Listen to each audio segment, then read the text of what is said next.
All right. Good evening, good afternoon, good morning, ladies and gentlemen, from wherever you are, and welcome to Afrique 24-hour TV. This is your daily political talk show, a talk show that gives you an opportunity to interact with the Kenyan politics, to interact with some things that are happening within the country. Of course, at Afrique, we are connecting you with African stories. So welcome to today's episode. As we know very well that today is another fine day. It's a Wednesday, just few days for the week to end. We're in the middle of the week. And this week has been busy. This week has been busy. A lot has happened in the political field. And if you've been following the Kenyan politics, you'll find that a lot has been happening from the AU politics to the Kenya Kwanza politics to the Azimio politics and to the succession politics. And one big thing that happened this week that is notable is that we are having the international investment.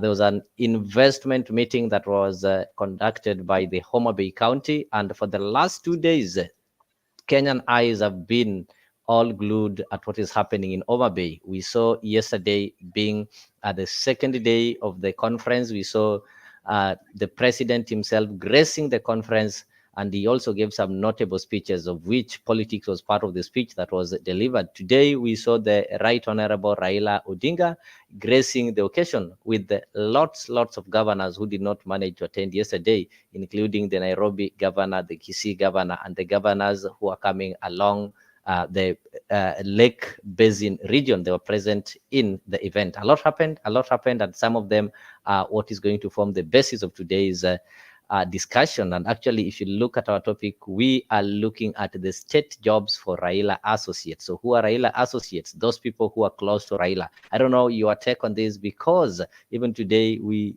managed to see one of our very politician who've been lost for long. That is Her Excellency, the former governor, Charity Ngilu. Charity Ngilu has been missing in action ever since we had the 2022 general elections. And today we managed to see Charity Ngilu in Homa Bay. And she had a request. She made some political remarks asking Raila that now that you're going, Sisi unatupanga aje. So that and much more we are going to discuss in this show. We are going to weigh in. Of course, I'm having some panelists with me who are going to help me understand some of the things that are happening in the political sphere within the country.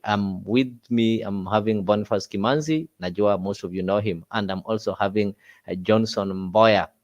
Of course, you'll see and hear him. So right now, I just want to give my panelists 1 minute each just to introduce themselves and say hi to the viewers. Then from that, we will proceed. So maybe I'll start from my right. I'll start with Boniface.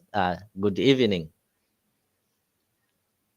Yeah. Good evening, sir. How are you over there? I'm doing well, despite the challenges of life. Then we are back here so that we can make sure that our followers and those who follow Afrique TV, they can get the content that we share daily. I'm doing well, I want to request everyone who is following Afrique TV to just join so that you can get the entire communication that is going to happen here in our TV. I'm ready, and I hope everyone out there is ready. Thank you so much for such a wonderful information. It's glad that we have you. It's glad that despite the challenges that you're having with power, you finally made it here. So, Bwana Johnson Boya, karibu sana. This is Afrique 24 TV. This is a platform where we engage as Kenyans. We engage on matters politics, and of course, we are also having some other programs where we engage on different issues. So, karibu sana. Just say hi and maybe tell us where you are joining from. Just unmute. Yes. Hello. Hello. Oh.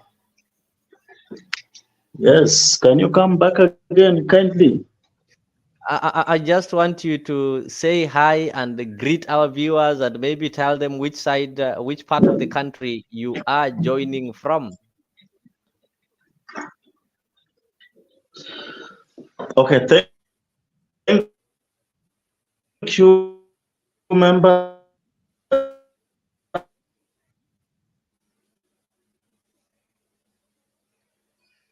us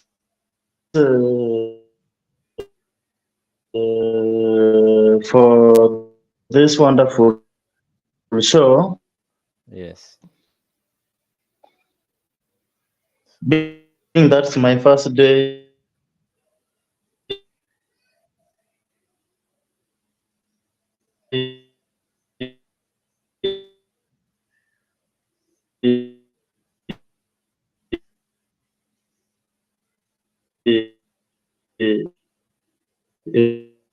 It is my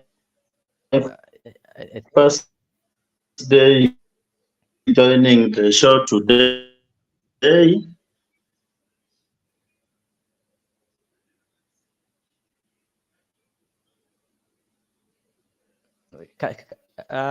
Boniface, can you be able to hear Mboya, Mr. Mboya? I think he's having some challenges with the connection. Can you be able maybe to there's a problem with the network.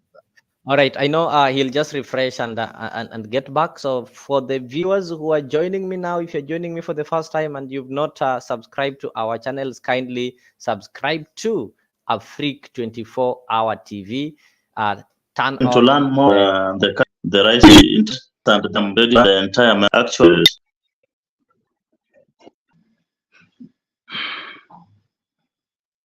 notification bell so that you. Can you hear me now? Hello, Mr. Kimanzi. Can you hear me? Yeah. Now we can hear you well. Hello. Yes, Okay. proceed.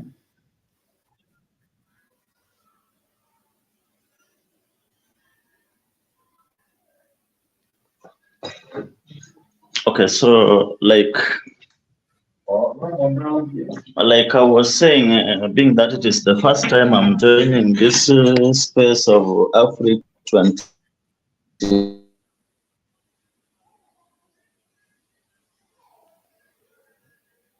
Okay.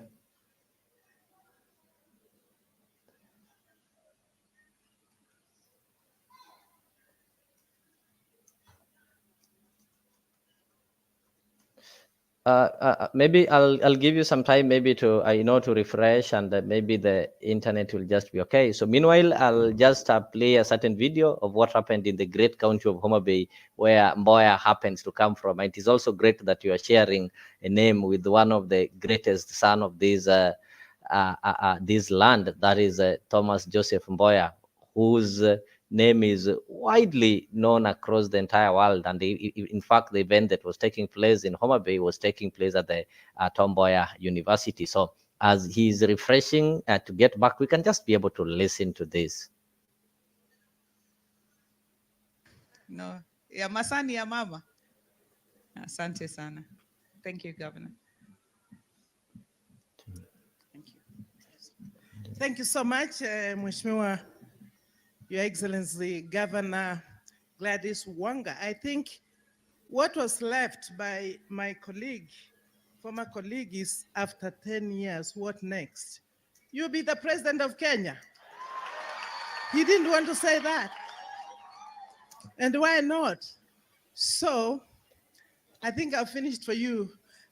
Your Excellency, Raila Odinga, our Prime Minister, Your Excellency, Vice President Stephen Kalonzo Musyoka, Your Excellencies, governors sitting here, my former colleagues, members of parliament, we have traveled all that way before. It's a great day today that we are meeting here in Homa Bay to see the great work that Her Excellency Governor Gladys Wanga has done. I was sitting here and wondering, this is your second year as the governor of Homa Bay. What will you be doing in the next 8 years? Because it seems like you have finished everything in 2 years.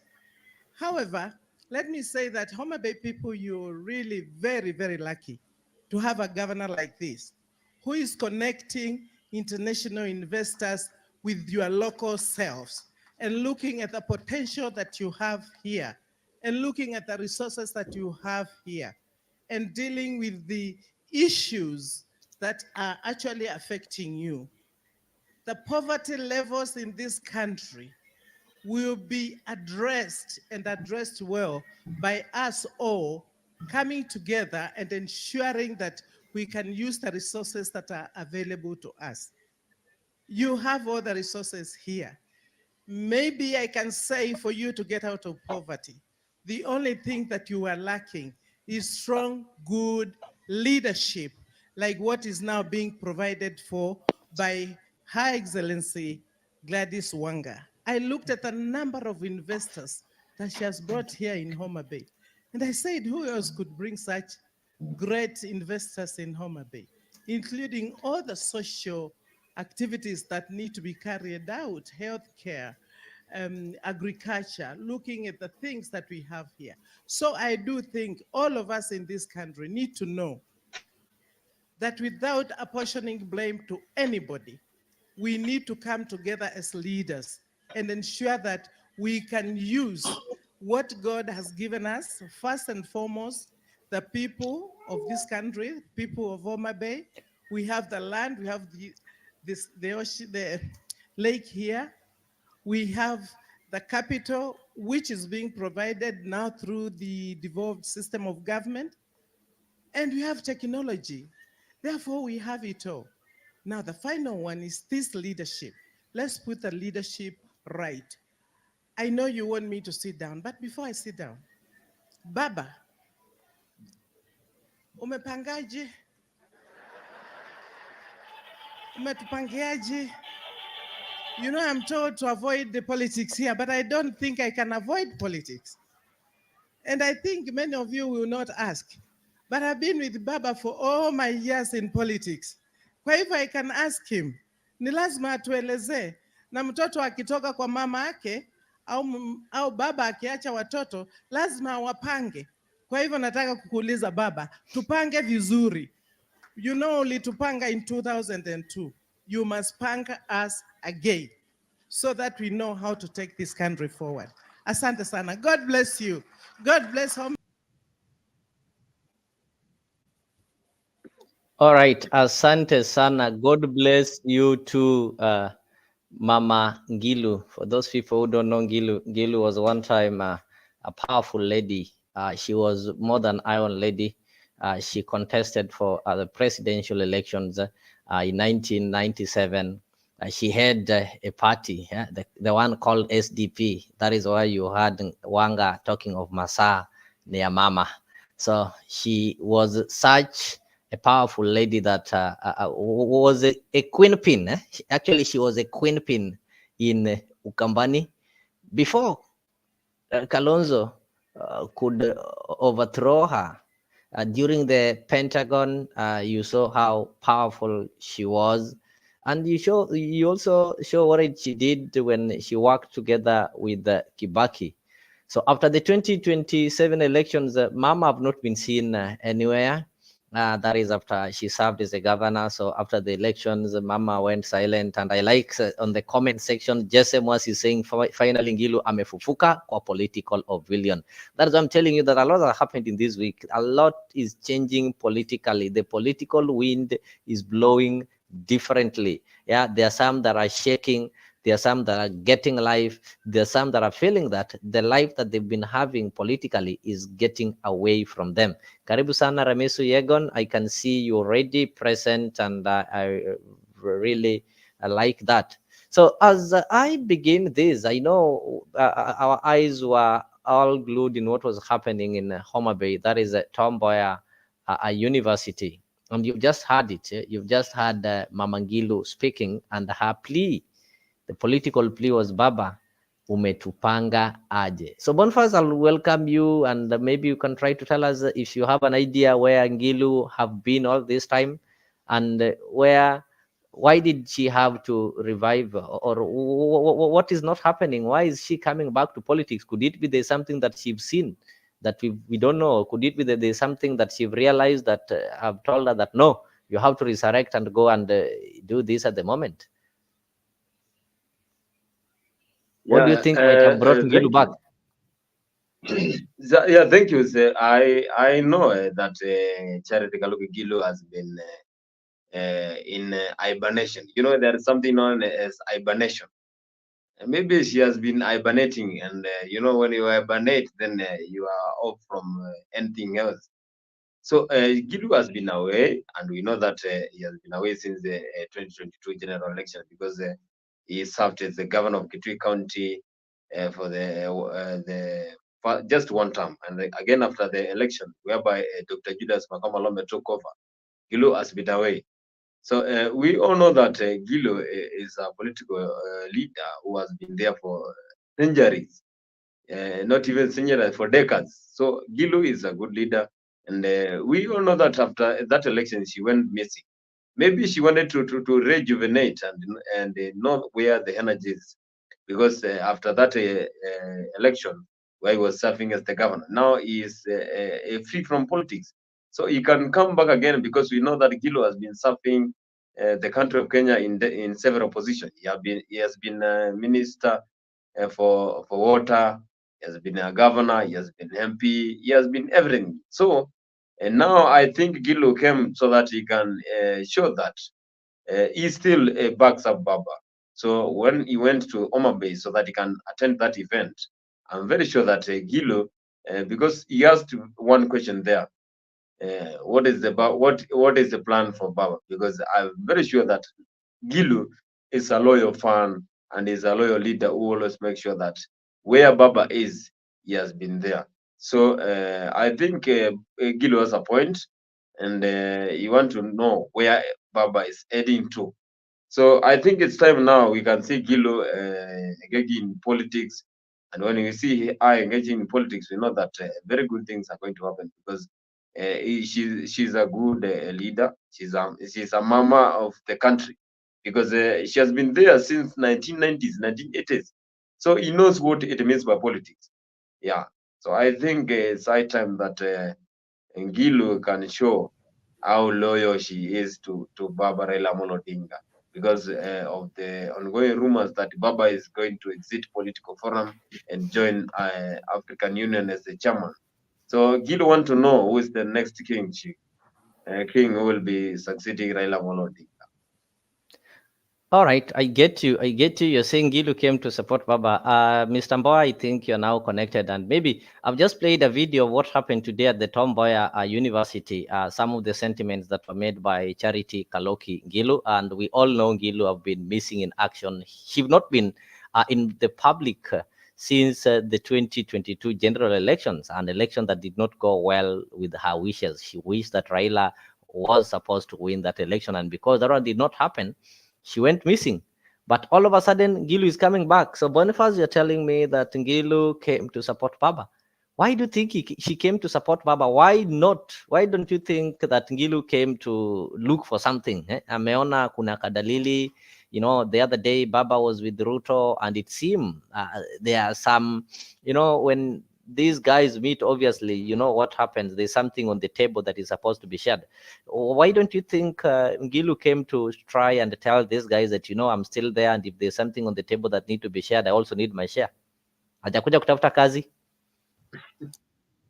Which position now? You know now, when you consider which position there are a lot. Yes. We know that Raila Odinga, the Azimio supporters. Yes. We know that we saw the trends in the social media and the media organizations that most of Azimio supporters are going to get into the government, because when Raila Odinga is going to join the AU as the chairman, so most of the Azimio supporters are going to get into the government. So maybe in one way or the other, Charity Kaluki Gilu might be having that agenda that is hidden. We don't know. Maybe she has that agenda. But again, but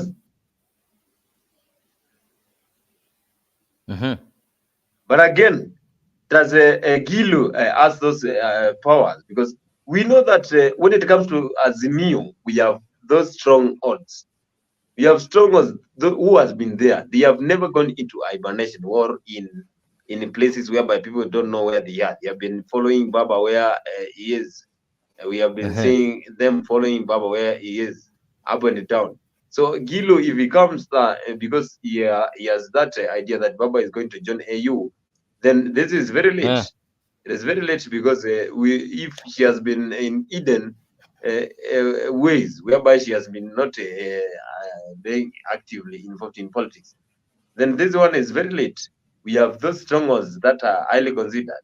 But again, if she has that idea, then why not? Because she has been a loyal supporter for Azimio. She has been there. So I think here now it depends with the decision that it will be made by Raila Odinga, because we know that the final decision comes from the leader of Azimio, who is Raila Odinga. Now he can allocate. You know, when Baba says that Kaluki is able in any position, then no one can even deny that one. So maybe Kaluki wanted to give that public appearance so that people can know. You know, that event that was happening in Homa Bay, it is very huge because a lot of politicians have been there. Even the president and deputy president have been there. So maybe she wanted to appear so that he can give that political appearance so that people can know that Gilu has been there. So I think Gilu wanted to give that exposure. People know that she has been there. She has not been hibernating, and she's ready for everything, because we all know that people are ready, and many political parties and the leaders want to acquire that position for Raila Odinga. So I don't think whether Gilu is wrong, but again, does she has that qualification to be the next successor for Raila Odinga, or those available seats that are in the government that want to be taken over? So I think Gilu just appeared so that people can discover that we have Charity Kaluki Gilu still there, because she has been lost for the last 1 year. She has not been actively involved in politics. Yeah. Oh, thank you, Mr. Mboya. Sorry for the hitches that you're having on the connection. So I was just asking a question. We saw Ngilu. Could it be? Why do you think that Ngilu appeared at this moment? Why now? She've not been there. Why now? Could it be that ashaona kuna moshi, kuna dalili ya chakula kupakuliwa mezani? Sasa nakuja kusema kwa I'm also part of this family. So sazile mnapakua, hata mimi pia, you give me my share. Could that one be the reason why she appeared at this moment after missing? Okay. Yes.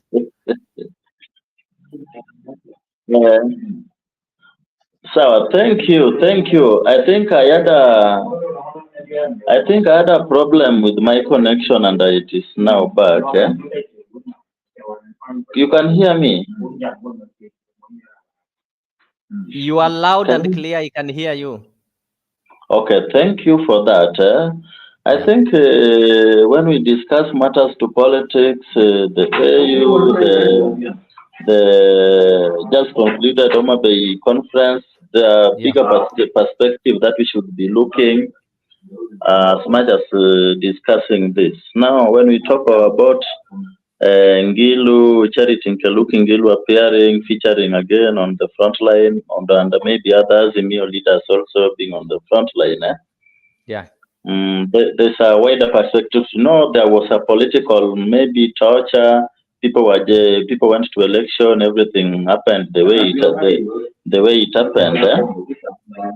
And now some people maybe took political break.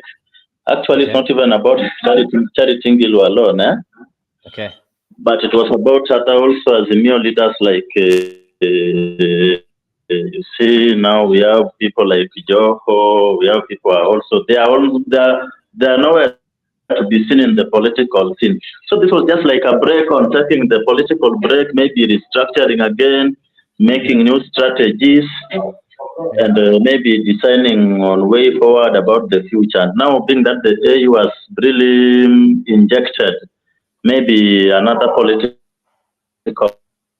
line, people are now trying to know things like AU state jobs. Those are just maybe what people are trying to manifest. What will be the outcome now that now Raila Odinga is a preferred candidate? Maybe Kenya may be going to contest this big office.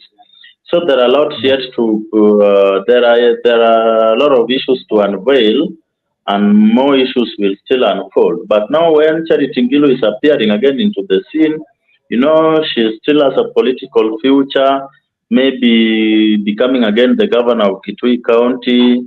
Yeah, those are some of the possible outcome. Maybe designing new strategies for 2027. Yeah. Also, when we talk of state jobs, it's also there. If we have someone in Azimio and is fit for an office, someone is qualified.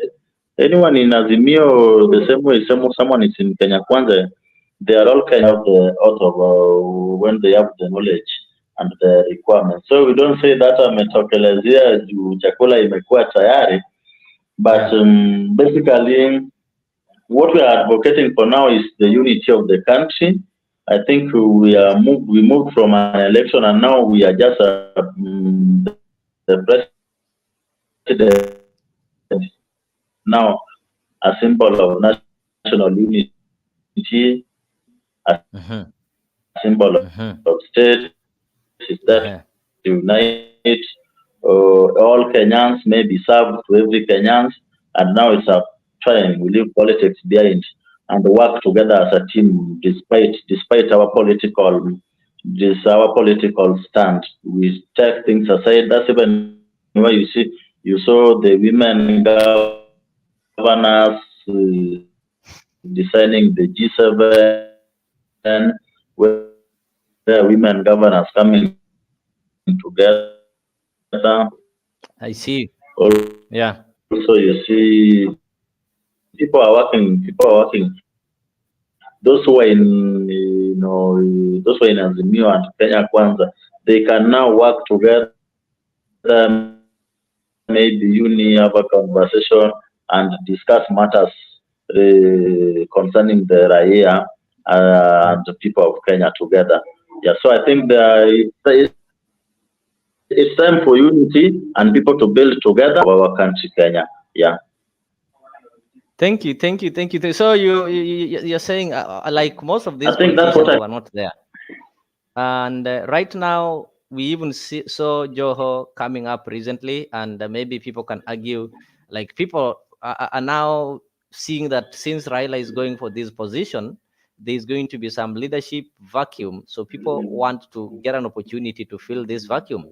Apart from that, it's also rumored that there is a handshake between William Ruto and Raila Odinga. And when we talk of handshake in this country, it doesn't mean that physical shaking of hands. It means there's some working agreements. And these working agreements normally come with some benefits, what is called positions. The government has got the parastatals, the ambassadors, the cabinet secretaries. So these leaders, they normally want some positions. So in that they say handshake has happened, like the previous handshake that happened. We saw people like Ogona being appointed the government spokesperson.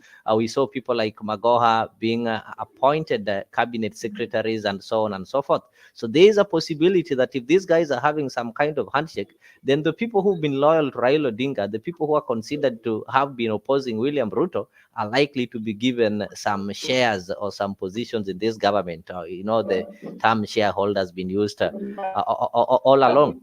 So could it be that right now the people who are not there, they're now coming together because they want to enjoy the benefits of this handshake? I'll play for you a video of the Homa Bay senator hinting and thanking the president yesterday for what is possibly maybe it can be translated or it can be possibly perceived to be a handshake.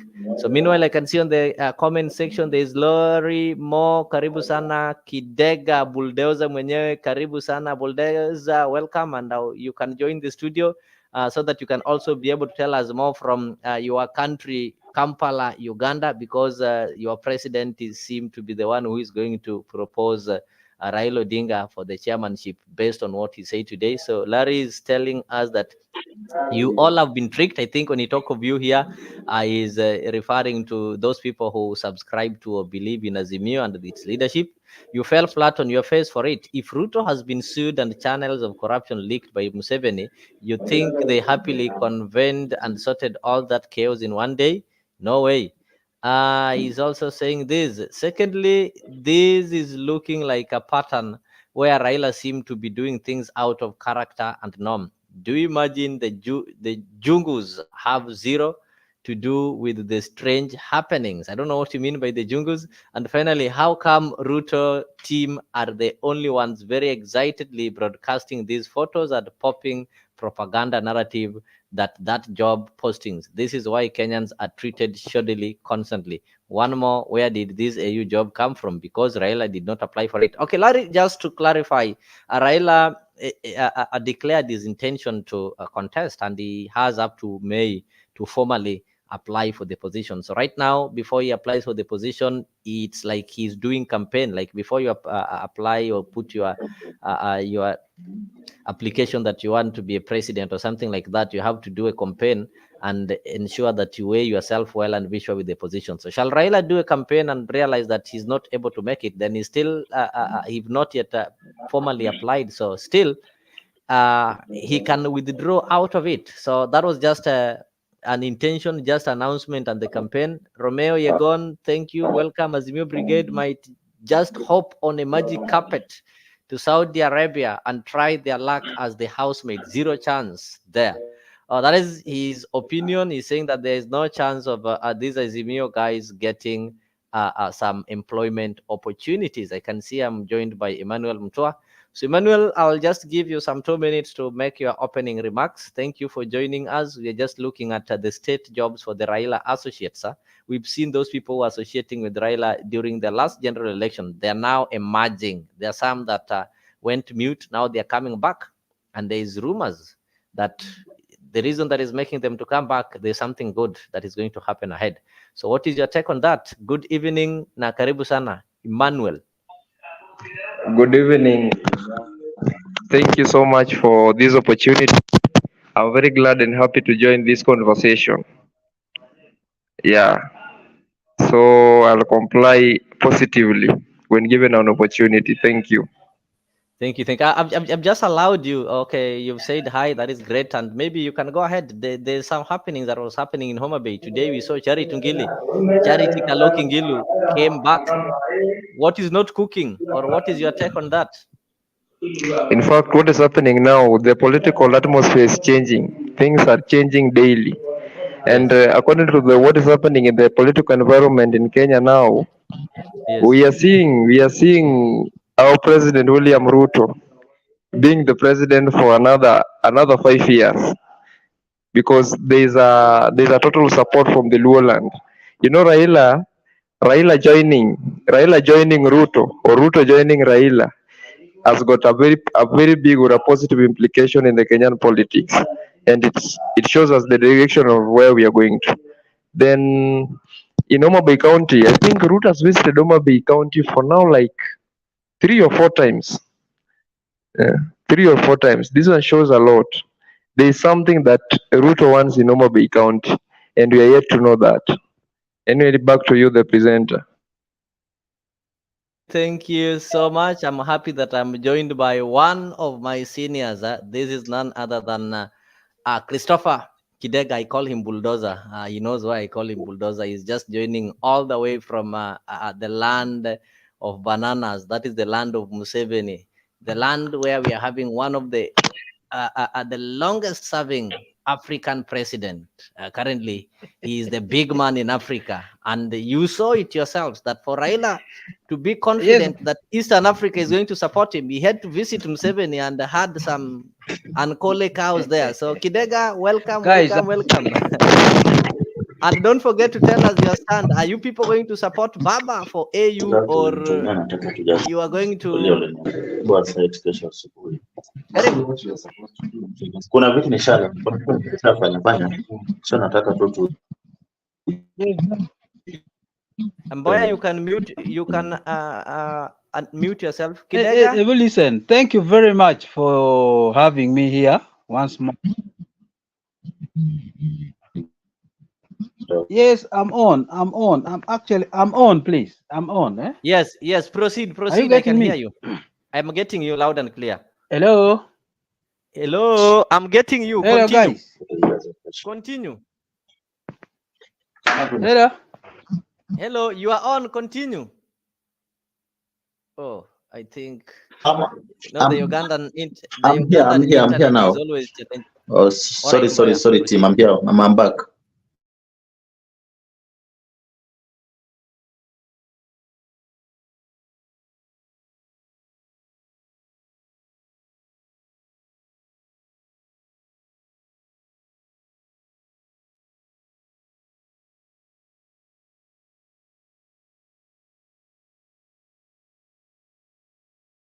Boy, you can proceed. Or meanwhile, let me share with you this. I wanted to tell you what the senator had to say. So you'll just have a listen to this.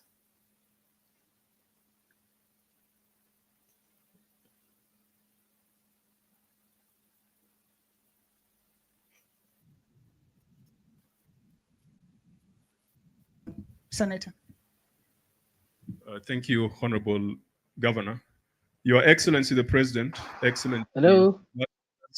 other governors present, honorable Yes, members hello. of Parliament, distinguished leadership.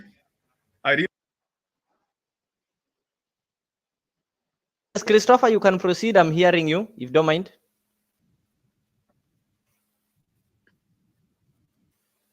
Christopher? Yes, I was saying. Yes, please. I was saying. Leo, Yeah. I was saying thank you very much for having me here and everybody who are present now. I feel like smiling a little bit because when I saw these guys, the three together, Yes. then I knew something is changed. There's something coming up. Mind you, these guys of ours, he doesn't like Raila. Whether you don't want me to say this or you want not to say it, say take it from the way me. it is. Say it. But now there is politics. There is politics changing the trends. That without the person they hate, they won't go further. They cannot go far. They have messed up everything. The only person who can put things back on track is Baba. No, not only for Kenya, but it is for Africa. The Westerners, they have failed. Somehow they are losing everywhere. And just now, I've just been reading the UN is changing its headquarters from New York to Kenya. Are you aware of that? Mm-hmm. Why do you think all these changes are coming drastically? Even why that Uganda is even supporting Raila? Why Raila and Ruto coming just like that? It's like there are only 2 or 3 tribes, or there are only one party in Kenya. Okay, that was bringing headache to the government or to the ruling party. That no one apart from Raila.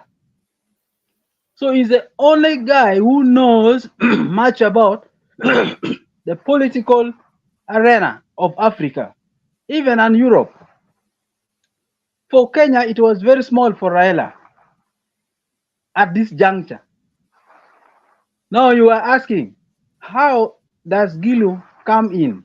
I saw when she was asking how is Raila living the arena of politics in Kenya, because he has gone very far ahead. That one is more than Kenya, please. So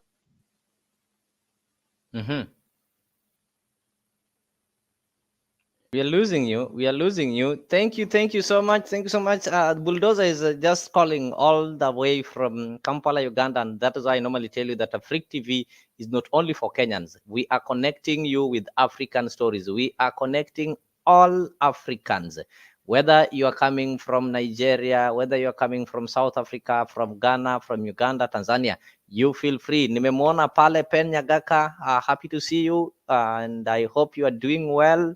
We miss you over here. So you can use the link, Pen, and join the studio. We are longing to hear your comment on what is happening currently. Welcome back, Bulldozer. I understand the internet over there, so you can just proceed. Yeah, why Gilu coming back now? You see, there was a remark Milo made asking the public that does Ruto knows what government it is? Does he know what it takes in forming government? This was a question. I realized this lady was a powerful lady. And she never wanted to mix herself in all these struggles. Even she's age, she wanted something which people talk straight. That is her feeling. As a gap is now coming up in the absence of Raila, it's right for all of them to come back on track because something is coming good that needs their effort to put in. This is why what made me to think she has coming back, not because she want to eat or what. No, there is going to be gap already for the right people.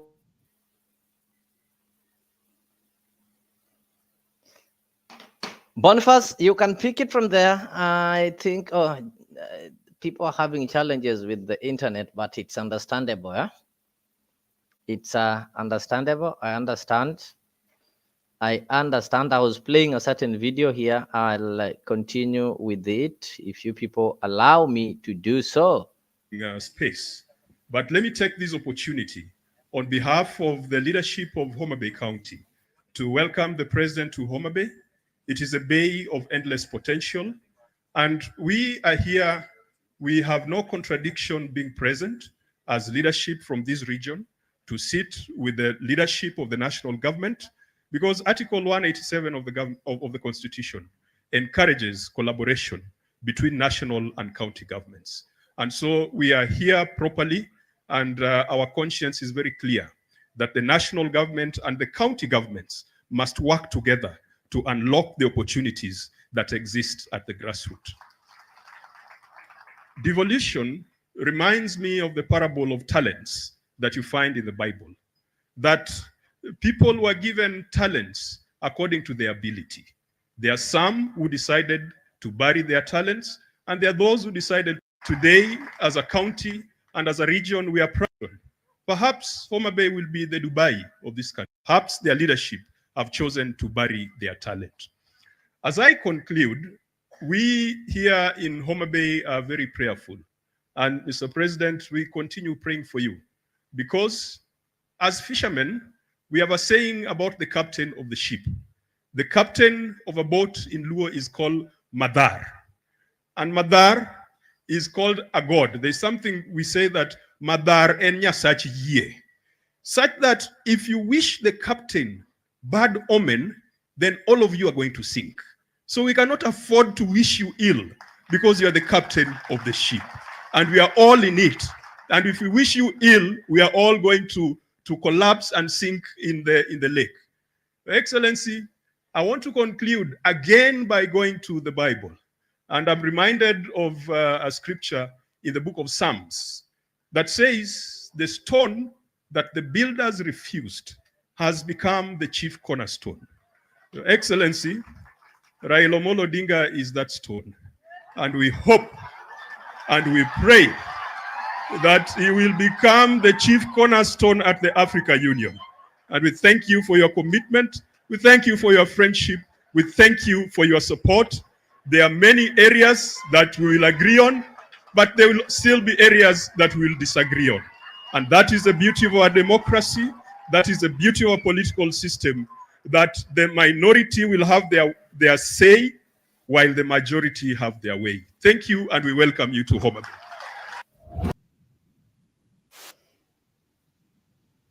Those are words by the Homa Bay Senator. That is Honorable Moses Kajwang. Somboya, why do you think you've heard what you've said, and if maybe I just paraphrase him, he said that they're not going to sabotage the government of William Ruto because William Ruto is the captain and this is a boat, and sabotaging the government of William Ruto simply means that there is likely that the ship is or the boat is going to capsize, and if the boat capsizes or sinks, then everybody inside that boat, including those people who are in opposition, are going to sink. So to ensure that the boat doesn't sink, they're going to support. And he also thanked the president. So I know people can interpret that one differently. So what is your interpretation on that? Could it be there's something that is already happening that we don't know? Or it was just politics, or they were just pleasing the president because the president was in Homa Bay? Mboya, you can just unmute and proceed, as I also welcome my good friend Goodia. Goodia, welcome. I can see you. Apen Nyagaka, I'm still waiting for you. I don't know why, Ramesu, you don't believe that Homa Bay can become Dubai, but that's a story for another day.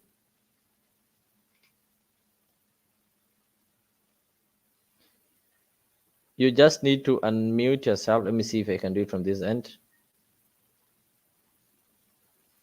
You just need to unmute yourself, then proceed, Mr. Mboya.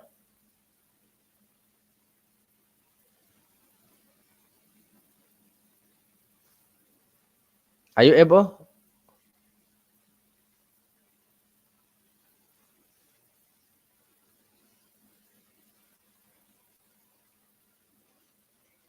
Oh, I think Mr. Mboya is having some challenges. Okay, ladies and gentlemen, the ones who are joining us in this show, karibuni sana, and ensure that as you're joining, as I told you earlier, you subscribe to Afriki if you've not yet subscribed, and you also need to invite, and Okay. you also need to invite your friends. Yes.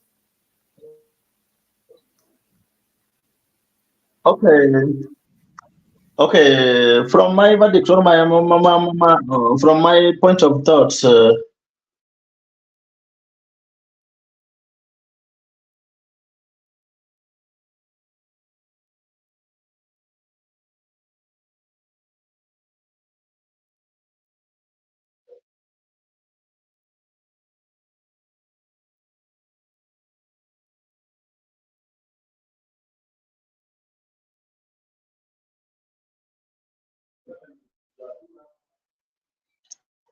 hello. I think I'm back. I'm really disturbed. I think this space is really bringing a lot of connection issues. I don't know whether it is internet or this StreamYard. Hello.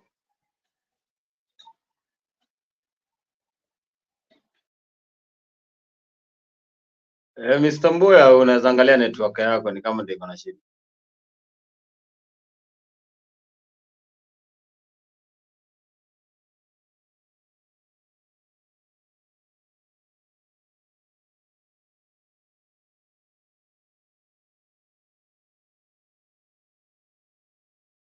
Boniface, can you hear me? I think Mboya is having a problem with the connection, but I'll advise him, I'll allow him to join with audio only without video if it is internet, so that we can see what is happening. Goodia is telling me that Leo Homa Bay can't move Dubai yet.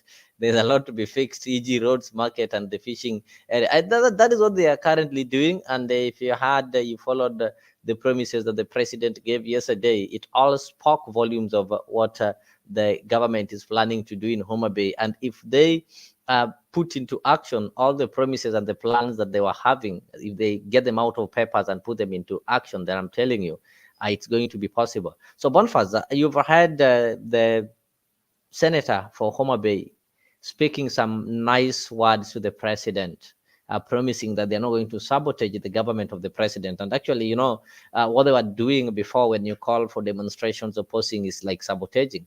So why do you think there's a change of tune right now? Why is Kajwang now speaking so sweetly and so softly to the president?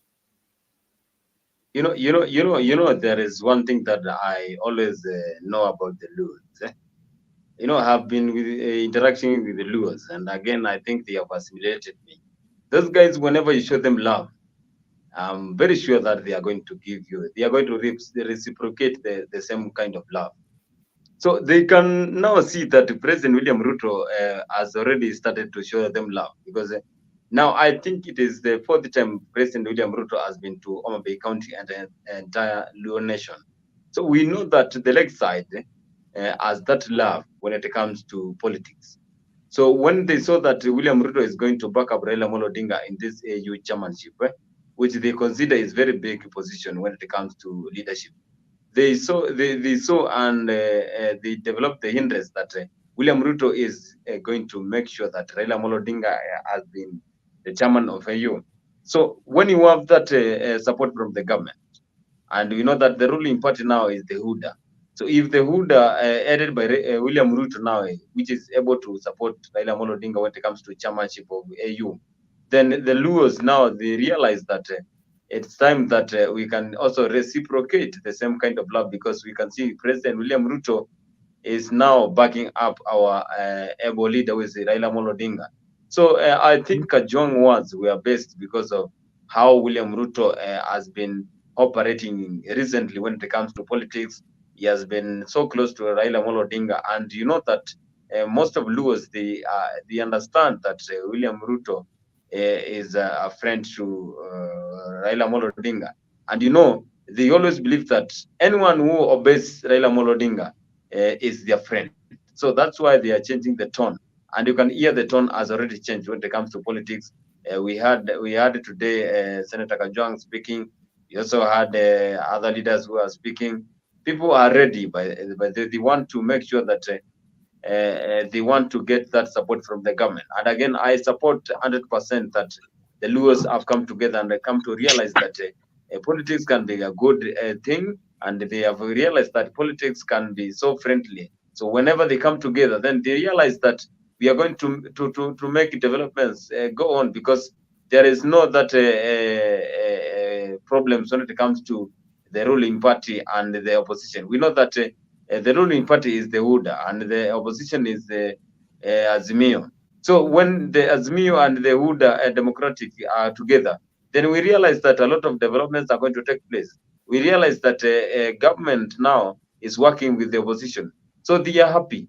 I can see they are happy because the tone has changed in the entire Lake region. And again, they want to make sure that everything goes on well. So I am happy for the Luo Nation, because when they support Baba, and they always make sure that whoever respects Baba, whoever obeys Baba, they are into him. So I think the tone, I was following that communication that was happening in Homa Bay County. So the tone has changed, unless 1, 2, 3 things that happened there. But again, most of people, most of political parties, most of political leaders now have come together to realize that it's time that we support Raila Odinga so that he can be the chairman of AU.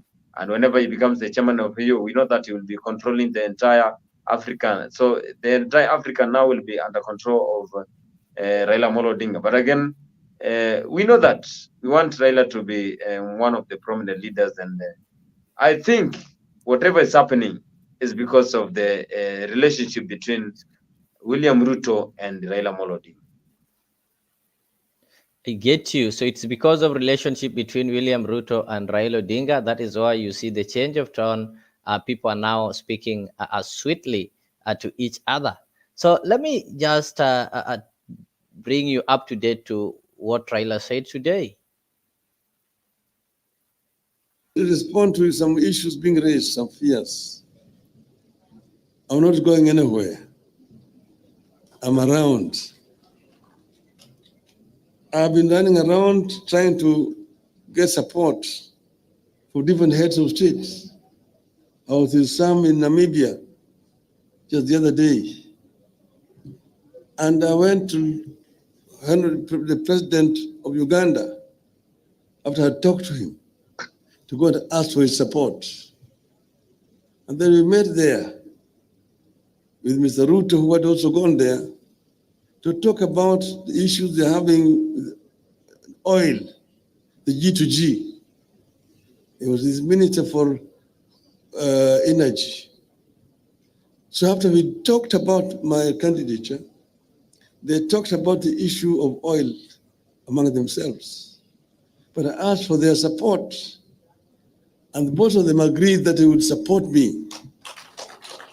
President Museveni said he would be the one to propose me as the chair of African Union Commission. And I said, thank you very much.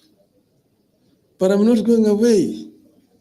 Addis Ababa, as Charity said, is only 2 hours away from Nairobi. I'm available. Whenever I'm called, I will answer. I'm ready to work with you people. But what is important is that we must ensure that what we set out to do is eventually achieved and accomplished. We had said, and you also, some of you may be forgetting, we said that we are unbogable. We are unbogable. We are also unpangerable.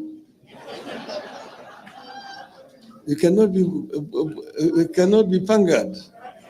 Who can pangoa? Who can pangoa? Who can bogoa? Who can bogoa? We are unbogable. Therefore, you have no fear at all. We are unbogable, and we will get there. Thank you very much. Yes, I think that was Raila, and there is one important thing, na hii ndio nataka kukaribisha nayo mzee wangu hapa. I've been missing all along.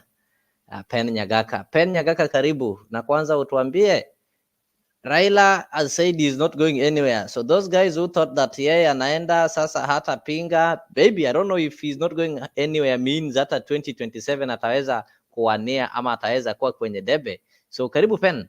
And you can also maybe give me a comment on what is happening. You've seen venye vitu vimebadilika sasa hivi, wale walikuwa wanapinga Ruto kama kina Kajwang wanasema watamsupport.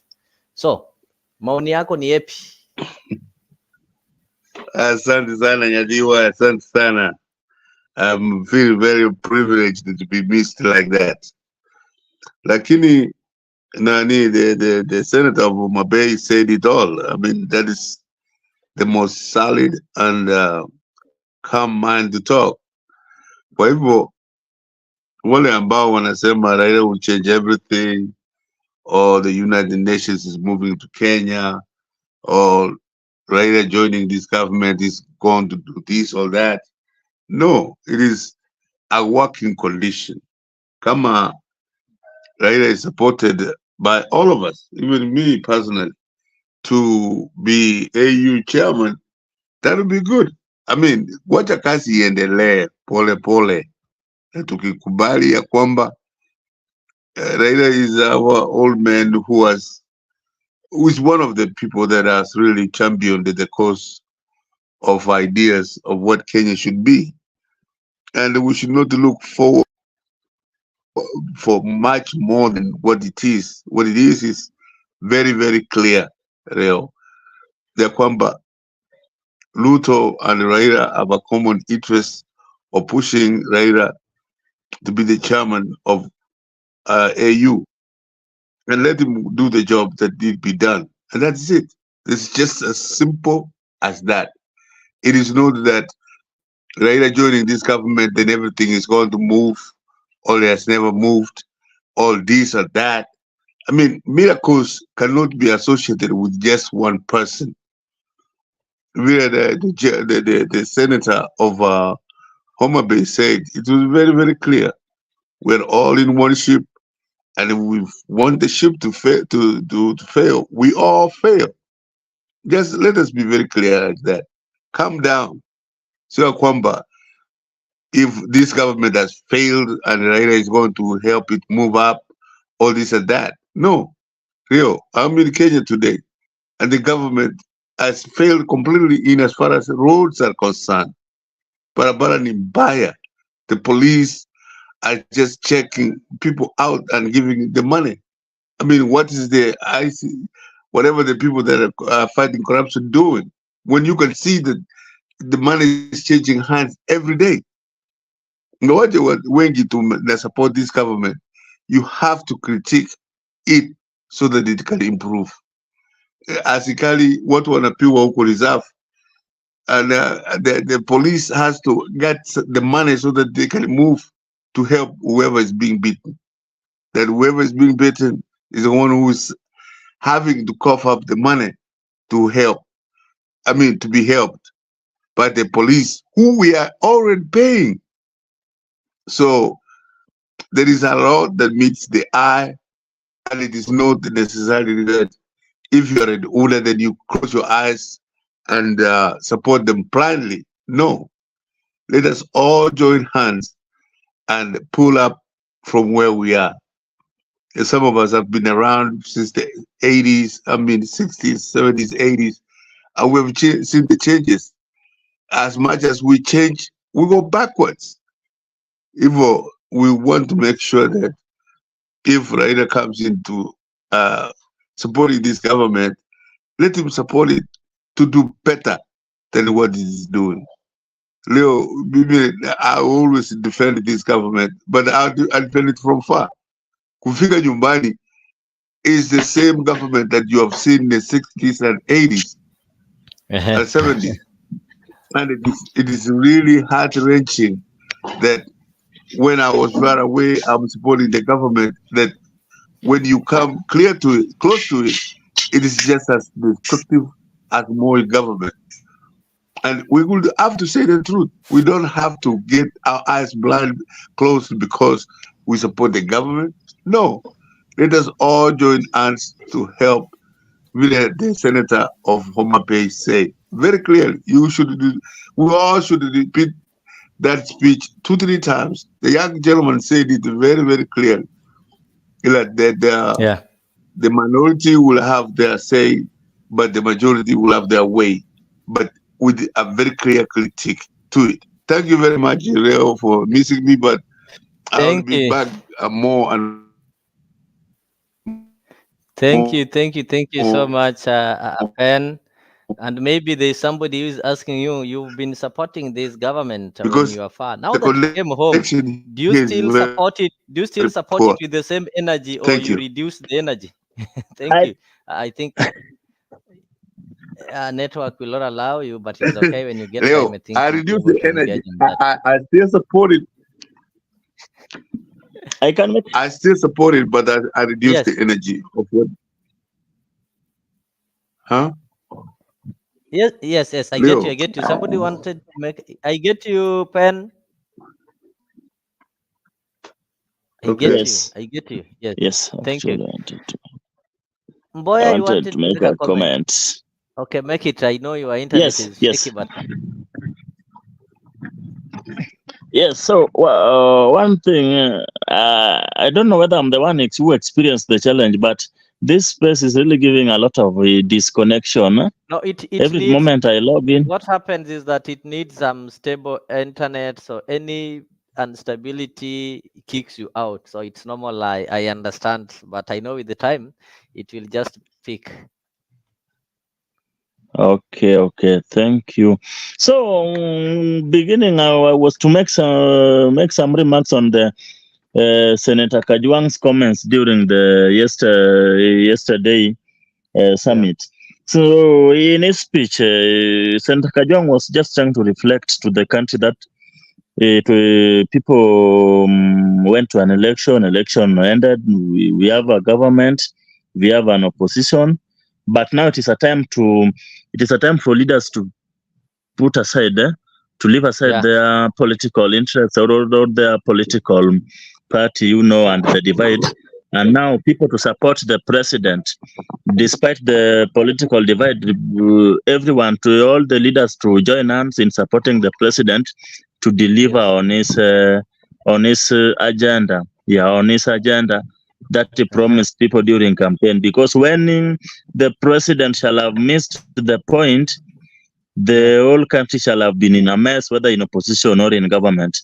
But when everyone supports president and he delivers on his agenda, everyone, shall be on the safer side. So he was just calling for unity and everyone to put their political stand aside and to join president in delivering on his agenda, and maybe peace and some stuff like that.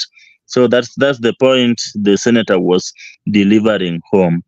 Then coming to what Raila just said today during his speech, like it's not away and such stuff. There are a lot of questions. Who is coming to be the kingpin? What will be the 2027 politics be? People are talking about a lot of speculation everywhere. People are coming with their opinion, which are some invalid, some are valid. So I think this is too. It is too early. It is too early to still make such maybe speculation and decision. So we also still not sure of what might unfold. But Raila also has been into. Raila has also been into this space for over years. Yeah, he has been there for over years. He knows. He knows what to kick and what not to kick. Like I was just saying, Addis Ababa is just 2 hours. 2 hours, you can have lunch in Noma Bay. You can have breakfast in Noma Bay and have lunch in Addis Ababa. So he knows all the plans. Even when he goes for the AU chairmanship, it's still not to be. He will, though the constitution does not allow him now to be a partisan in Kenyan politics and such stuff. But he will still have a decision. Yeah, he will still have a decision. He himself can declare maybe a kingpin for the Nyanza Western Bloc. He can declare kingpin, or he can say let him rally his support behind this person. And to such, his decision still will have an effect. So it's not just quitting Kenya politics as people are still speculating. People are political. No, people are being offered. No, those are just speculation. So it will still have an effect. It will still have an effect into Kenya politics. People might even be shocked when he will be ballot in 2027. He can still be in ballot. Then another thing, people were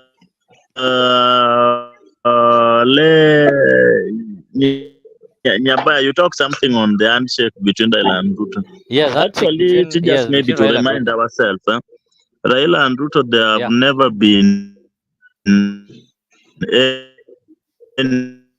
enemies for long. These are people who have worked together, campaigned together 27 to 207. People who have worked together for a long time. It's only that during this time they had different political stand, but they were not. Yeah, it is just a continuity of what political stands during this. They had different. So these people can still work together. And these people even during previous time they have been communicating. These are people who so I don't call it handshake, but I just call it a renewed friendship. Yeah, a renewed friendship. It's not actually handshake. So also many things have been planned. It's only that now to the general public, amongst us, we are coming to know it now. You see everything, even Nadiko, this thing of AU staff bipartisan, this thing was sealed during the time Mandamano stopped. The time the bipartisan team was formed, the Obasanjo came to Kenya, these guys met in Mombasa. This where everything was discussed. And when we were talking of handshake, this was the handshake we could talk of. COE affirmed Uganda with Museveni. That was the initial handshake. So everything was structured. Everything ilipangwa ile wakati Obasanjo came, maandamano ikaisha, the guys said no by partisan. So still yet more things will yet to vitu mingi bado zinatokea na watu bado wataendelea kushtuka sana. So like you see the previous time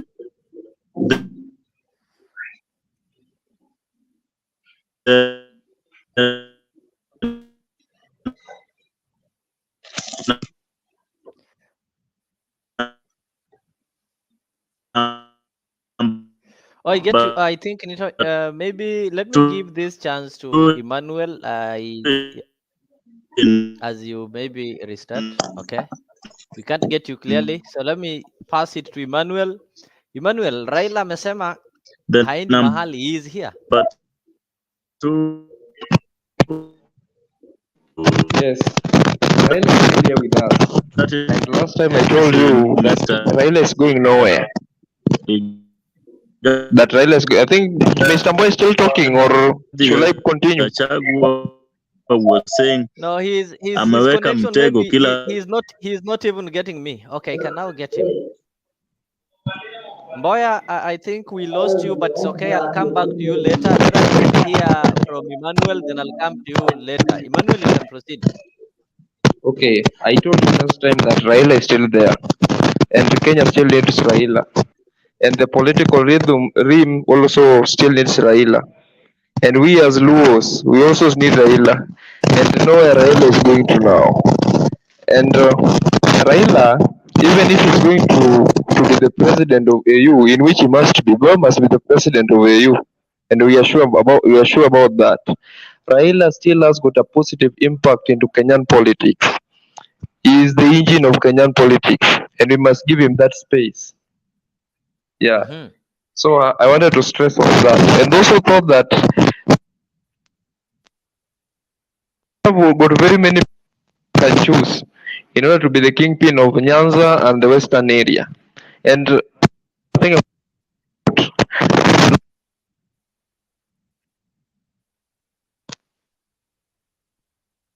Panjo, I think is the yes. You have Should I continue? something on your background. I don't know what to... Yeah, continue. So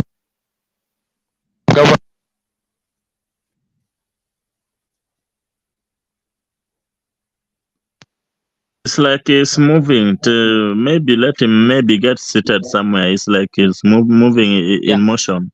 Yeah, Emmanuel, I think just get a place that is cool, then you can proceed. We are having some echoes from your end. Boya, your mic is now good. Bonfires, I can see you are also preparing your throat. Tunatengeneza ko. Maybe we can have some 2 minutes from Boniface, then we come to you, Boya. Hii mambo ya Raila is not going anywhere, and Boniface had earlier confessed that he's a diehard of Raila. Maybe Raila alikuwa na massage tu your ego kuambia mtulie, ama ni ukweli haendi mahali? Boniface. Unajua kila mtu ako na zile ideas zake zenye amecollect. Unajua vile nafikiria ni tofauti sana na kila mtu mwingine anafikiria. So I thought Raila Odinga is leaving for AU chairmanship. And again, that there is a rule that says that whenever you want to join that chairman, you need to quit any local politics.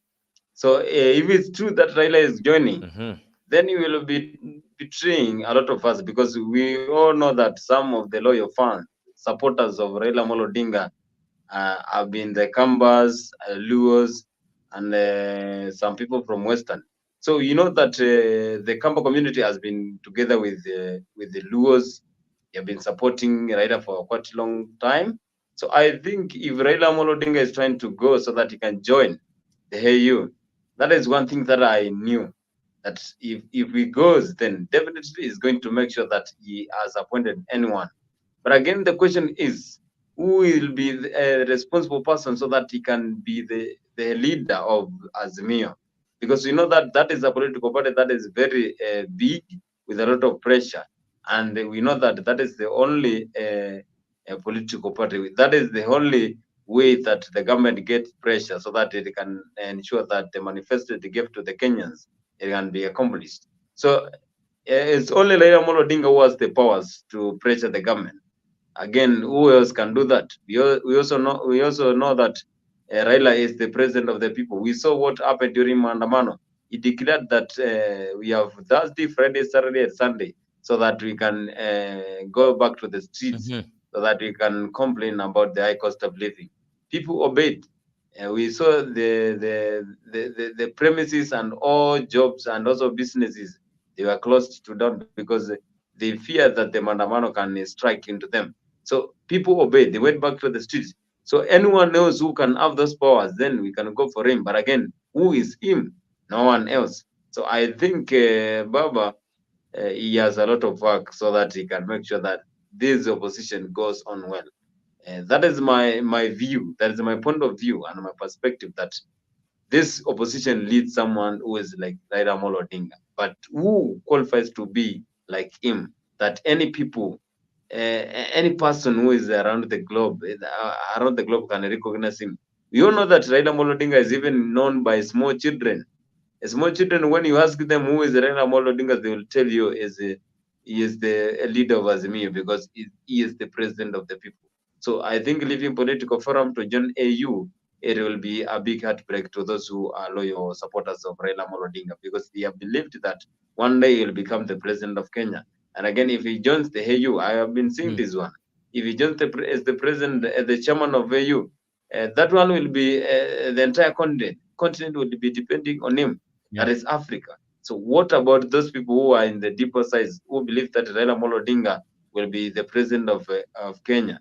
Again, they have been waking up every general election so that they can go and vote for him. So it is a very tough time to decide who will be the next king when it comes to political forum of Azimio. So I think me as a loyal supporter of Baba, I don't have anything to say. But again, I would say let Baba stick to where he is now. This AU chairmanship, he has everything. Why does he want to join as the chairman of AU? And we want him to be the president of Kenya. Baba wants to be the president of Africa because you people have not made him the president of Kenya. You can see Goody is saying that read between the lines. Raila said that he's going nowhere. He knows something that his supporters don't know. Could it be that he knows very well he's not going to make it there? So that is why he's saying he's going nowhere. Emmanuel, I think you are now settled. Eh? Yes, are you settled now? Okay. Yes, you can now proceed. Okay, I was trying to.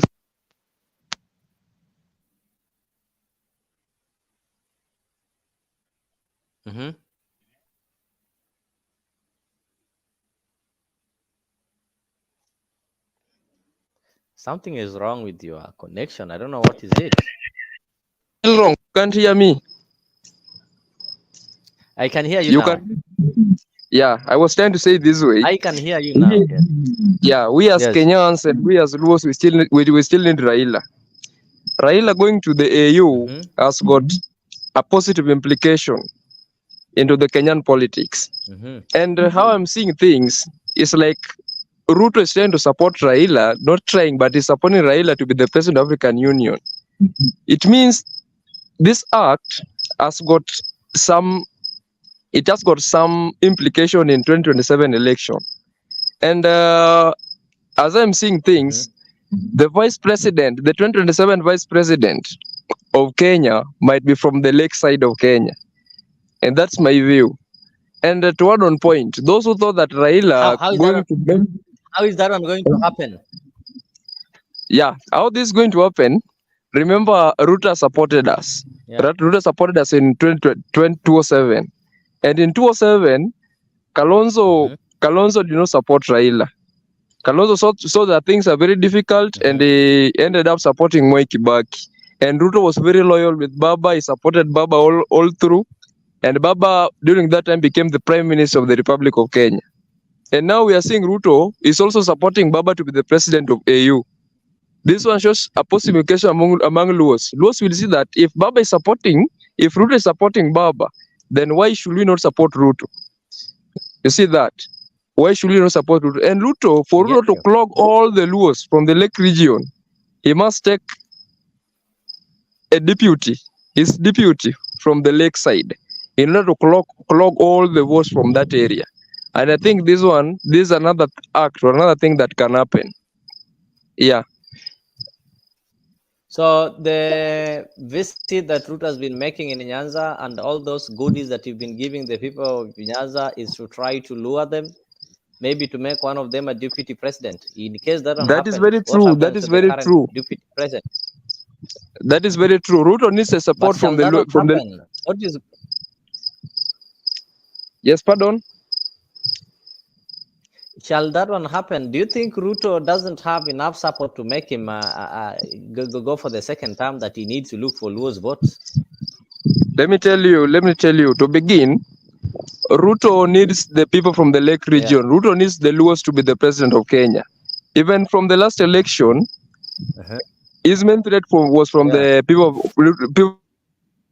And if he can clog the people from the Lake region into his basket, then I think that he has got a nice way or a smooth way to be the president of Kenya in 2027. And I don't see any obstacle, any obstruction for him not to be the president of Kenya in 2027. He is the president and he will be the president during that time. Thank you. I get you. I get you. I get Yeah. you. I get you. Let me get Yeah. the view of Ben Nyagaka.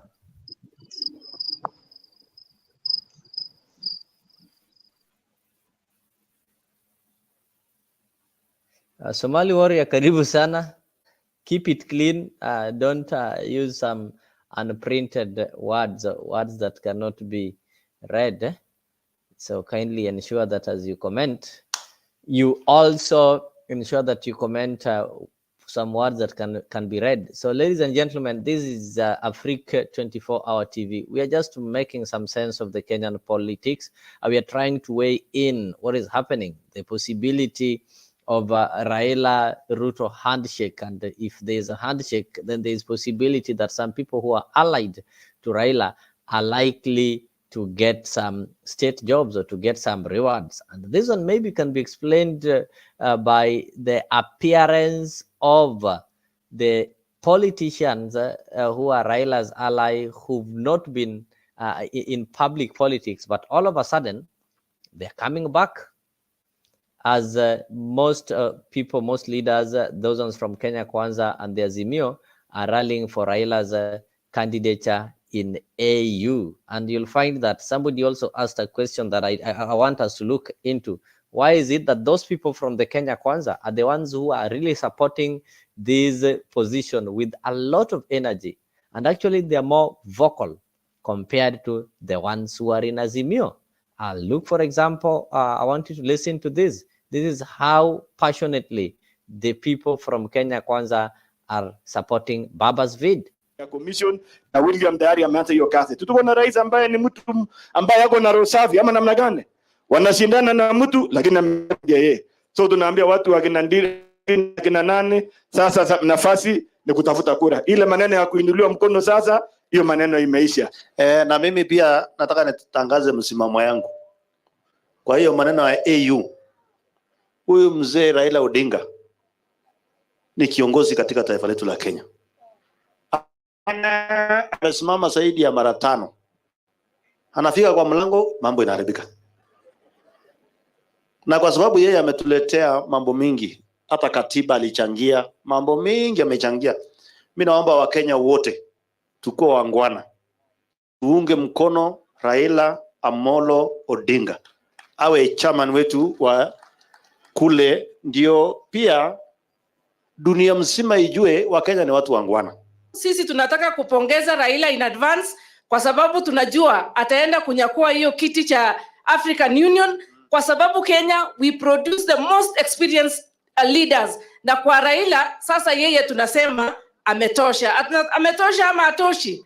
Na hiyo sehemu ya AU chairmanship position mimi naunga mkono kwa heshima ambayo ama kupigania uhuru wa Kenya yetu na pia democracy Kenya mzima. Nataka kukubaliana na serikali yetu venye Kenya Kwanza position na president wetu ya kwamba Raila Odinga apewe hiyo nafasi. Bora tu ana meet hiyo credentials ya qualification ya masomo, wacha aende huko afanye kazi. Hiyo baba tuseme tu ukweli. Ametuletea kazi mingi sana. Baba, kwa hiyo struggles yenye amefanya, kuna vitu vingine mazuri. Vitu ya reforms. Badilisha hii. Mnafanya reform, maisha yake yote amekuwa baba ya reforms hapa Kenya. Na kama kuna reforms kule AU, waje baba aende huko. Tafadhali. Sio kwa sababu ya maneno mingi, tuaje fitina. Huyo baba. That is what is happening. Wale watu wenye wako kwa mrengo wa Kenya Kwanza, they are really supporting this bid. They are really using a lot of energy. Could it be watu wengine wa Azimio wamelegea kwa sababu ya kile umesikia Engineer Sudi. Yeah, I like Nafe is also recognizing that we are having Mkarabati Engineer Sudi. Engineer Sudi amesema ile mambo ya kuinua watu mkono hivi itaisha, kila mtu ajitafutie kura. Could it be that is the reason why wale watu wa Azimio hawafurahi sana? Nakuja kwa hiyo, I'll come to that and maybe I'll get your opinion on that. So let us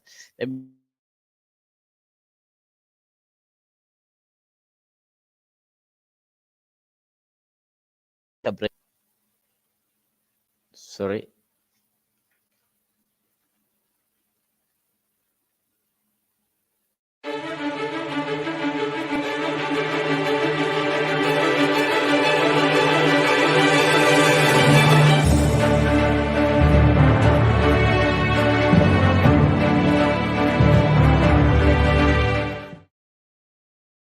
And guys, Onyonka also had to talk of that. I want us to hear what he said. From the opposition lenses, I mean, are you in any way surprised by the sudden support of Kenya Kwanza leaders for Odinga? Good morning. Morning to you, sir. Apologies for traffic jam. You are still on time. That picture says a million things. That is a very interesting picture because historically, many Kenyans may not remember, Raila's really never had a very cozy relationship with Museveni for various reasons.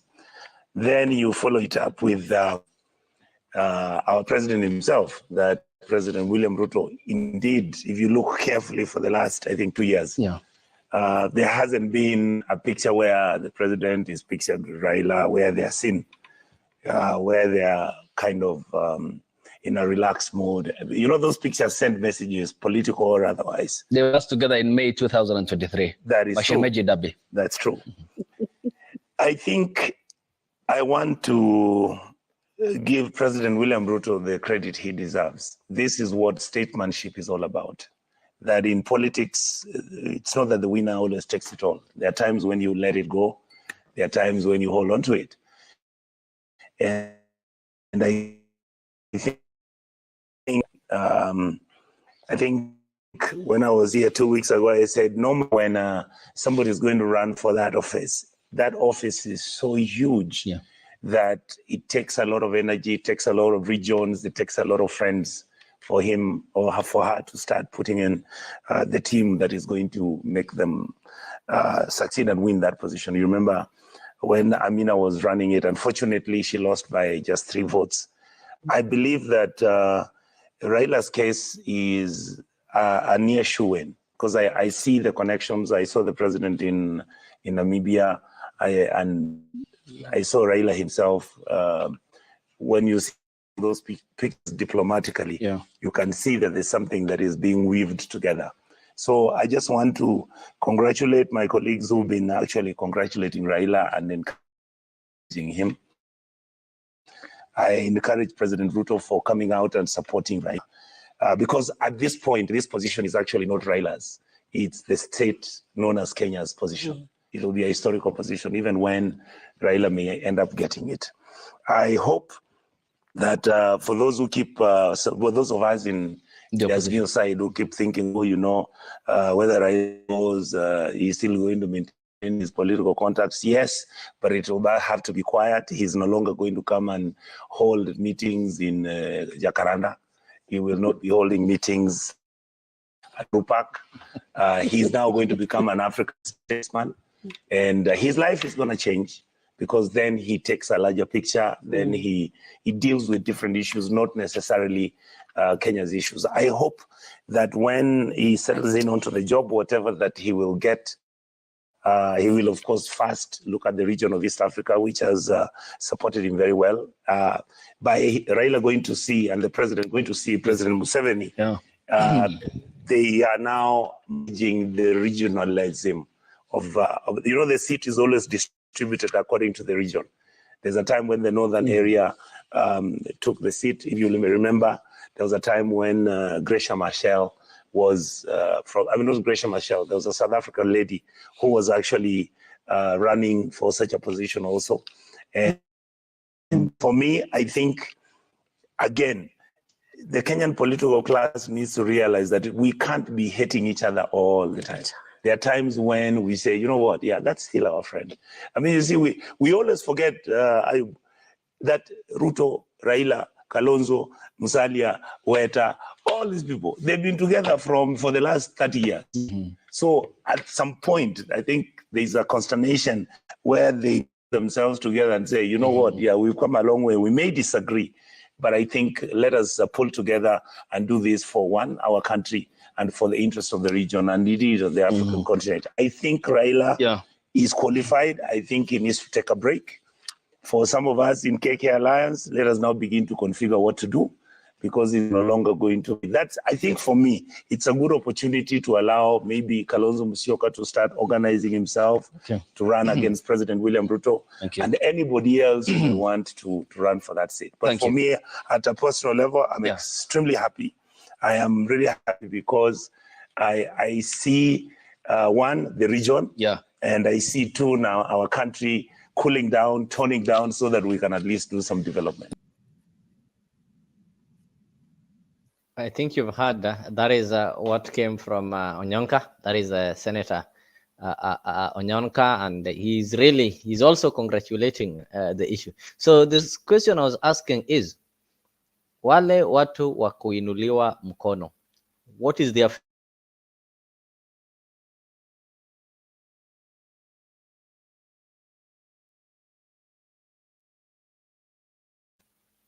those people who've always depended on Raila to lift their hands?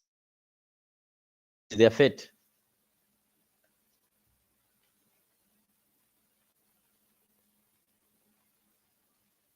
Manu, sorry, Mr. Mboya, let me start with you. Mr. Mboya, let me start with you.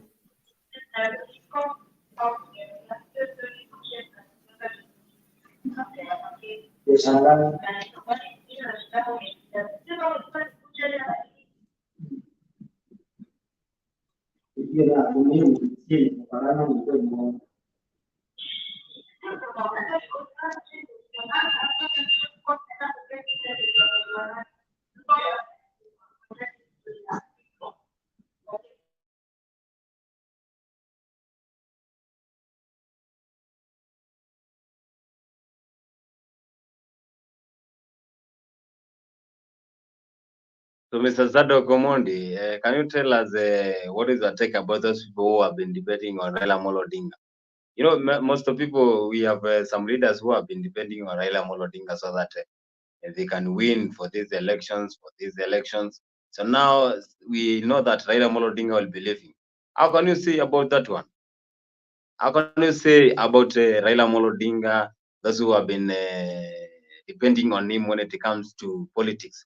We know that we have those kingpin whereby they have to make sure that they are behind Baba Raila Odinga so that they can be the next leaders. For example, they want to vie for MPs. Now we have those people who have been depending on them. How can you say about them, Mr. Zado? Okay, let me begin by saying this. Raila, some people think that Raila joining AU as the president will make him not to participate into Kenyan politics. And this one is a wrong motive that we should all avoid. And I want to say this, Baba is always Baba. Your father will always be your father. Yeah. You must go to your father in order to receive blessings before doing anything. I think Raila will be still carrying other people's hands for them to prosper into Kenyan politics. You must go for blessings from your dad before participating in anything. Yeah. So those who thought that Raila joining AU will make him not to participate into Kenyan politics, Raila will be still here. He will be still advising us. He will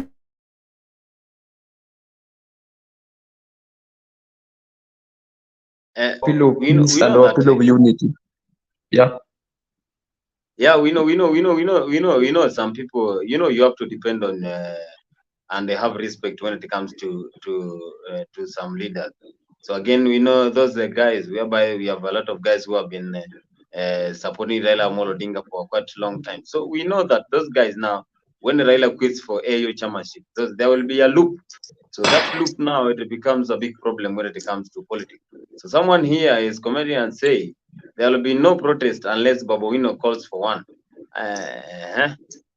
That is a good year comments. She believes, or he believes that Babu Owino can be the next king. Okay, people talking about Babu Owino. Most people thought that Baba leaving Kenyan political sphere, he will leave this to Babu Owino, in which it is very wrong. Babu Owino is still young, that Babu Owino is still young, and I think Babu Owino is not that much mature to manage ODM and to bring all Luos or all people within the country together. He is still very young to manage that. But I think by 2032, Babu Owino will be in a position where he can be like a pillar or a symbol of national unity. Yeah. But for now, I think Babu Owino is very young. Right? Baba cannot leave everything on his hands. But for the time being, let's give Baba time. Baba still has got that energy and space in order to shape the Kenyan politics. Anyway, back to you, the presenter. So we know that that was a comment from one of our followers here, saying that unless Babu Owino calls for protest. So you are trying to say that those leaders who depend on Raila Odinga, they still have no time, because now we know that Raila will be quitting, and if he quits, we have seen that Raila saying that he knows something that Kenyans don't know. So there is some contrary between what we know and what Raila Odinga knows. So these leaders, now they'll be having a problem. Do you think there is anyone else whom do you think can be able to replace this leader, Raila Odinga? Do you think there is anyone who can be able to replace Raila Odinga? First of all, I have to say this. Replacing Raila Odinga is not that much easy. I know you've been having the enigma, the power that Raila has been having into the Kenyan realm of the Kenyan politics, the kind of ways that he has been using to unify all the people within the country, across all over the country. I think this person that Raila will choose, maybe to take a position where he can unify all the people within the country, this person must be a national figure. And from the leaders that I see from Lowland, I think no one is qualified as a national figure there that can hold ODM, except I think the youngest person who has got a national capability is the governor of Homa Bay, that is Gladys Wanga. And to my advice to Ruto, if he wants to win the 2027 election, let him pick a woman to be his deputy, and that is Gladys Wanga. That woman is very much energetic, and it can unify. She can bring unity among people within this country. Yeah. But for the sake, people are reasoning about Babu Owino. I think Babu Owino is still young. Babu Owino is still young to unify, to bring unity all over the country. And for the time being, I want to say this: we should give Raila Odinga time. Raila Odinga is still our kingpin as Luos, and also as our kingpin as the people of ODM. Let him give him time. He's still alive. He's still energetic. Anyway, thank you.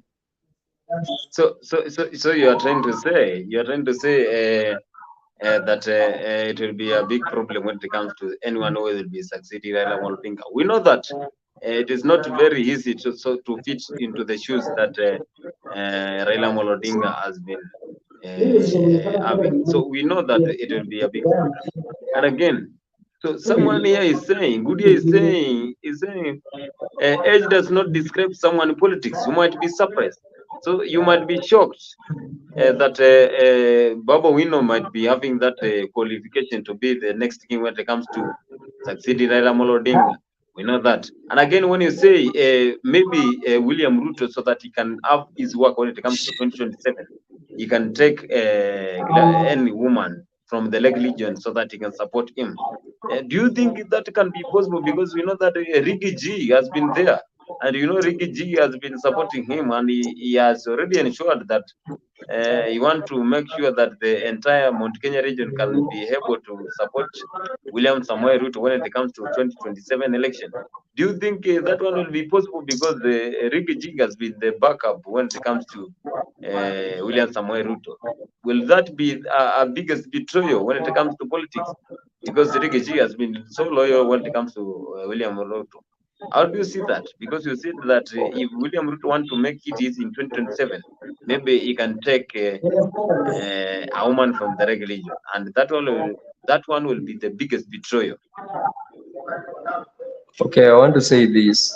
Rigiji benefits I know he's the deputy president of Kenya, but as per the moment, I don't think Rigiji has got that power to unify all the Kikuyus, to bring all the votes into one basket. And the way I'm seeing things going, in 2027, Kikuyus might give us their own person. They might bring their own person into the ballot. And this is my advice to the UDA people. They should take keenly the votes from the Western region and from the Lake region. Votes from Western region and from the Lake region are very important. It means Ruto should use the Luas, the Luos, and I think he should look for a way in which he can converse with Hassan Joe, so that he can take also the coastal votes. With that, I'm very sure that Ruto is going to be the second president of this country. Yeah. So if he wants to fail again, let him use Rigiji again, because what we thought from Rigiji is not what we are seeing now. Okay, thank you. So you are trying to say there is something that is hidden that you don't know when it comes to Rigiji, that people had different thoughts when it comes to Rigiji. But we know that these guys, when they came into coalition, they decided that Rigiji will be supporting him when it comes to 2022 general election and also 2027 general election. So that is definitely 2 terms. So if William Ruto makes a U-turn and decides to pick anyone from the Reg region, then that one will be the biggest betrayal. So, and you can say that William Ruto can pick anyone. But again, these guys are bonded, and for now, he is the president and DGG is the deputy. So that one will be the biggest problem. And again, we all know that Raila Odinga might be knowing something that we don't know. So we are expecting anything when it comes to AU and also the U-turn when it comes to political engagement when it comes to Raila Odinga. So many people have been saying we have a Babu Wino, others have been saying they want to take Edwin Sifuna, the others want to take Okiom Tata. They want to make sure that whenever Baba leaves, you make sure that there is someone who can replace. So I don't think that now we are able to replace Baba Raila Odinga, or whenever we replace him, that person must have that ability. We know that Raila Odinga is a very powerful person, and whenever he makes decisions, he always makes sure that anything that happens, that he is very close, and he makes sure that whatever happens in the country, he is engaged. So anyone else who will be coming to replace Raila Odinga will have a very heavy duty, and we all know that when it comes to that duty, it is not very easy. And again, now when it comes to AU, things will be different. We don't know what will happen. You know, when it comes to those international, now it should be an international competition, and we know that the different parties, different countries have presented their names and qualification for these chairmans. So it maybe Raila may lose or win. We don't know. This one is a goal. He may lose or win. So here it will be a difficult situation. Maybe if Raila loses, then he'll be back to his position, and 2027 he might vie for the president.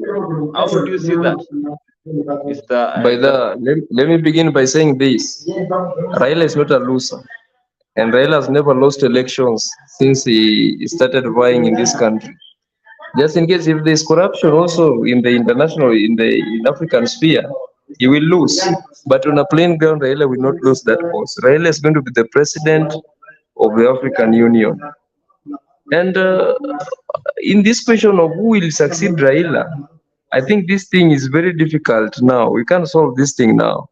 Let's just give Raila time to work. Even if there are some people that are qualified, to be the kingpin, then we'll see that one later. Let's just give Raila time. He's still energetic. He will still shape the Kenyan politics. But where I think the leadership we should have a question on is the leadership of ODM. I think ODM belongs to Raila. Where we have a very big question is the leadership of ODM, and the person who will be chairing, who will be heading ODM, is the person who will be the kingpin. Yeah. And for now, I think the chairman of ODM is John Mbadi. And John Mbadi, even if he's a national figure, but I don't think John Mbadi can unify all Kenyans into the ODM basket or box. The second person is the vice chairman of ODM, that is Hassan Joho. Hassan Joho, I think Hassan Joho is known all over the country. And you too, I know you can confirm with me that Hassan Joho is known all over the country. I think Hassan Joho has got an upper hand in managing ODM or being a kingpin in ODM. Somebody like Hassan Joho, I think somebody like Edwin Sifuna, he has got all that capabilities. Babu Owino is also there, but Babu Owino is also there, yeah. But let's give Raila time to work. Anyway, thank you. So Zado Komondi is saying, let's give Raila time to work. He's saying Raila is still energetic and they can go back and work everywhere. So someone here, I was reading the comment, and someone here said that people will be supporting Raila Odinga when it comes to AU. And we all know that the Kenya Kwanza, we have seen the clip that the Kenya Kwanza leaders are trying so hard so that they can support Raila Odinga when it comes to AU. Maybe this one is a strategy so that they can be able to make sure that when it comes to 2027, whoever is vying for the presidency, now they'll be very loose when it comes to winning this one. So we all know that when it comes to winning election, you have to be very firm. You have to be having that political engagement when it comes to all the citizens. So whenever Raila Odinga tries to leave, then that one will make William Ruto to be very expected person when it comes to election, when it comes to 2027. So Raila Odinga, we need him back to the election ballot, because Kenyans believe that whenever they wake up, they have to make sure that they go back and vote their cast when it comes to Raila Odinga. So I think that one will be very easy if 2027 Raila Odinga is not there. Do you think, Mr. Emmanuel, Zadok, do you think Raila now can be going for 2027 general election if you see that Raila is not affiliate, he cannot fill for AU? What if something happens? You know, this one is something that will be very competitive when it comes to this chairmanship. What if Raila Odinga loses? Does he have that ability to come back and vie for the presidency come 2027? I think, let me begin by saying that everything that has got a beginning has got an end. Yeah. Raila Odinga, if he loses, just in case he loses, which I know that he won't lose, he's going to be the president of AU.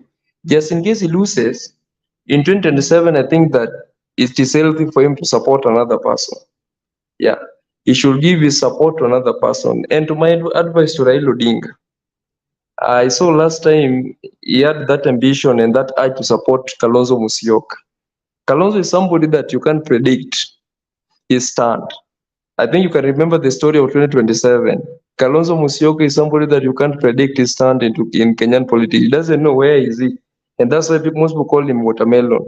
In 2027, after him being in the ballot, Kalonzo left Raila and left everybody and joined Moi Kibaki, in which it was a good decision according to him, but it was an element or a sign of betrayal to the ODM or to the ODM people or to Raila by that time. And during that time, Ruto took his time, took his energy, and took everything and every support to support Raila. And during that time, he supported Raila, and Raila became the Prime Minister of the Republic of Kenya, in which it was a post that Luos had not managed that post before. And it was a Prime Minister with powers prime minister that could make decisions within the government. Yeah. So what I want to say, 2027, Raila should look for another person to support. In which, according to me, let him support William Samoei Ruto the way William Samoei Ruto supported him in 2027. Because according to how I'm seeing things, according to our generation, on relation to the generation that we have now, William Ruto is the best president that Kenyans should be having. So currently, I've been seeing people complaining about high economy. The economy is not favorable to the people of Kenya, and this is my take on it. The word economy comes from the word economy. The word economy means lack. Someone must lack somewhere for the economy to move on. Someone must lack for money to move within the country. So I was trying to say this. Let's give Ruto time. Ruto is going to work out ways. Last time I saw him talking about Captain Gile.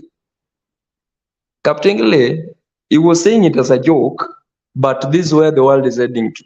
The world is heading to where sources of employment are online. These things of online jobs. Ruto is trying to tell Kenyans that now we should focus with online jobs. You see, because the type of employment that we have now within the country, with me I can say that it is like a traditional type of employment sector.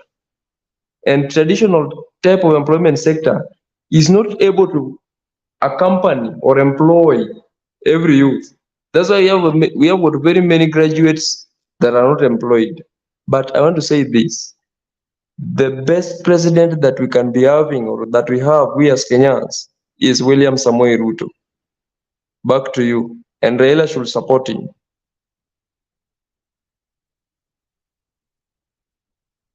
Raila should support William Samoei Ruto. That is my take. And Ruto, I don't think Ruto, Ruto is one of the Kenyan presidents that is very, very much intelligent. Ruto is very, very much intelligent. And I usually say that Ruto has got a sober meditation. And with that, I don't think that Ruto is the only person that can be a one-term president. It can't happen. He can't be the one-term president. Ruto must be a two-term president. And he must sit 10 years. So to me, Raila should direct all the Luo leaders, all the leaders that were supporting him or behind him, to support William Ruto for the second term to be the president of the Republic of Kenya. Because I know Ruto will deliver. Back to you, the presenter. Oh, nice. That was a big presentation from Zado Gomondi, who is one of the guys we are having today. So I have a comment here. Someone is saying, I have a suspicion Uhuru might come back for a big position and Raila has his place set aside for him by Ruto. Those are the same of comments that we are having. So someone here is saying that Uhuru might come back and a big position might be preserved for him by William Samoei Ruto. Do you think there is a mind game that is happening between these guys? You know, we have Raila Odinga here, we have William Samoei Ruto, and also we have the former president Uhuru Kenyatta. Do you think there is a mind game that is happening between these guys? Because we all know that politics is a mind game. And we don't know what these guys cooks. Many Kenyans were surprised. Many Kenyans were shocked when they saw Raila Odinga and William Ruto, inclusion of Mzee, the president of Uganda, Yoweri Museveni. People were shocked when they saw those three guys having a conversation. Do you think there is a mind game that is happening? Because we know that Uhuru has not been so close when it comes to the President William Ruto. Do you think there is a mind game here? Because if Uhuru might come back and there is a position that has been reserved for him by President William Ruto, do you think that this one will make Kenyans go into big shock? And can this one be possible?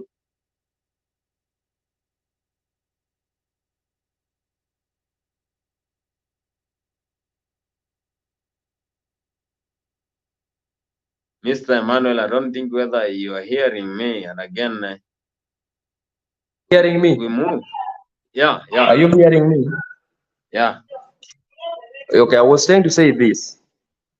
that when Uhuru Kenyatta was the president of Kenya, he was supporting a certain document known as the BBI. And the BBI was creating certain positions within the government. And the court went ahead and threw the government, threw the BBI into the dustbins. But what I want to say, sometimes the BBI is not gone. The BBI is still there. And if you see Uhuru Kenyatta is also still energetic. He's still energetic. Maybe Ruto can get a post for him. And toward politics is like a chess game. At some point, you can't predict what will happen. You know, politics is like a chess game. And to be into the government, I don't think this is healthy. Because everything that you begin, you must end it. And something also is also nice when it has got a nice ending. You know? Yes, you must leave something when it's still nice.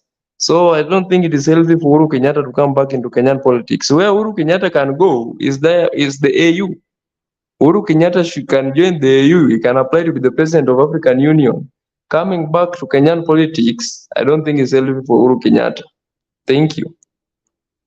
So you think William Ruto can also bring this guy who is the former President William Uhuru Kenyatta, so he can be a big person. If he has preserved a big position for him, then that one will be an advantage. You know, these guys have been together in 2013. They have been together.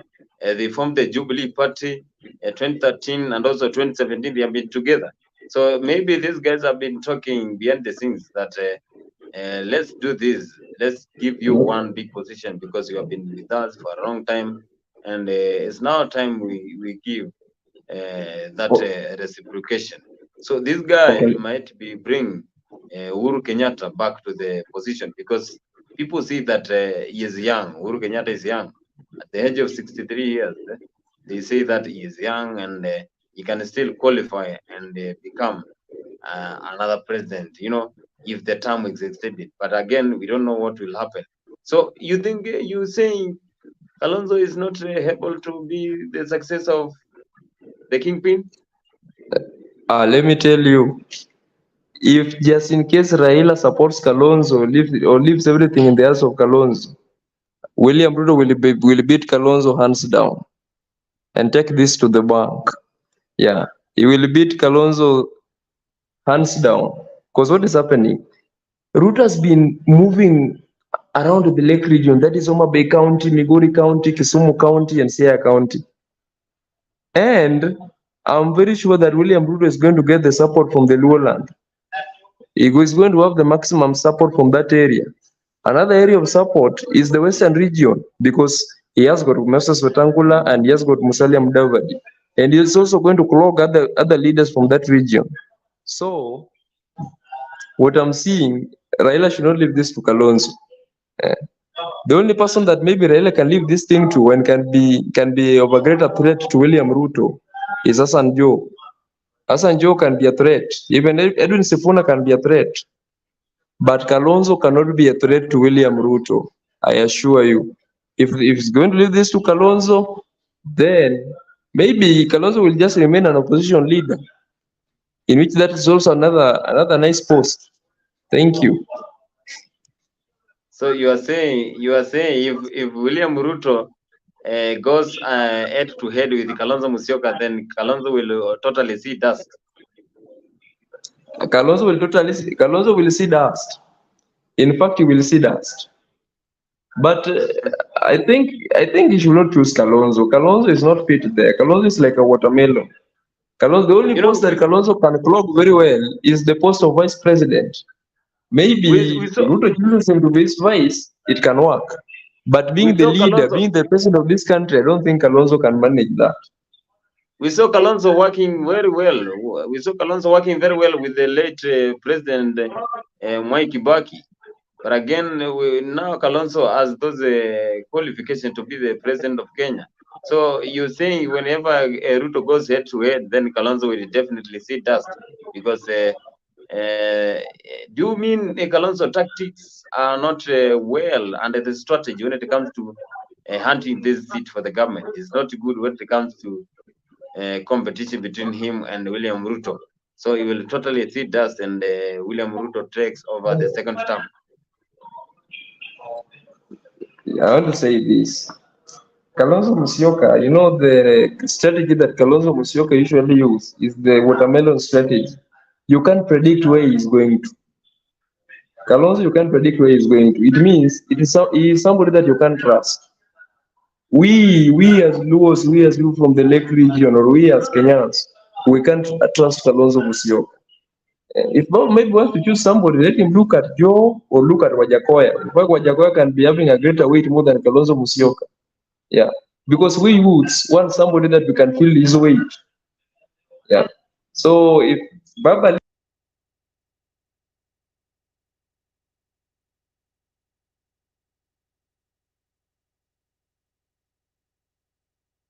Someone here is saying Uhuru does not need any position. He is. Someone here is saying Uhuru does not need any position. He is the chairman of Azimio. Another one here is saying, Goodyear is saying, that is why I'm saying politics is like weather. You know, weather changes from time to time. So there will be a lot of challenges. And again, someone here is saying, Goodyear is saying, Kalonzo needs to tour the country, not just staying in Kamba region. So many people believe that Kalonzo has only been touring the entire Kamba region. That is the 3 counties in Ukambani. We have Kitui, Machakos, and Makueni. So people believe that Kalonzo has only been circulating in those 3 countries. And again, when it comes to vying for the president of Kenya, you need to go to north, south, east, west, northeast, and every part of the country, because you need to tell the Kenyans, what are you going to cook? You need to tell the Kenyans, what are you going to do when you become the president of Kenya? So at times it becomes hard. And again, here now it becomes with the level of PR. How are you going to PR? We all saw what was happening when it comes to electoral campaigns, when it comes to the 2022 general election. We saw what happened in 2021, 2020, 2019. William Ruto had already started campaigning after the differences that were there between him and his boss. So Ruto made sure that every Kenyan now in the country knows him. And again, he developed a very big strategy that every Kenyan must know there is a leader who is firing using that Asla Nation. We always heard every Kenyan singing Asla Nation. I am going to vote for Hasla. I'm not going to vote for anyone else. So that one was a very biggest percentage whereby William Ruto PR was high. So we need someone is saying Kalonzo needs to go to every part of the country so that he can tell the Kenyans what he's going to cook. And again, now we talked about Kalonzo, and we are very sure that Kalonzo, if he goes head to head with William Ruto, things will not be easy for him. But again, we heard a lot of Kenyans saying that they are now ready to support Kalonzo. Do you think Kenyans now feel that Kalonzo is enough for that position? Kenyans feel that Kalonzo is now time. It is now time to give the Kamba Nation that full support. Mr. Mara. Okay, I want to say this, that Kalonzo Musyoka is a leader, and he is a very good leader. But we Kenyans, we doesn't trust him. How can you trust a watermelon? Somebody that can change anytime. Someone that you can predict where he's going to. You can't know where he's going to and where he's coming from. So that's the kind of person that we can't trust him. We don't trust him. And if you want us to trust him, let him come and convince us that he's fit for this position. Raila is because not being the expired. president of Raila is still strong. If Oburu, his brother, is this strong, then how about Raila, just a child who was born yesterday?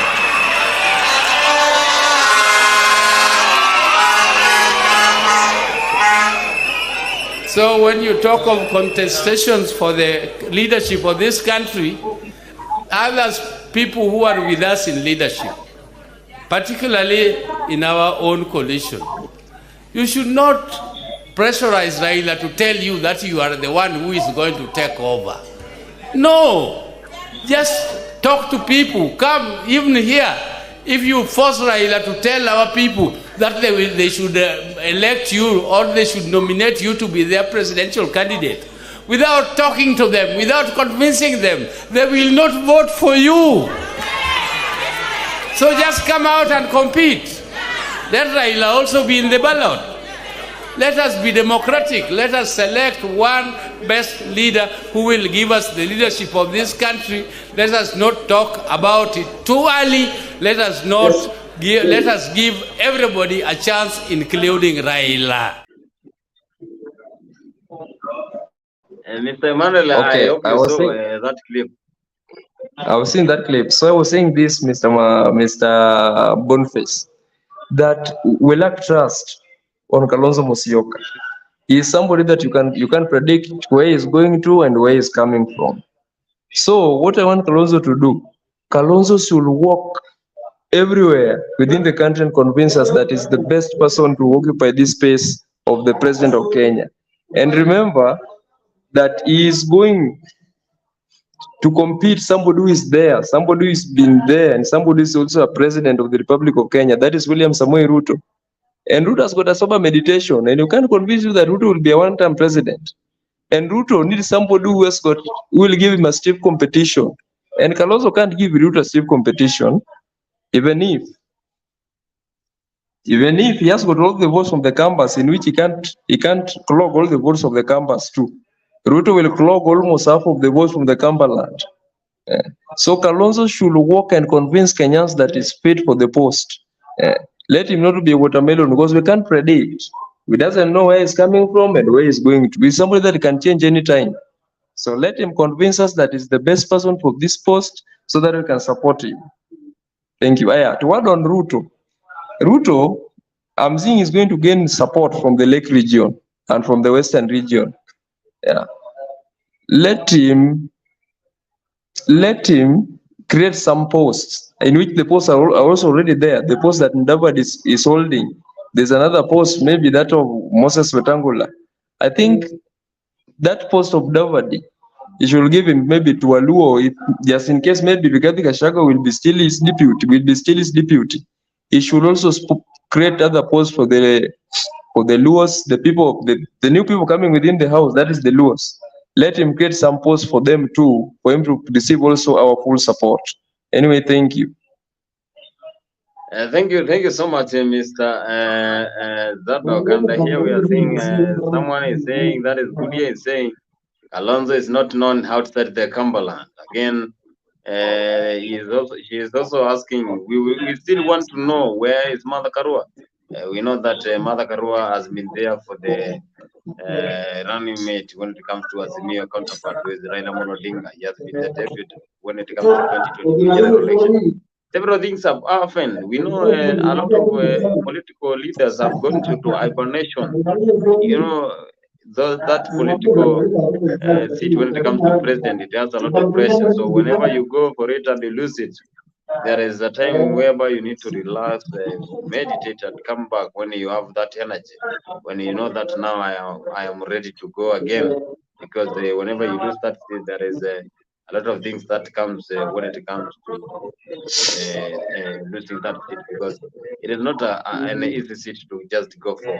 So we know that many leaders have gone into hibernation when it comes to vying. You know, there are leaders who are vying for presidency, MPs, senator, governor, but again, when they lost, they have been just trying to play it low-key. So someone is asking, Mother Karua, do you think Mother Karua was the right person to be picked by Raila Odinga to be the running mate when it comes to 2022?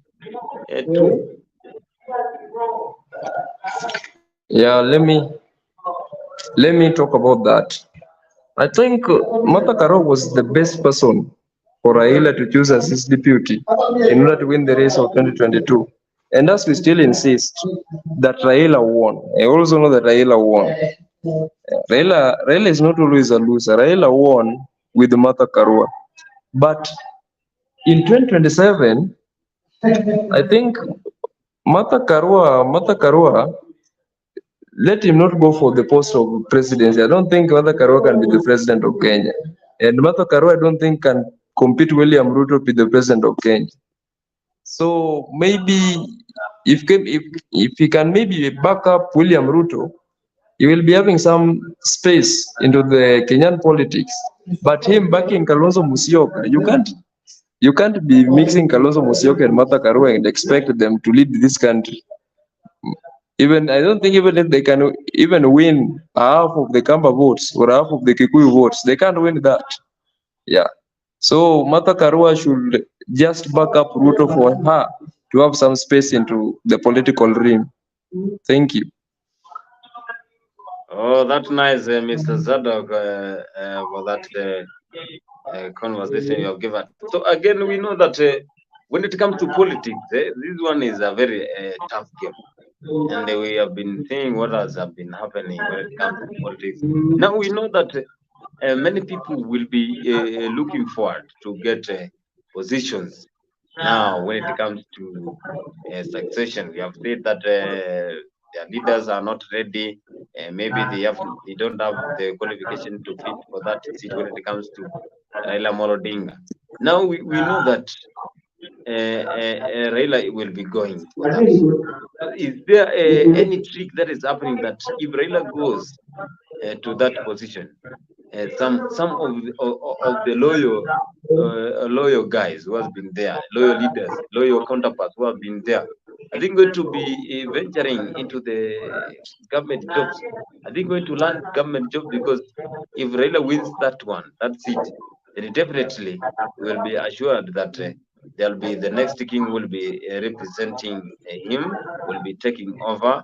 And again, is there an advantage that if Raila joins the AU, that is loyal guys? You know, there is those guys who have been loyal to Raila Odinga. We know that Edwin Sifuna has been very loyal, and he can do everything so that he can protect Raila Odinga, because he always believed that Raila Odinga is one of the perfect guys. And the likes of Baba Wino, likes of Kiom Tata, and the likes of many leaders who believe in Raila Odinga. Do you think that those guys will be getting those positions when it comes to government if Raila joins now AU from the backup from the president? Okay, I want to say this. Raila joining AU, I think the best thing Raila can do, he should leave for us somebody that should be also uniting us. We as Kenyans, the way he used to unite us before. He should look for someone who can unite the Luos, someone who can unite all the ODM members. But I want to say this, maybe it will happen, maybe it won't happen. After Raila joining AU and leaving the post, well, the post, that is the ODM post, I think the thing that will happen, there might be a disunity among those leaders, because the main person that used to unify, to bring unity among all those people who are supporting Raila, Raila was the symbol of that unity. When he's gone, there might be disunity.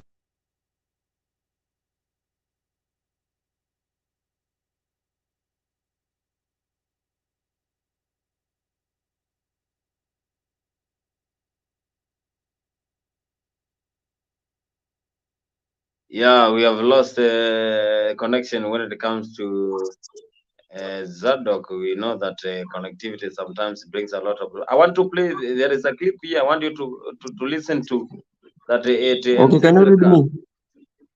Yeah, I'm hearing you well. Yeah. Okay, I was trying to say it this way. Raila joining AU will bring something known as, let me talk about disunity.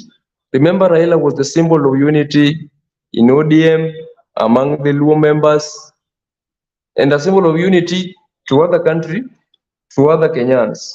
So what I want to say that Raila should call for a meeting, just in case that he wants to choose his successor. This thing should be done in a more better way, because when he's gone, there might be disunity among the country, among the ODM leaders. who is to be the ODM chairman, who is to be the kingpin. I think these issues will be discussed and should be solved early before him going to the upper rim. Anyway, thank you. So I want to play a clip here where we have informed Kalonzo Musyoka and Mother Karua there. They were speaking so that we can get to know the hidden agenda there. That will be.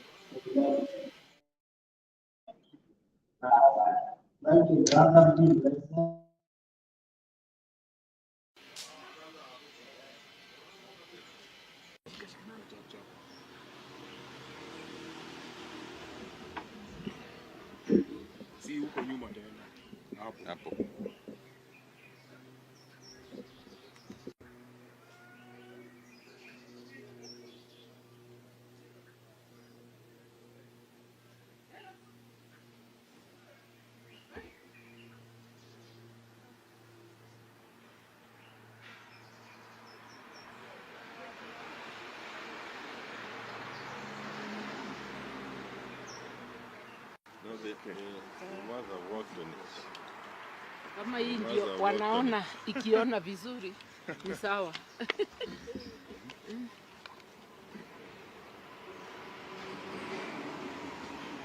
Are they there?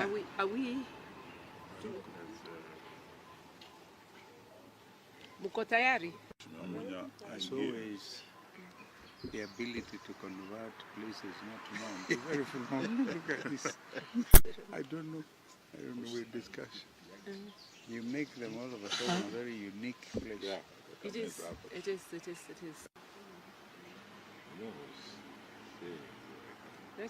David, kujene bana. Then you can.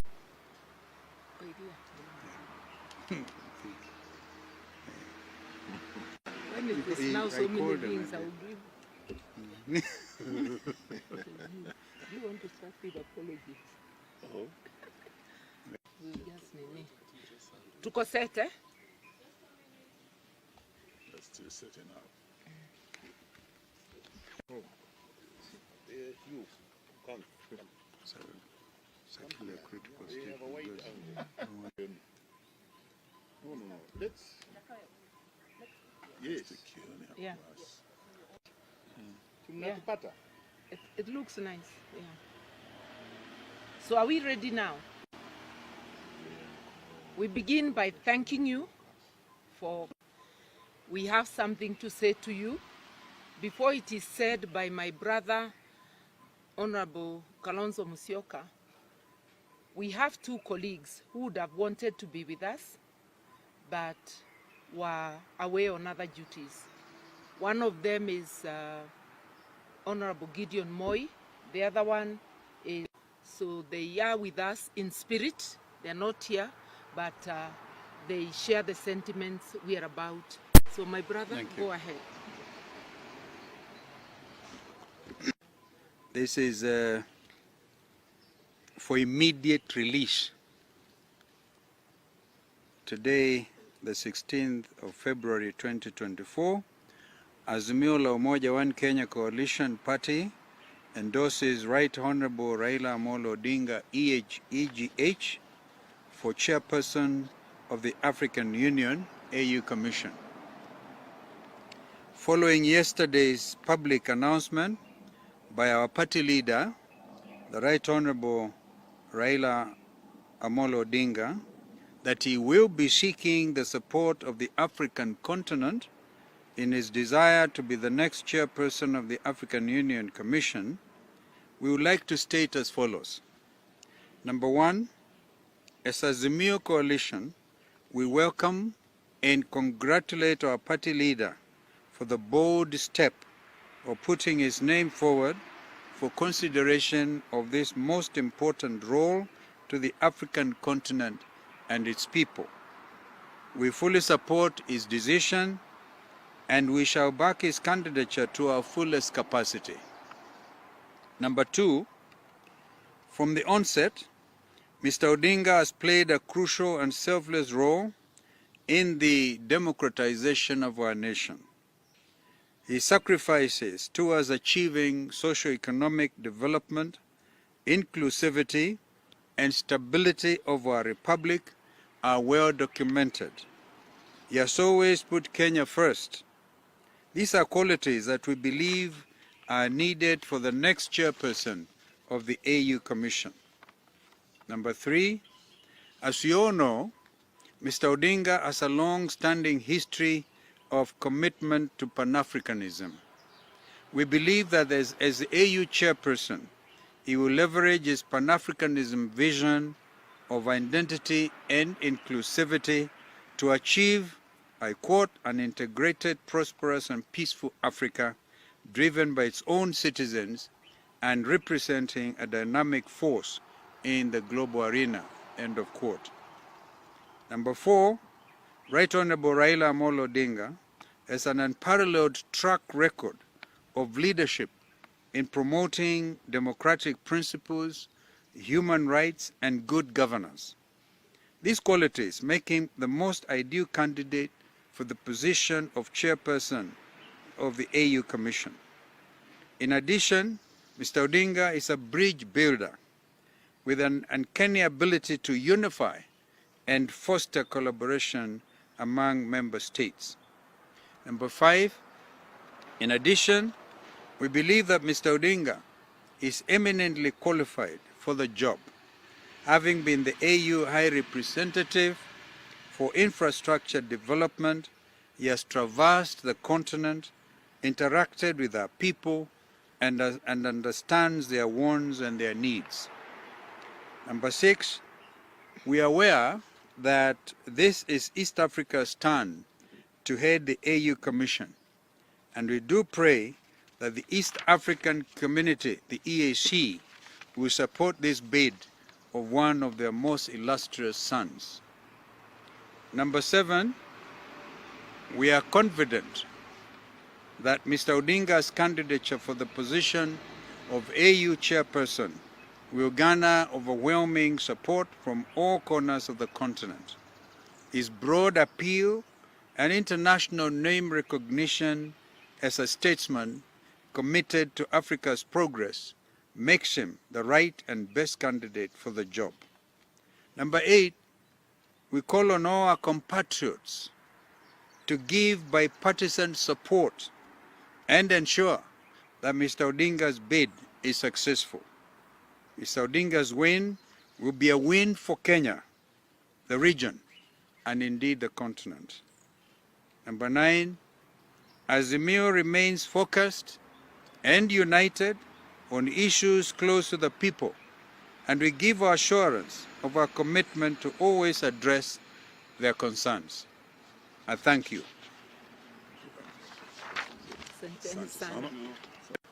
Thank you. Weekend Jema. Now, Mr. Emmanuel, you saw that video. Actually, I played it because I wanted you to see the images there. I wanted to see the personal where they have been informed there. You have seen there were a lot of leaders there. So, Right Honorable Kalonzo Musyoka has said that from the script he was reading, he has said that a win for Raila Odinga to join AU, it will be a win-win situation. Do you think this one will be a win-win situation whereby those leaders you have seen there, you have seen a lot of leaders like Martha Karua, Kion there, even Wajakoya. Do you think Raila Odinga joining African Union as the chairman will be a win-win situation whereby these leaders now will land into different kind of jobs? Do you think that one will be very easy to them if Raila Odinga joins AU as a chairman? Because they have said this one will be a win-win situation. And when we say a win-win situation here, we mean that if Raila wins, then there will be a win-win situation in other parts, in other regions. You know, when it comes to a win-win situation here now, it is different. That they may get government jobs, they may get other kind of jobs, because now their leader will be representing the entire African continent. Okay, to begin, I want to say this way. You know, Raila is now getting support from William Ruto. and all the other leaders, that is Martha Karua, Kalonzo Musyoka, Eugene Wamalwa, all of them were against William Ruto. And currently we are seeing William Ruto is now supporting Raila to be the president of AU. This means that they should change their attitude towards William Ruto. They should know that William Ruto is with them, because if William Ruto is supporting your leader, then it means that William Ruto has joined them. So the only thing I want to advise them, if William Ruto has joined them to support Raila, the president of African Union, they should also join William Ruto in supporting the government. Whatever the government is going astray, they should advise William Ruto to direct the government into the correct direction. Then I've heard Kalonzo saying that Raila winning the president of the African Union is like a win-win situation. I think this is a win-win situation to the fact that Raila did not win the post to be the president of Kenya, and now he's going to win the post of African Union. I think they are seeing it as a win-win situation because William Ruto won in Kenya, Raila is now winning in Africa. Yeah. So that's how I can reason about it. Then this one's like an NB.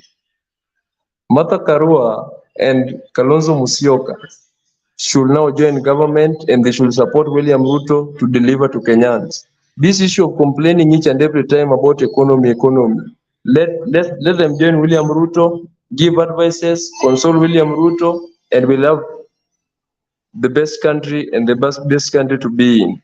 Anyway, back to you, the presenter. Mr. Zadok here is saying that they should stop complaining and join William Ruto so that they can work with the president who is currently ruling the country of Kenya. Well, that is one of our guests we are having today, and he is saying that Martha Karua and other leaders, they should join and make sure that they work with the current government, since now the government took over and the government is trying to implement the manifesto that they represented to the Kenyans when they were doing their political rallies. Well, we know that the President William Ruto has been very keen when it comes to supporting the Azimio. And we know that Raila Odinga and William Samoei Ruto, they have been so close. We know what happened in 07 and again in 2002. He was supporting Raila Odinga. So maybe these guys have been talking behind the scene. They have been sharing very deep stories that they want to make sure that they bring this country into common.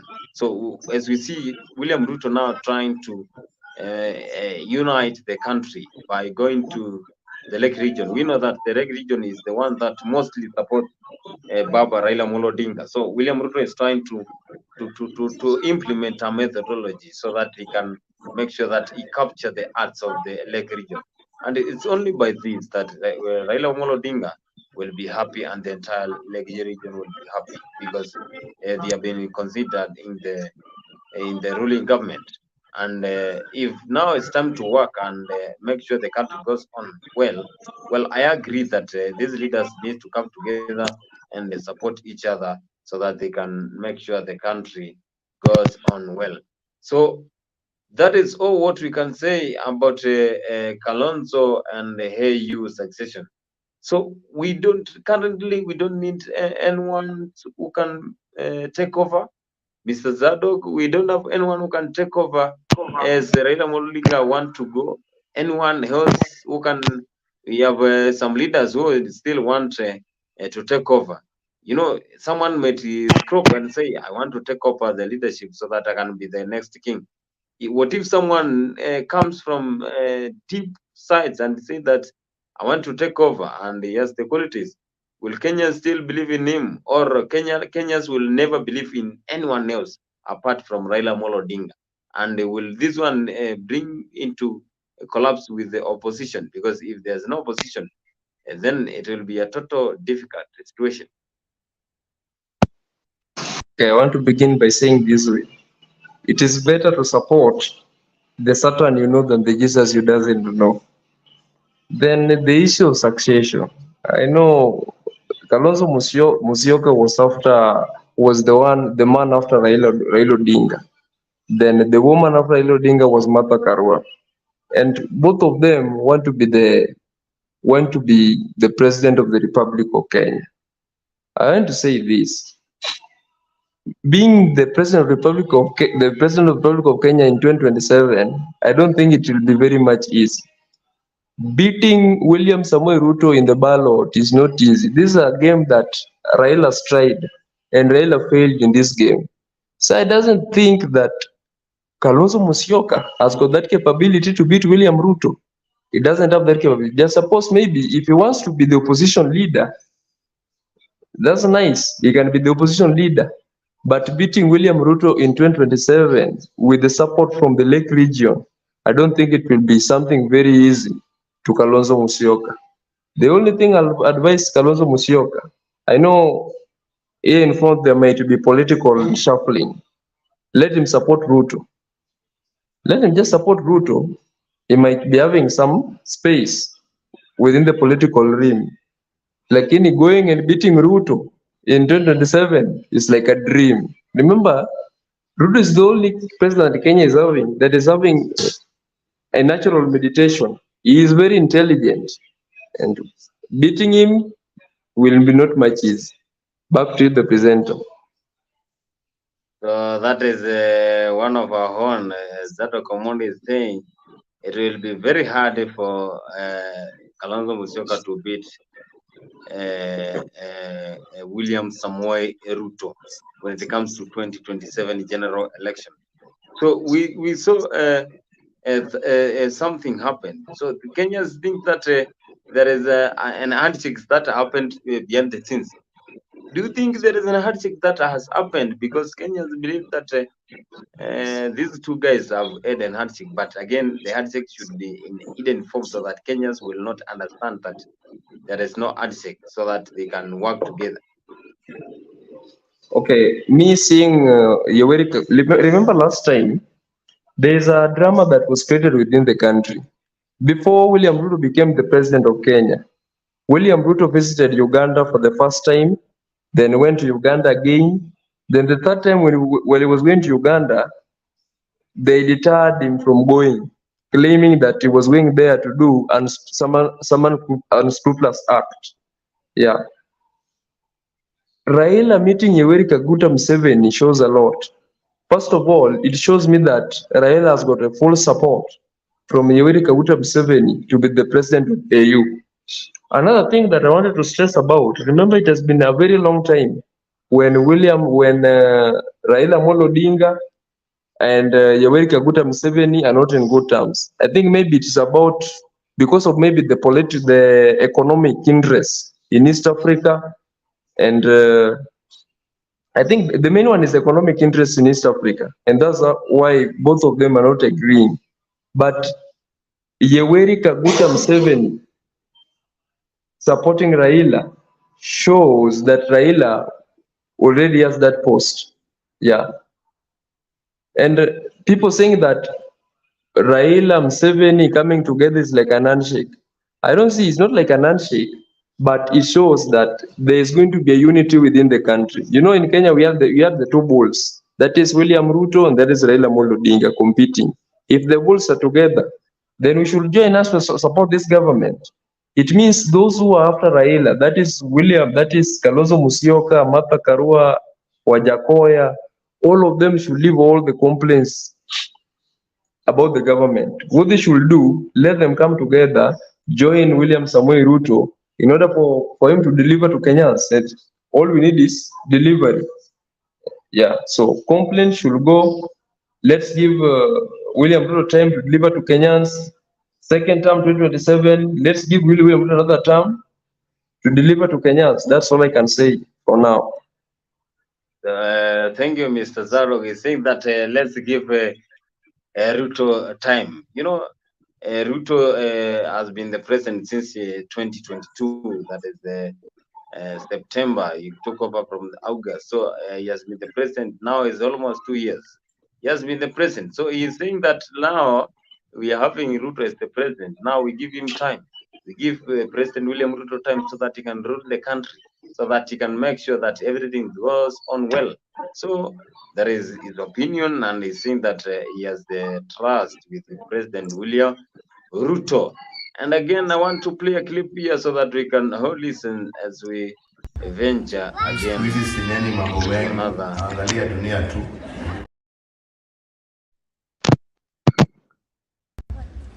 Siku hizi sineni mambo mengi, angalia dunia tu.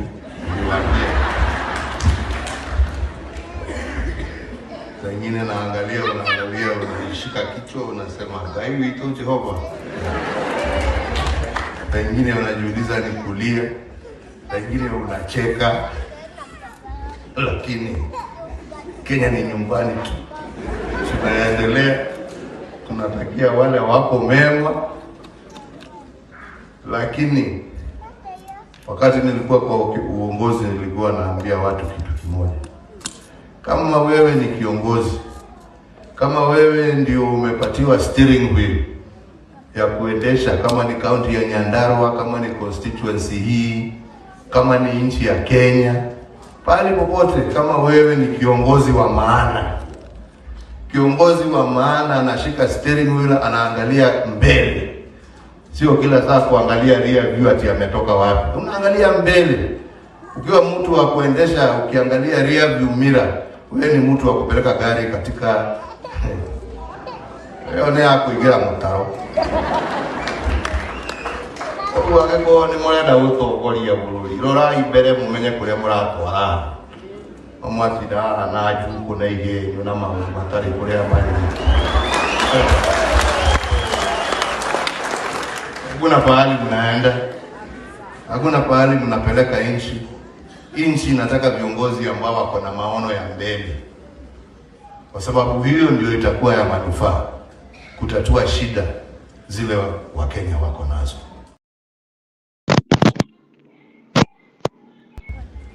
Siku hizi sineni mambo mengi. Mr. Zadok Omonde, I hope you heard what former President William Uhuru Kenyatta has said when it comes to the leadership. Yes, you are saying that we give William Ruto a time. You have heard what former President Uhuru Kenyatta said about the ruling government. How can you say about it? Okay, I want to say it this way.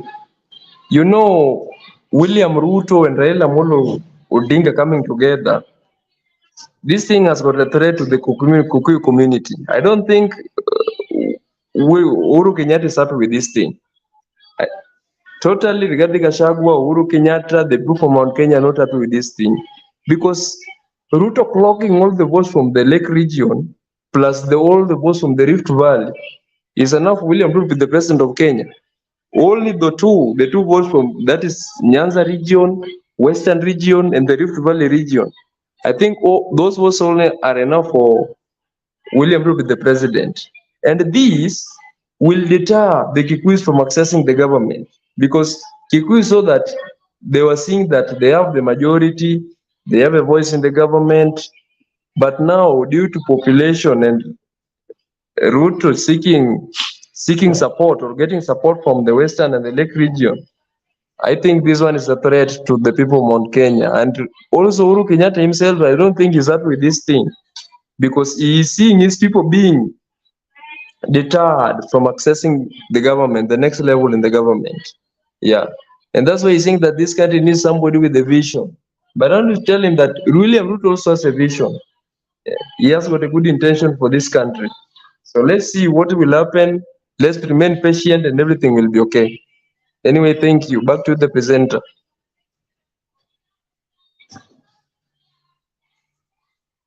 Same time and everything will be okay.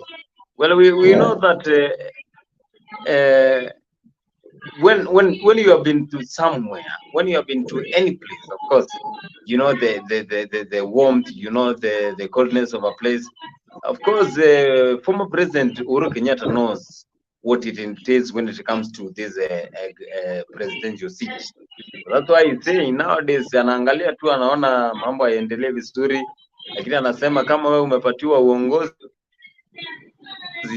make sure unajikakamua ndio mambo ikuwe sawa. So that is all what I can say about political things. We saw what is happening, and we know that there was a difference between Uhuru Kenyatta and President William. So during that second term, when these two guys took over the position, there was a difference. And again, maybe you don't know what has happened. And again, maybe former President Uhuru Kenyatta doesn't have that belief that William Ruto can be a good successor and will take this country to the next level when it comes to leadership. So that was a complaint that was raised by former President Uhuru Kenyatta about the government, and he was complaining about the steering. You know, when you are the driver, you know that when you are the driver, you have to make sure that the lorry, for example, the lorry or the car is on the right path, because if you mistake, then definitely you're going to get into a pit, and in the pit here is whereby you are the president and the economy. For example, you know, most of citizens in Kenya, they are more concerned with the economic conditions. So if the economy is so high, then definitely the cost of living is going to increase. And again, the inflation nowadays, when if the inflation is so high, we can see there is high rates of inflation. So those are the things that I will definitely be called like a pitch. So let's see a clip I here was looking at the about numbers. Today, Japan, their tax as a percentage of GDP is at 34.8%. In Kenya, we are at 15, less than half what it is here. If we have to develop our country, Kenyans must roll up their sleeves and develop their country. Our country is not going to be developed by others. Our country is not going to be developed by aid. Our country is not going to be developed by debt. Our country is going to be developed by us. Japan is built by the Japanese using their own taxes. Kenya will be built by Kenya using our own revenues and our own taxes. That is a statement that we must tell each other.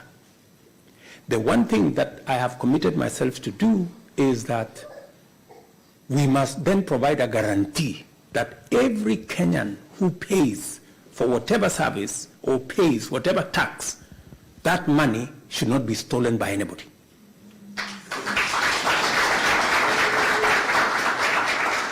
So long as we collect whatever tax we are collecting and we use it to grow our country, it is going to benefit us eventually. The one thing we must never do, and I will not do as president, is to say that there will be free lunch, that the country is going to be developed by borrowing money from other people, that the money is going to, that Kenya is going to be developed by others, and that it's going to cost us nothing to develop our country. That one I will not do, and I will not encourage you to do. And that is why I don't mind, you know. People call me names. But you see, when you are doing the right thing, your conscience is clear that you are doing the right thing. And I will do the right thing for our country, irrespective of what names people call me, including Zakayo.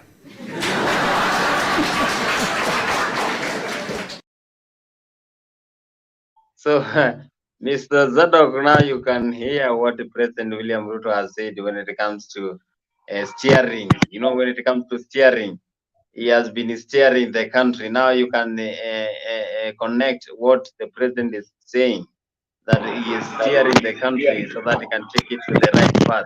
So he said that for us Kenyans, so that we can be in good position, we need to tighten our sleeves so that we can be doing well.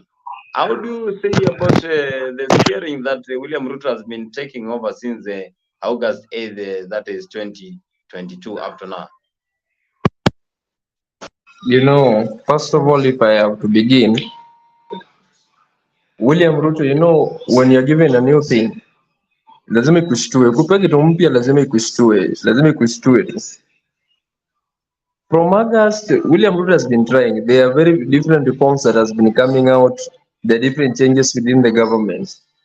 And I want to say this, if he means what he's saying, that all types of growth and development will do this thing using our taxes and our revenues, then what he should be doing right now, he should support all the economic activities within the country. He should give finances to support the economic activities within this country. You know, when he supports, maybe around the lake region, if he can support the fishermen, bring more technology, advanced technology into the fishing sector, more technology in the farming horticultural sector, then the East Dream will be achieved. So what I want to say, let him support the local businesses, the local economic activities that are happening within the country for us to achieve that. Because this is the dream that also John Paul Magufuli had before he died. And this is the dream that other people like PLO Lumumba usually advise us about. This is the dream that Malema is advising us about, that we have all the resources that is enough for us to grow this country, to bring economic development in this country. So let him support all the economic activities within the country for us to achieve this dream. I know people have been calling him names. Managing the government is not very much easy. And one thing that people will complain about each and every time, even from the time of Kibaki, people complained about it. From the time of Uhuru Kenyatta, the first term, people complain about it. It is the economy. And remember, I said that economy comes from the word economia, which means lack. Someone must lack for the economy to move forward. So let him stabilize the economy. Let him support the economic activities within the country for the dream to be achieved. That is a good idea. Magufuli had it, and Tanzania was moving on. If you can bring that implication also in Kenya, I think Kenya will be in a more better place, because we have got resources that is enough for us as a country to move forward. I think the issue of loans, the country cannot grow on loans or debts.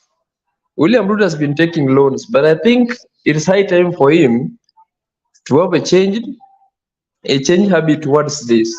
These too much loans will affect us, and the country cannot move on debt the way he has said. Let him support the economic activities within the country for us to move forward. Thank you. So, Mr. Zadok is saying that we give him the full support so that he can make sure that everything goes on well. So that one was an idea that was given by one of us here. So we agree with it. And again, we see that if you have that ability, then go for it. Because William Ruto said that I am able to become the president of Kenya. I am able to make sure that I rule this country. Then why should I not? So William Ruto asked for the presidency. Now he's the president of Kenya.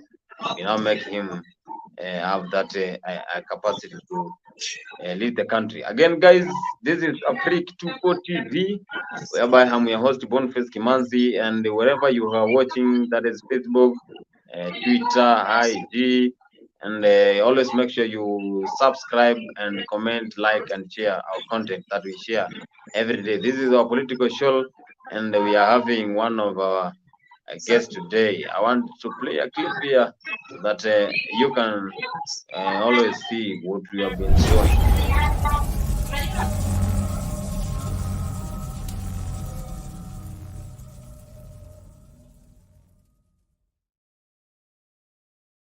Well, right, that is the logo there, and make sure wherever you see that logo, you always subscribe, comment, like, and share. So, Mr. Zadok, you are saying that Kenyans should give William Ruto time.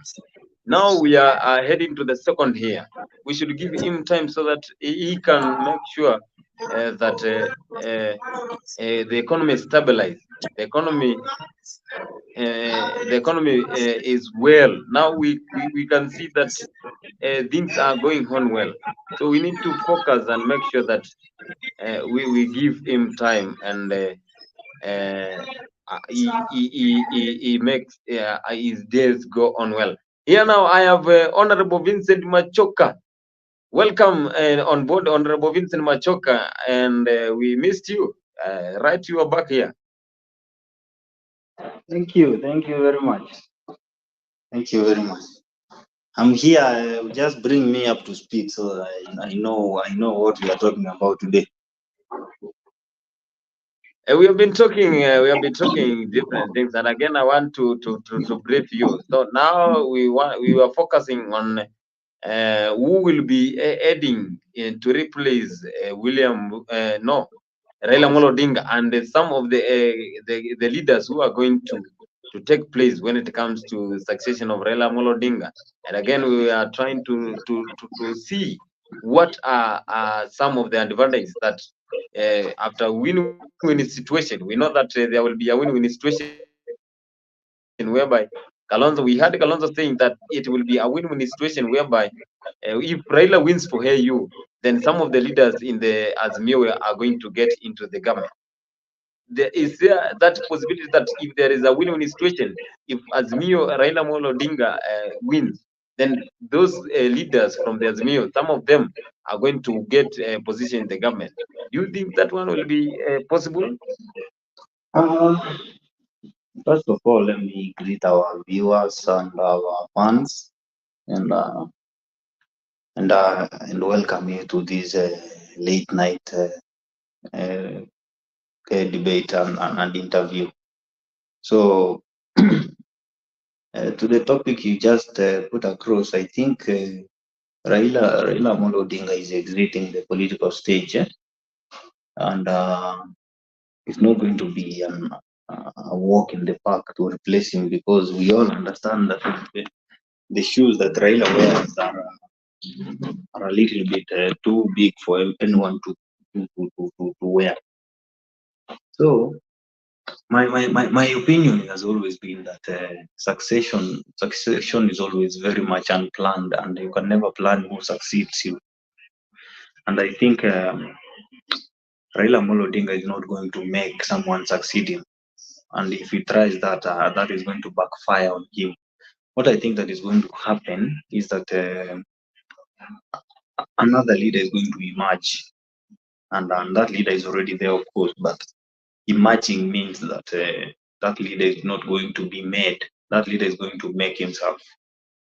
So I think Raila Amolo Odinga right now, Raila Amolo Odinga is more than aging, and the age on his side does not guarantee him a chance to make another person to succeed him, especially from his lineage, because you understand that his lineage is now almost complete the same way the Kenyatta's lineage almost as Uhuru was exiting the stage, the Kenyatta's lineage almost I can say it ended with him. So what I think and I stand to be guided is that the person who, if I were to be given a chance to choose a Raila's successor, I could have chosen the Guman governor for Homa Bay, because Nyanza has lacked a leader who is development oriented.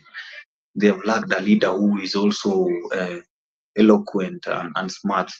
If we put another goon to lead the Luos, because I think we can understand that Raila's style of politics has been using people to commanding people to fight for him.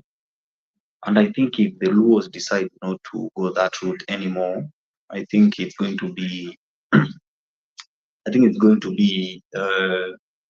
a Guman leader. For example, personally, I feel like if the Luos want a leader, they will choose someone like Gladys. But I don't know if a Guman leader can take over the Luo. And I don't want to refute the chances. But if I were the person who crowns the king or the queen, I could have crowned that woman governor. Because for the past 2 days, we've all had the potential that she's had. We've all felt that this woman is a leader. We've all seen how much she has mobilized people come and invest in Homa Bay. So I think, to be honest, if we are to choose Raila's successor in Nyanza, we could look the direction of Gladys Wanga, because I don't think there is other leaders. I have heard people say Babu Wino. If I were Babu Wino, I could not focus on removing Raila Odinga from the throne and sitting on it. No, because I think if the moment you put yourself in that position and you don't have the tactics that Raila has operated with for the past 30 years, Raila has been one person who was not in the scenes, but was controlling things behind the scenes. So I think for you to be a leader that will succeed Raila, you must at least be sure that you are going to win an election, because if you are not going to win an election, Raila was lucky in a way that we had another constitution that someone could run for member of parliament and still run for presidency. Someone could become minister and still be member of parliament. But right now, the moment you declare your interest for president, you will have to drop. You have to drop from running other positions for you to run for the seat of president. And with our constitution, the winner take all factor is always considered. So I think if Raila Odinga is exiting the stage, the person who is going to succeed him must know the tactics that Raila used to survive in opposition. They must know how to command the government and get a share from there, even if you didn't win an election.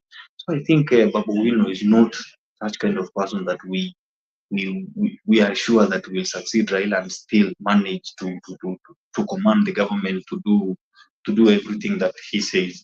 So and another person that people have said is Evans Kidero. Evans Kidero, the moment you run for governor, and I know most people agree with me that the moment you choose to run for governor, you limit your chances of running for political ground in national government.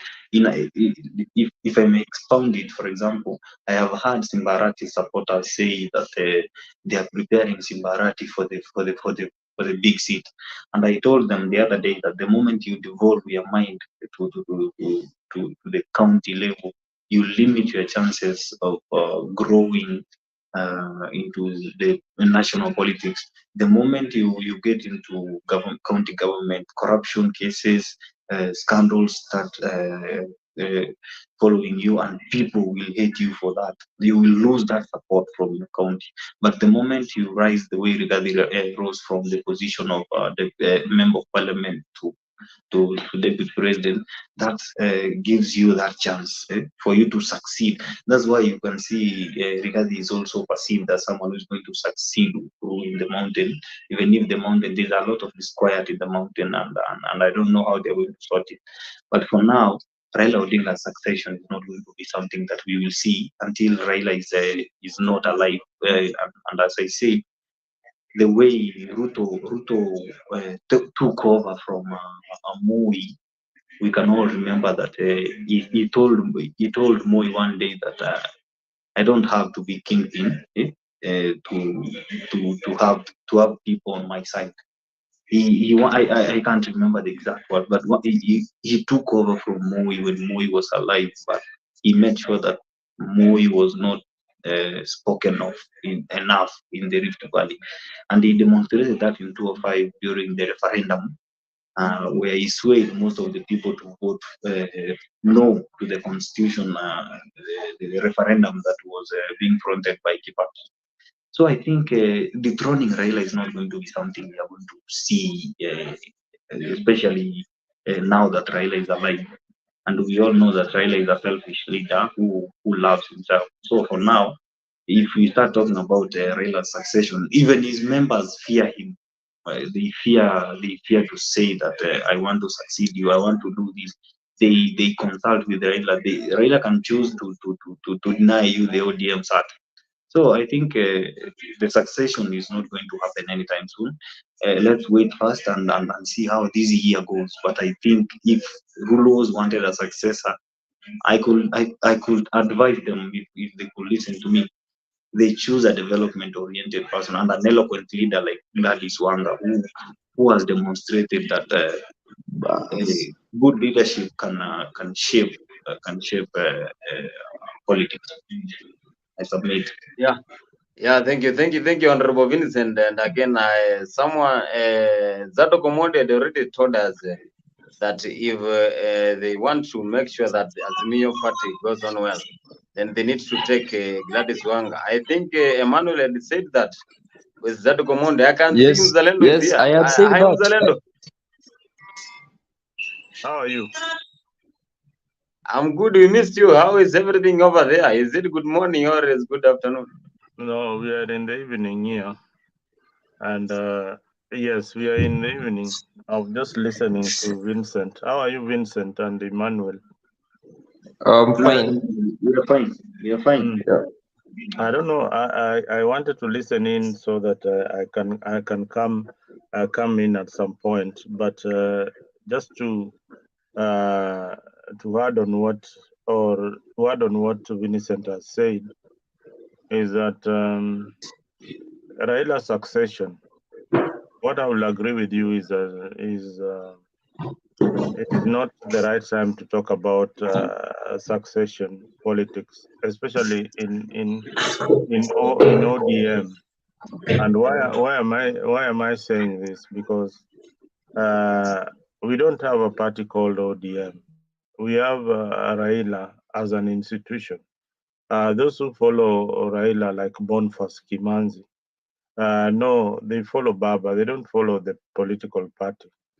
So when you say Raila retires, then it means that is the end of your politics. All right. So you need to be very, very careful. This man, you don't follow the party, you follow him. So Raila is followed by his followers. So his absence in the scene means that that particular political party will now lack direction. He might be there on the background to give direction, but his complete or total absence. And you've heard what he said. I wish you could get the clip where he's saying that Ethiopia is just 2 hours away from Kenya. Well, this is what it means. It means that I am in Kenyan politics. I am not going anywhere. I can't leave the party for anybody. That is what he's saying in short. So you need to read and understand politicians when they make some statements. Sometimes they can make a statement that that will actually tell you what is in their mind, but sometimes they can make a statement that it makes his supporters guessing what next. Like now, most of Raila's supporters are wondering. They are saying, Raila, please give us the direction. We want to know. You heard what Ngilu said. Baba, we want to know where we are heading. So generally, and that has not been a plus. That has been a negative for Raila Odinga, because Raila does not have anybody who tells him the truth. He is the law. He is everything in that particular institution. So that moment there will be just one person who can face him and say the truth. People like Sifuna, they look at the kind of insults that they've been hauling up and down. Look at all his supporters, the way they've been abusing the president. And now Raila is going to work with the president, and most likely some of his soldiers are going to get some state appointment, courtesy of Raila Odinga's unity with William Ruto. Now, the big question is, where are his supporters heading to? They have already started demanding a lot from Kalonzo. They have already started saying, Kalonzo is not the right person and things like that. So there is no unity and direction in that particular political party called Azimio, or vehicle called Azimio. There's no unity. It will break down into small pieces, and some will scatter to UDA. Others will remain with Kalonzo. That is what is going to happen. This is evident because I will not be surprised, Mr. Boniface, if Raila says Ruto tano tena. You wait for that moment. It is coming. It is coming. I am telling you. And the reason why he has to say that is because these guys know very well that the projects that William Ruto is initiating, no president in the history of the Republic has ever initiated such ambitious projects. If they see the light of day, then Ruto will remain in Kenyan history as the best president that Kenya has ever had. Take that to the bank. You will not believe it, but that is what is coming. Thank you. Yeah, that was an idea. That was his perspective. That is Mzalendo saying that Ruto might be given that endorsement by Raila Odinga to take over another 5 years. And again, I know politics is a mind game. But again, when you are dealing with the politics, you need to be very sharp and know what you are dealing with. There was a comment here that was posted by one of our followers here, good here, and she said that, I think he said that read between the lines. Raila said that he is not going nowhere. He knows something his supporters don't know. That is a comment that I have been doing it repeatedly because I know that it has a lot of content. And again, Goodyear again is saying in politics you have to read in between the lines. Again, that is something that we need to emphasize because in politics we know that politics is like weather, so anything can happen. We saw what happens during election, towards election, that is the year 2022. Many of leaders who were loyal to Azimio were changing their loyalty to UDA. So we know that weather is like what we call politics. So again, Geoffrey Ruto is saying Raila has drawn the towel. Going for AU is a smart way of retiring from active politics. Mr. Zadok Omondi, do you believe in those words that this is the way that now Raila Odinga will take over, and now it's time to say, I have thrown my towel, I have taken away my leadership now to Azimio, now I want to go and retire from Kenyan politics. Do you agree with this? I can see Geoffrey Ruto is here. Geoffrey Ruto amepotea. Emmanuel Zadok Omondi, do you agree with this one? That Yes. This is the high time now. Raila Odinga is retiring from politics. He is now quitting politics when it comes to local politics and joining Africa now. When he will be leading the Africa continent now, he will be now the president of the Africa. Now he will be the chair of the AU. So do you think that this one is true? That it is the time that Raila Odinga now, Kenyans will wake up in 2027 and go to vote. Whenever they are voting, there will be no name that that sounds like Raila Odinga. Do you agree with these words? Okay, let me begin by saying this. Raila Odinga going back to the ballot in 2027 is not healthy for him. In fact, this one will lower his status, the way we've been knowing him. I think that the best thing Raila should do, Raila joining AU, first of all, he won't actively participate into the Kenyan politics. Yeah. So the best thing that he can do, even if he's not going to support to participate actively into Kenyan politics, he should give us somebody who will direct us. And I don't think Kalonzo is fit for that position. Kalonzo is someone that you can't predict where he's going to and where he's coming from. He's like a watermelon. I had before people calling him watermelon. So somebody that he doesn't know his stand, somebody who is a coward, somebody who cannot direct us, like Kalonzo. But Mr. Zadok, you can see now most of leaders nowadays. You can see Yeah. even leaders in Ukambani.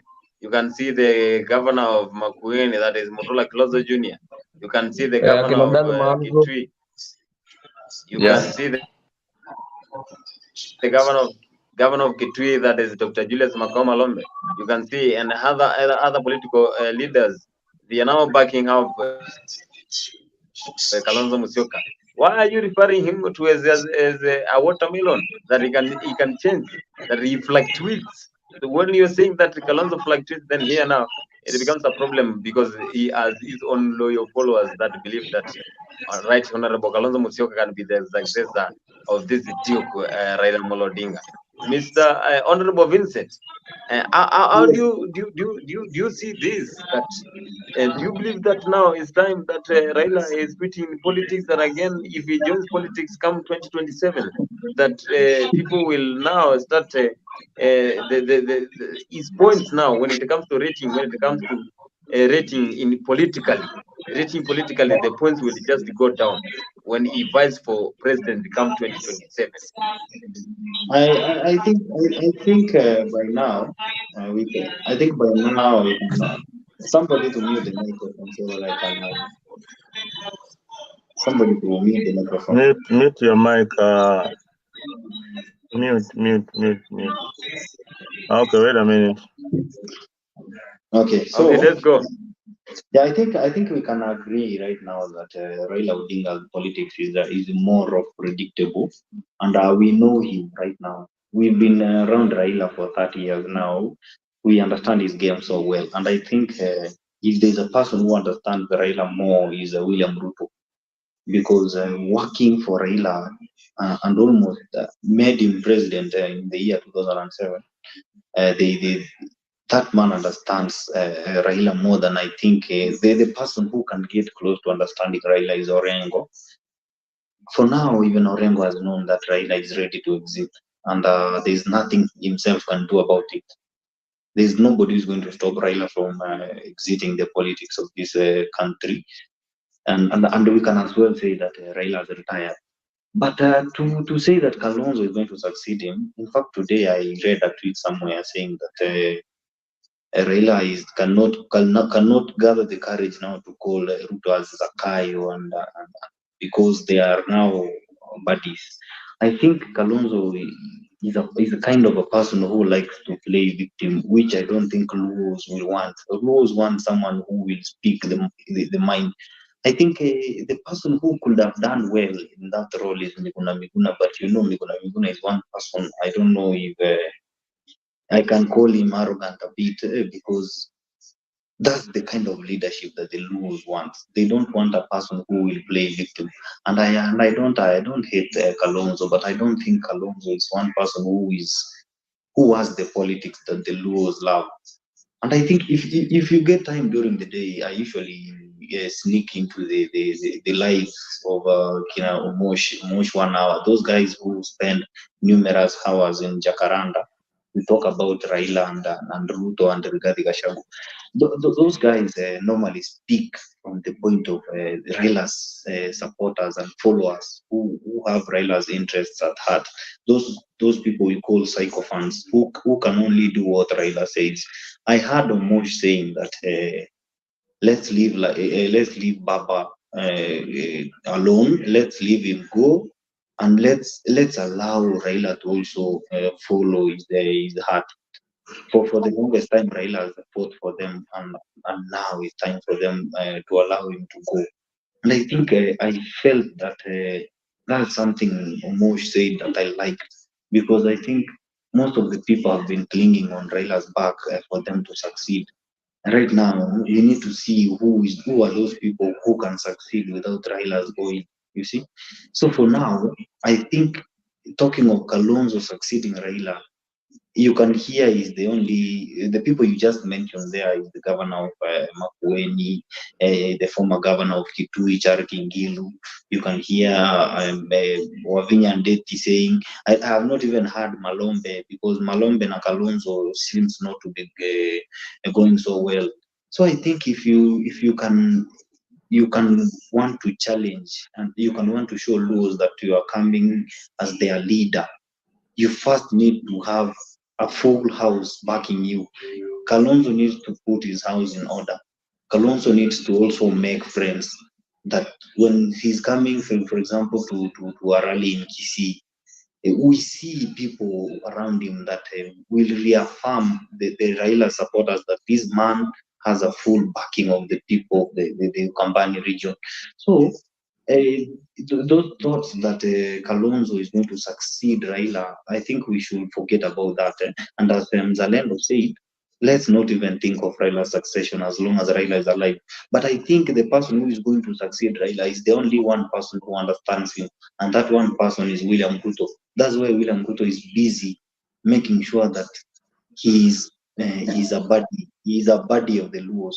He is trying so much to make the Luos see that I supported your Raila when he needed me most, and now I am supporting him, and I know right now you need to also see that you owe me something. You owe me this one now. So I think, as Robert Alai said, if the Luos given Kalonzo Ruto, they'll go for Ruto because they think with Ruto they have a generous friend who has stood with them when they need him. See, there's a time I said that in 2013 Ruto was the kingmaker. If Raila had gone with Ruto, Raila could be now retiring as a fourth president of Kenya. But that miscalculation costed the Luos 15 years of no leadership. That's why right now the Luos are even allowing UDA to sink into Luo Nyanza slowly and slowly. And I think today I saw the leaders mobilizing in Kisumu ahead of the grassroots elections that is going to happen in April. So I think right now the only person that will succeed Raila in Luo Nyanza is the president himself. And you heard Gladys Wanga the other day saying that sisi ukifanya hivi vile tunasema, I think tutakuona huko mbele. That even the senator said that Otieno Kajwang Jr. He said the same words. That shows that these people are seeing that Raila is exiting, and the only person who seems to be working so well with the Luos is William Ruto. And you can now see how Jalango is proudly walking with Ruto everywhere. The airport, Karoli Omondi was with Ruto at the airport yesterday to welcome the president of Ethiopia, the prime minister of Ethiopia. So the Luos will have no problem with Ruto going forward, but the Luos must create an enemy, and I think most of you will agree with me that enemy will be either the deputy president or the person who will emerge as the leader of the Kikuyu. Even Uhuru will be created the enemy if anything happens that will make Raila have to say that Uhuru is this person has made me not to get this thing. And I think today I was watching news. I saw a clip. I saw a clip of MTV saying that there might be changes in the AU selection panel, and that the countries that have held positions of power, either the chair or the deputy, might be kicked out of the race if the 44 member states agree in unison.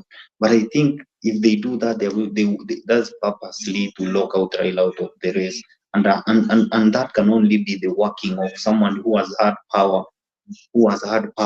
in Kenya or in Africa. For example, Uhuru, and I think Uhuru knows that Kenya has held the position of deputy before. So, and Rwanda has held the position of deputy. So the only country that is remaining there is Uganda and Tanzania. And the other day we saw clips of Uhuru and Kikwete and Suluhu in Tanzania. It seems that Uhuru is pushing for some narrative behind the scenes to either lock out Raila out of the race, so that that seat can go to someone who can serve his interests in the AU, because it seems like Raila Odinga is going to serve the interests of William Ruto in the AU. So I think we have a lot of space to calculate from, and as I usually say, in politics, as we all know, there's no coincidence that happens. So if that 44 member state narrative reaches the Kenyan political scenes, Kenyans are going to start imagining who is this person who is pushing for these reforms now. I think we can all agree that Uhuru has been president. Uhuru has the phone numbers of these presidents of the 44 member states. I think if Uhuru wants to lock out Raila, he can do it by maybe using the resources that he has. He can use the influence that he has over those people, so that he can also manipulate them for them to change that law, that if you held a position of president or of chairperson or deputy before, you don't get a chance of holding the position of either. You can't run for office until all the member states are represented. So I think right now we have a lot of things to all weigh, to calculate and figure out what will work where and what will work where. But Raila Odinga's succession as per now, it will be a very tough discussion for the Luos, and I think the Luos themselves will crown the king when the time comes. But for now, I don't see someone who is ready to take over from Raila. Thank you. On Vincent, can I ask a question? Yes. Yeah. Do you think, in Kenya we are made of ethnic classes and ethnic groups? Do you think the Kikuyu people, the people from Kenya, is happy when Raila Odinga and William Samoei Ruto are now together? Do you think they are happy? I have said this numerous times, and let me repeat maybe. Mr. Vincent, hold on. I want to play a clip here concerning the question that was asked by mambo mengi, angalia dunia tu.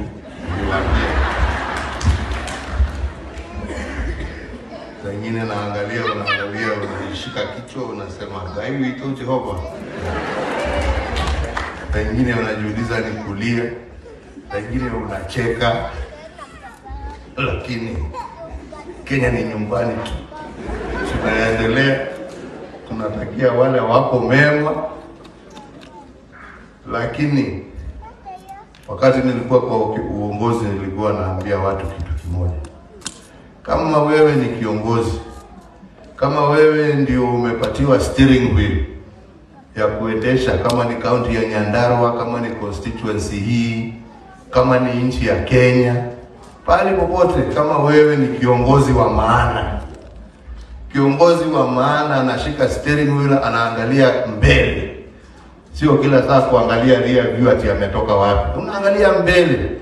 Ukiwa mtu wa kuendesha ukiangalia rear view mirror, wewe ni mtu wa kupeleka gari katika yone yako igira mutaro.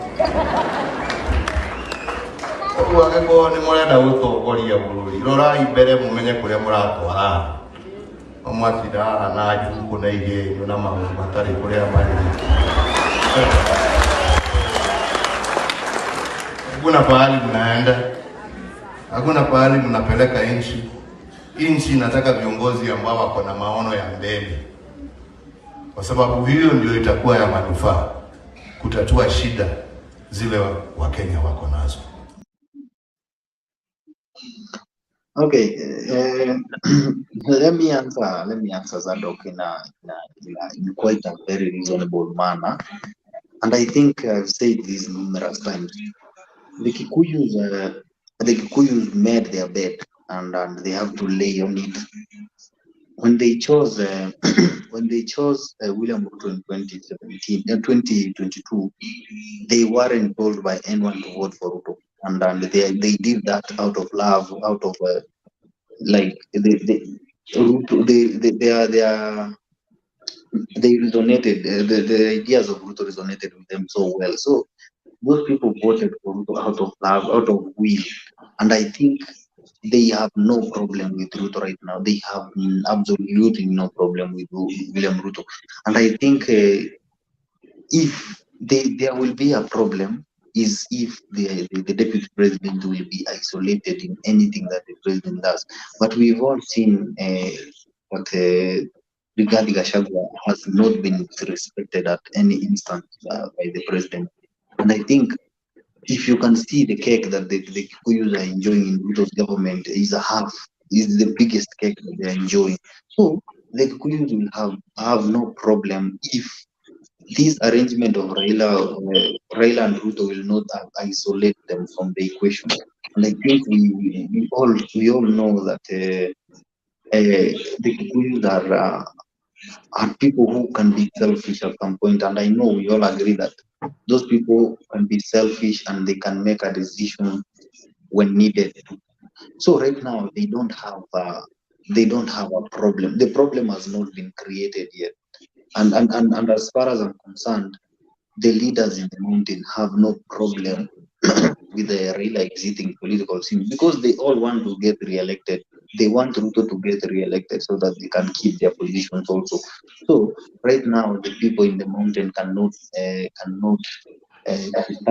insulting or going against Raila because he's meeting with Ruto in silence. The only people who have a problem with that union is the people who think that Raila is not supposed to work with the Kikuyus. For now, we all know that the Kikuyus are already mature politically. The times have changed. Those times that the Kikuyus used to hate people are now in the past. We saw the last elections, the Kikuyus voted for Raila. Raila got 980,000 votes. Never ever in his career has he ever managed to get even 300,000 votes. This time around, he got 980,000 votes. Raila still has his people in Mount Kenya. Raila has people in Rift Valley. So right now, Raila is not going to run for office. The succession politics is not affecting the Kikuyus because the Kikuyus right now are sorted. They have the second most powerful seat in the country.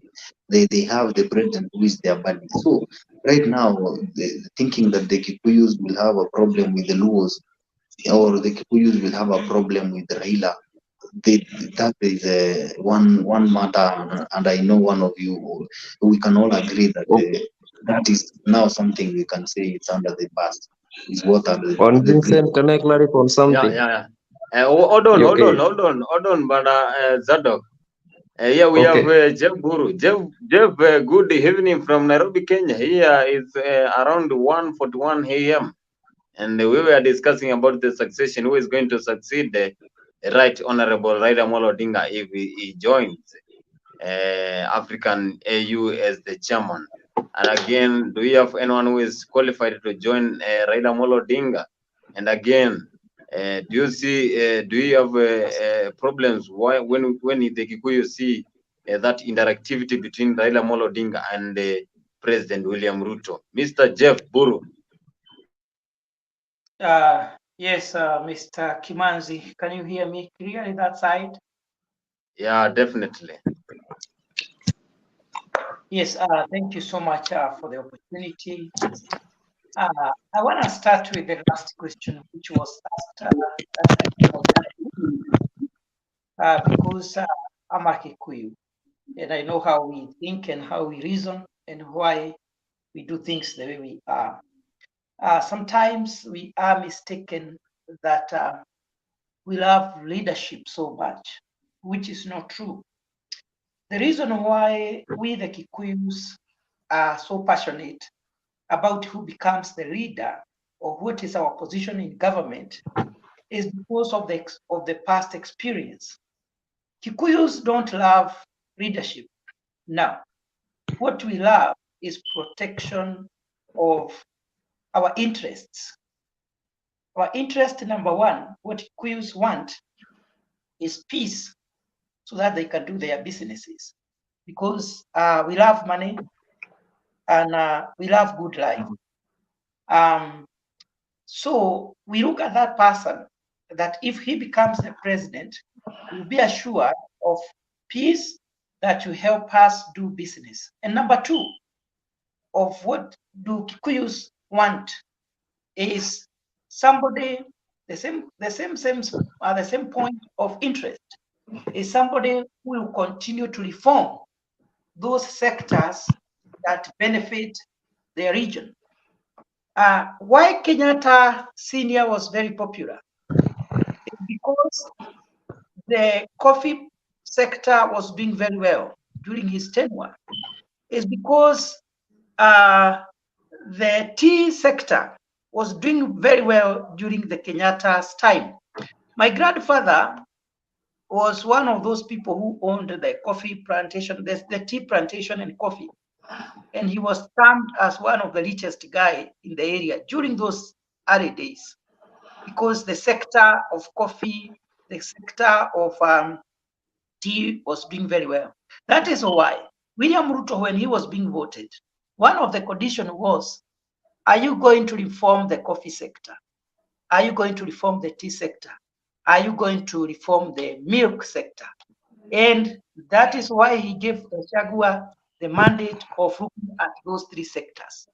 So the only problem, the greatest problem which was there between the Kikuyus and Raila Odinga is because he was being perceived as somebody who can be a threat to those things that Kikuyus value so much. One, the peace to their businesses, the good environment to their businesses, because before or previously, Raila used to make those kind of profiling remarks that when you go to Central Kenya, it's like paradise.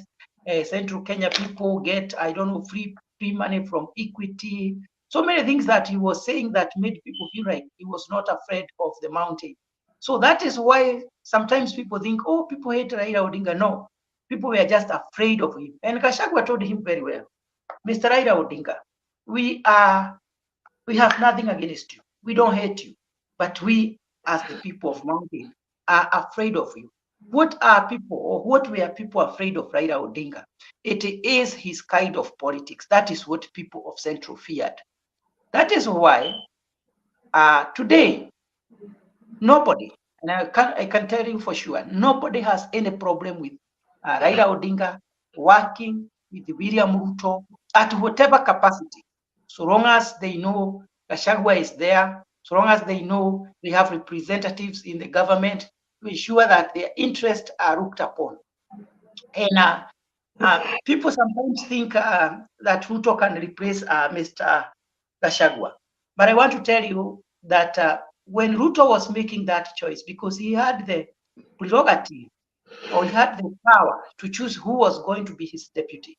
And among the two gentlemen that we affronted was Rigathi Gachagua and Professor Kithure Kindiki.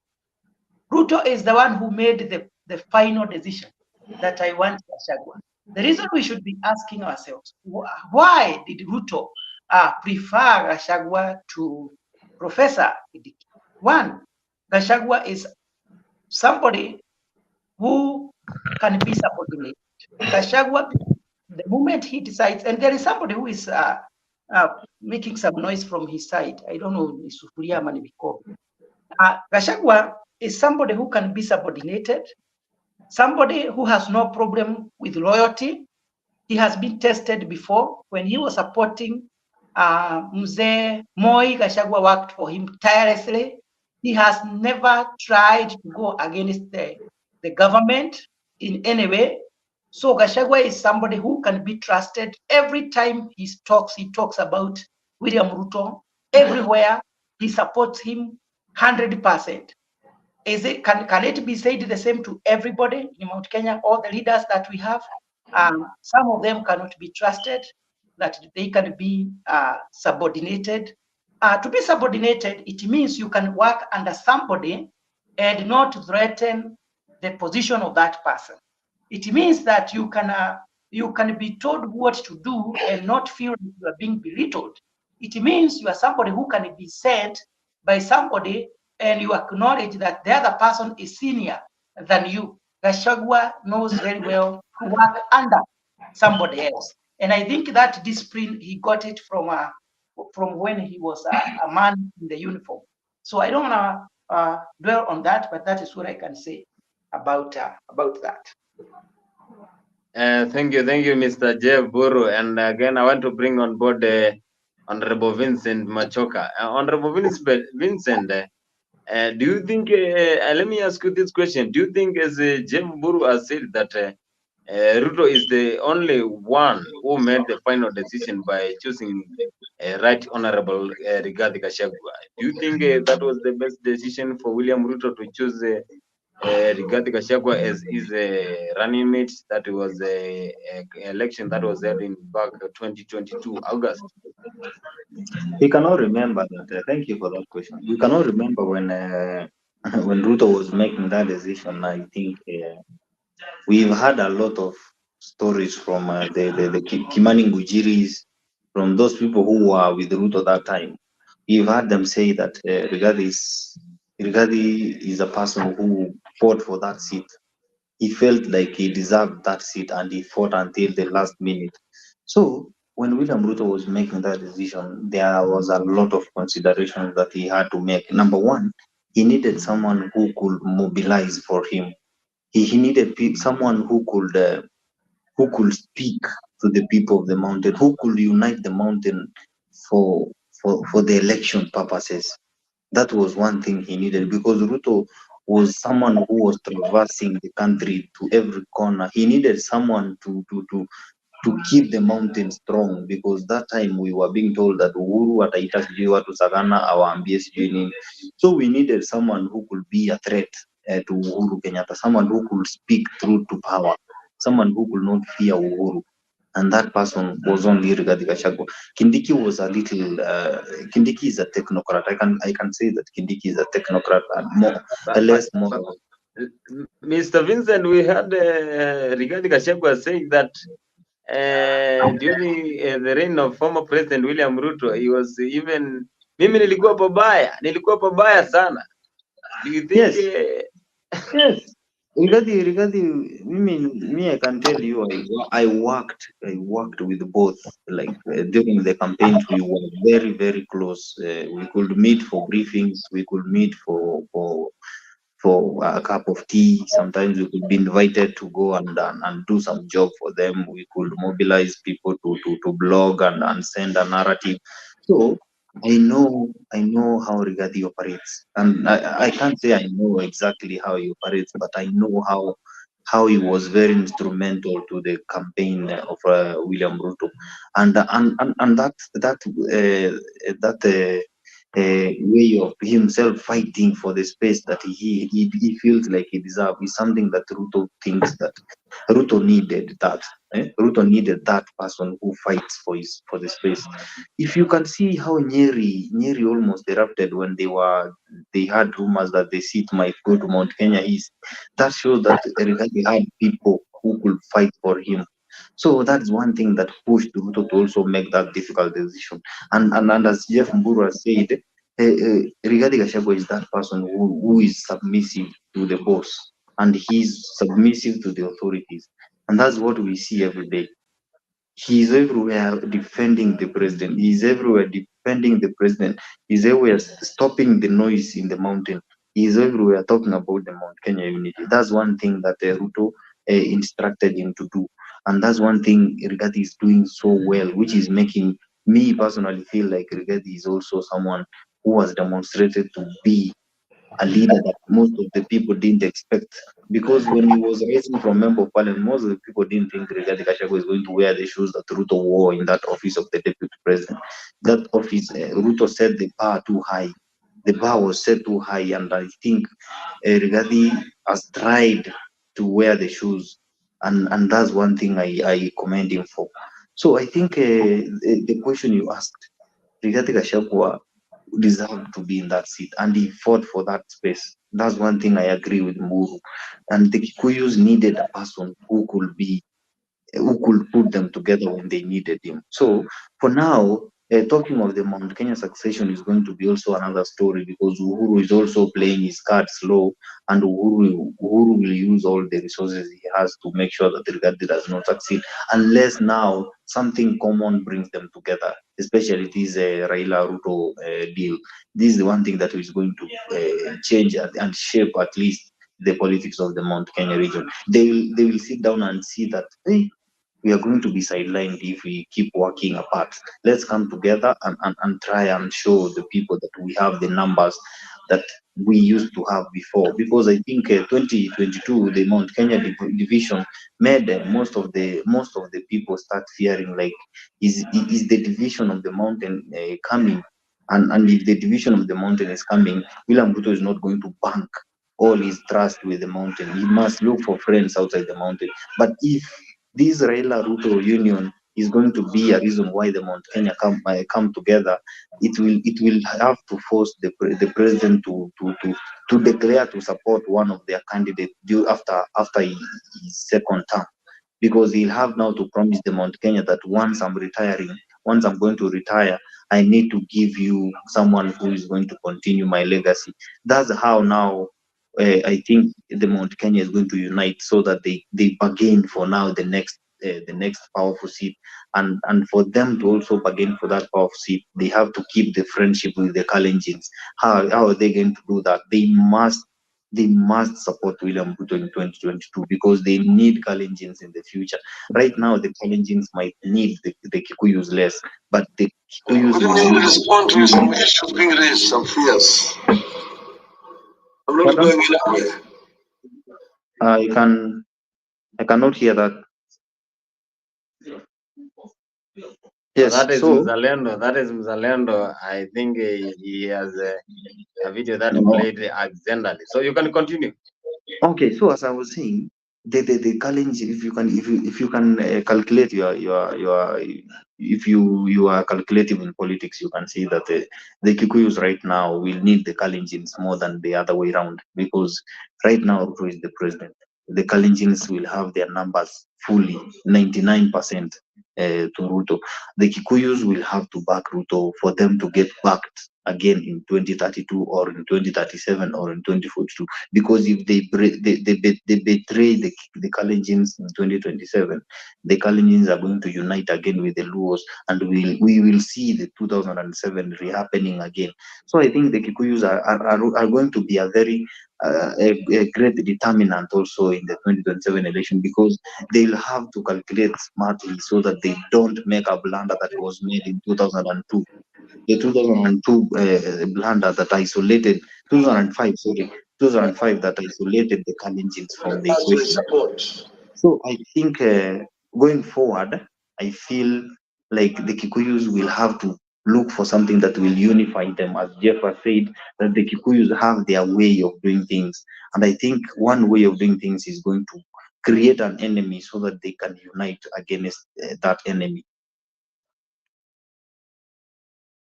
Yeah. And again, I hope Kimanzi will not be that enemy, because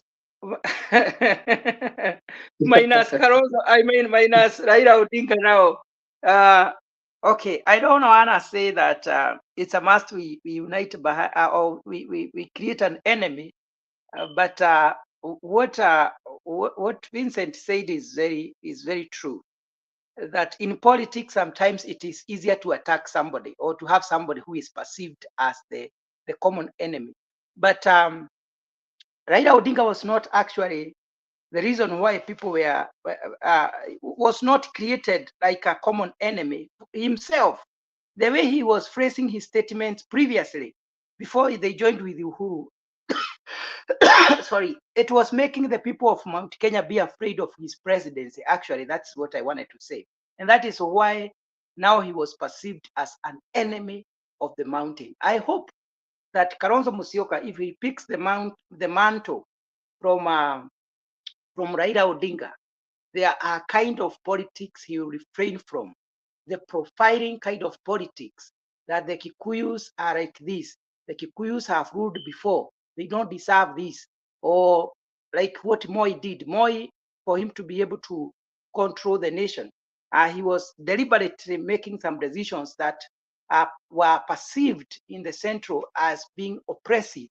So if we can have leaders who, when they get to power, they think of the economy, they think of a development across board, not just selectively, basing on the regions they come from. If we can have leaders who will say, it doesn't matter who voted for me, this is our nation, and let us do business together, let us work together, I can tell you for sure that person can even be supported.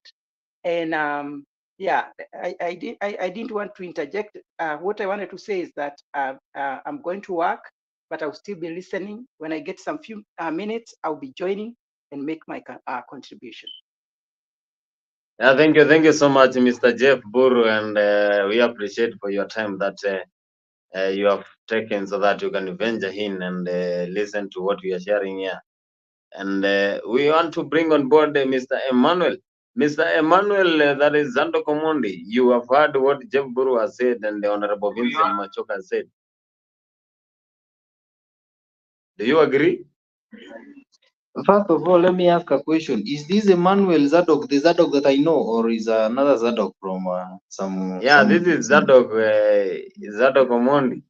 Why does he use a pseudonym? Zadok, we need to know your real name. Open your camera, we see you. The problem now here, it depends with the the Gmail that he uses.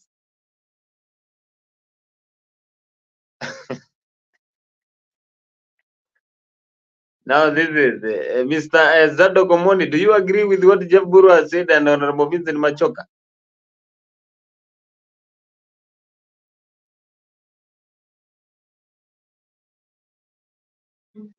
I think we are not getting Mr. Zadok Omondi. I need to bring on board the Munzalendo. Okay, I'm saying this. Okay. Yes, I'm trying to say this.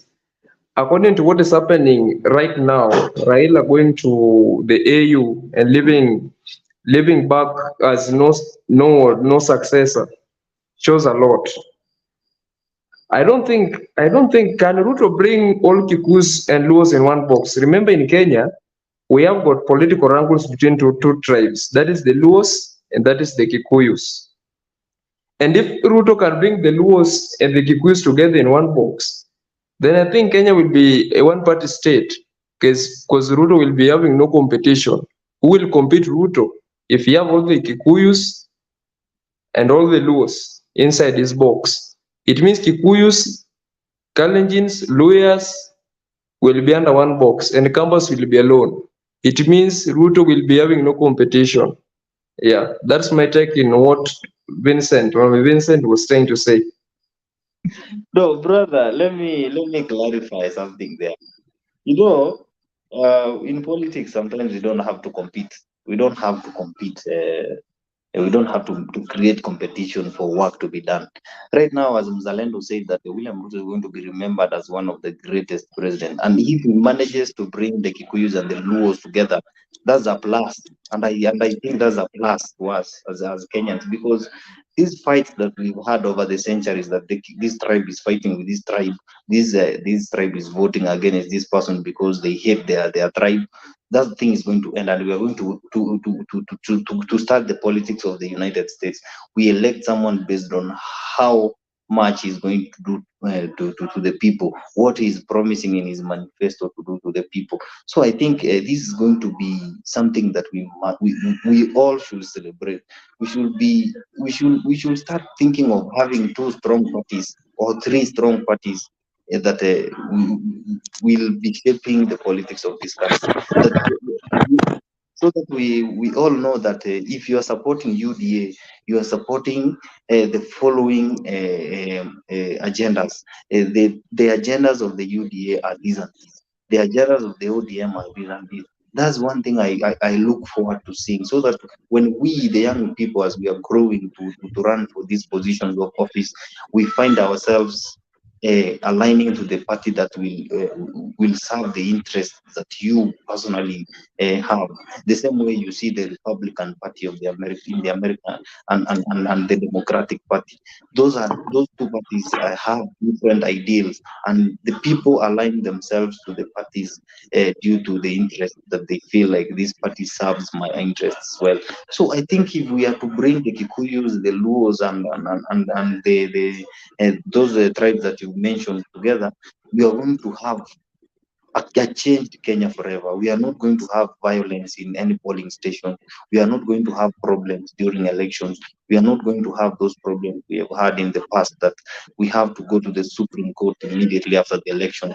Because the problem has always been, you cannot have your agents in some tribe because they don't see eye to eye. That because if you don't support our leader and you are in our tribe, you are our enemy. We are going to have that thrown under the bus. So I think that what you said, Zadok, is one thing that we should be clapping for. We should be ready to celebrate that for the first time we are going to have the Luos and the Kikuyus and the Kalenjins in one basket. That has never happened in 2002 when we were electing Kibaki to office, when we didn't want to elect Moi, when we didn't want to elect Moi's candidate. I think I clarified that.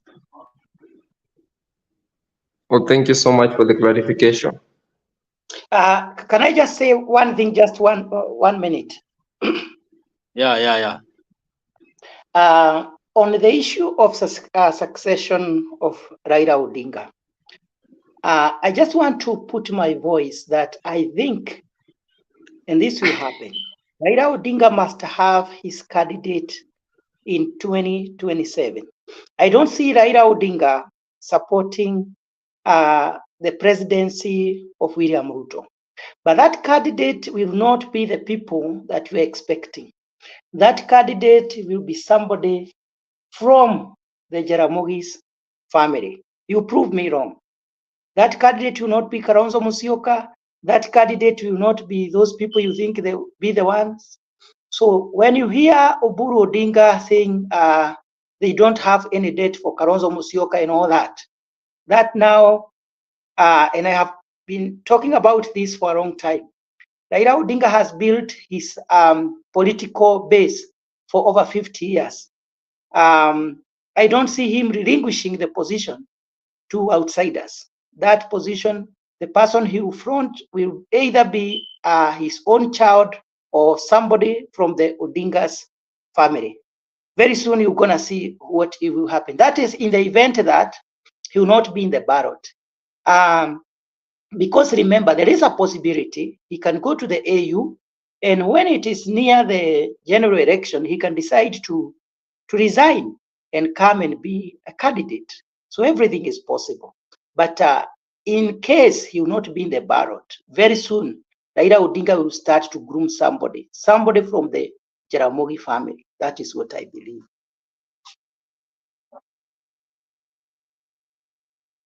Okay. Thank you, Mr. Jeff Buru. I don't agree with Jeff's statements because right now, when you look at anybody who is very close to inheriting Raila's leadership, maybe it is the wife or maybe the daughter. They've not been up there in the political, we've not really seen them much politics in them that can warrant them to lead a community like the Luo. Luo politics is very, very complicated, Buru. Luos love people who are fighters, kind of. They love people who are fighters. They love people who are bulldozers, people who bulldoze their way. Now, what we are not saying is that we are anticipating Raila will get the job, but we are not saying and we wish him luck. Suppose he doesn't get the job. Yeah, suppose he doesn't get this job. Do you know what will happen? Suppose Raila doesn't get the job at AU. He will come back, and maybe what is likely, I'm just anticipating, is that most of his supporters will say that it is William Ruto who sabotaged Raila Odinga's effort. We will be back to where we were in terms of local politics. And maybe this time round it will be more vibrant than it was. So that is one thing that we need to look out for in the political scene. Personally, the AU chairmanship or commission is a direct benefit to Raila Odinga and his family, because the wife has got 5% of his gross salary as an income. The children get to be taken to school anywhere in the world, and AU will pay 100% of that. And he controls a budget of billions of shillings, plus his salary will be over 2.4 million. Kenya shillings, just equivalent to what the President of the Republic of Kenya earns. So that is the reason why there is a push for this particular position, is that it also comes with a lot of perks and power. But remember, he is answerable to the all heads of states in Africa, including William Ruto.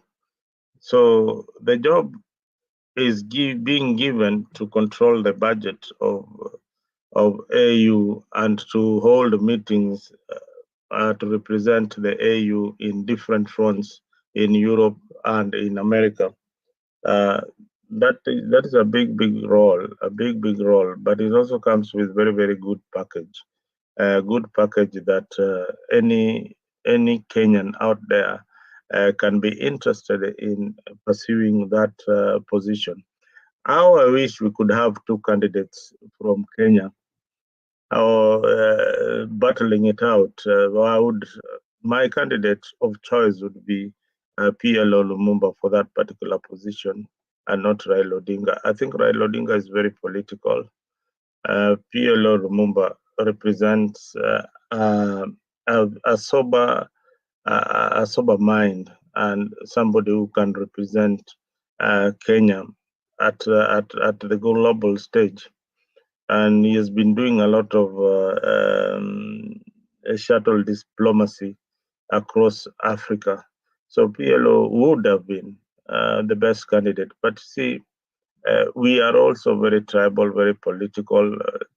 Some of us will look at it like wacha baba tu akule ini wakati wake wa kukula and things like that. So we need to think or set our minds to think about our local politics, because our local politics now will be acting a lot with the absence of Raila Odinga.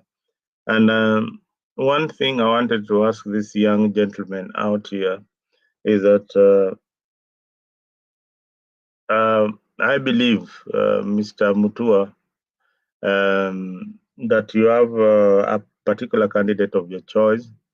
And being a young person in Kenya today, most of you don't actually participate in majority don't participate in election, and there's a reason why you don't participate in election. Can you give us some reason? For Vincent, I know he participates in elections, but majority of your friends do not participate in election, or they are not interested in politics. What are the reasons why some of the young people in Kenya are not interested in politics? You have left it for mediocrity, or like the ones we see in Jacaranda. So why are you people not interested in being in politics and being on the limelight like those guys in Bunge la Mwananchi? You young people are the future leaders. So why are young people not interested in politics?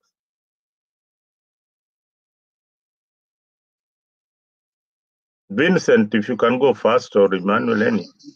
Yes, let me go first. By the way, I think there's a problem. There's a problem that I tried to fight in 2022 during the campaigns. I tried to tell my friends that politics will look for you wherever you are, whether you vote or you don't vote. That's one thing I told my friends, and I forced them to go and renew their IDs. I forced them to go and register as voters. Kenyans have this tendency. It's not only the young ones, the young people, but Kenyans have this tendency of doing things the last minute, and you can realize that mostly when there's that last minute rush, mostly there are mistakes that happen during registration. And I can tell you, I know 25 people who are supposed to vote for my candidate, the member of parliament in 2022, whose names were somewhere in Mandera, Wajir, because they rushed to register during the last few hours of the registration period. So I think Kenyans have a problem, and we need voter education to be done throughout the country, and IBC has failed us terribly in that. The Kenyans don't know. Some people don't even know what voting is. I remember when I was in the polling station in 2017. I was also the agent for Jubilee that time. I remember that time when I was in the polling station, people used to come and they are given those 6 papers, 6 ballots, and they go to the ballot booth. They don't even know what to do. I remember we had 2017 is the time we had also so many spoiled votes that made the Supreme Court also rule that the spoiled votes are not part of the 50+1. So I think we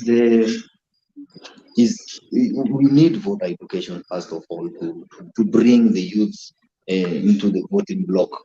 Another thing that I feel that has pushed the youth from not voting is because we have this narrative that mimi sijuani na huyu mwanasiasa fulani. I don't know this politician. I can't reach him. Why vote for someone I can't reach?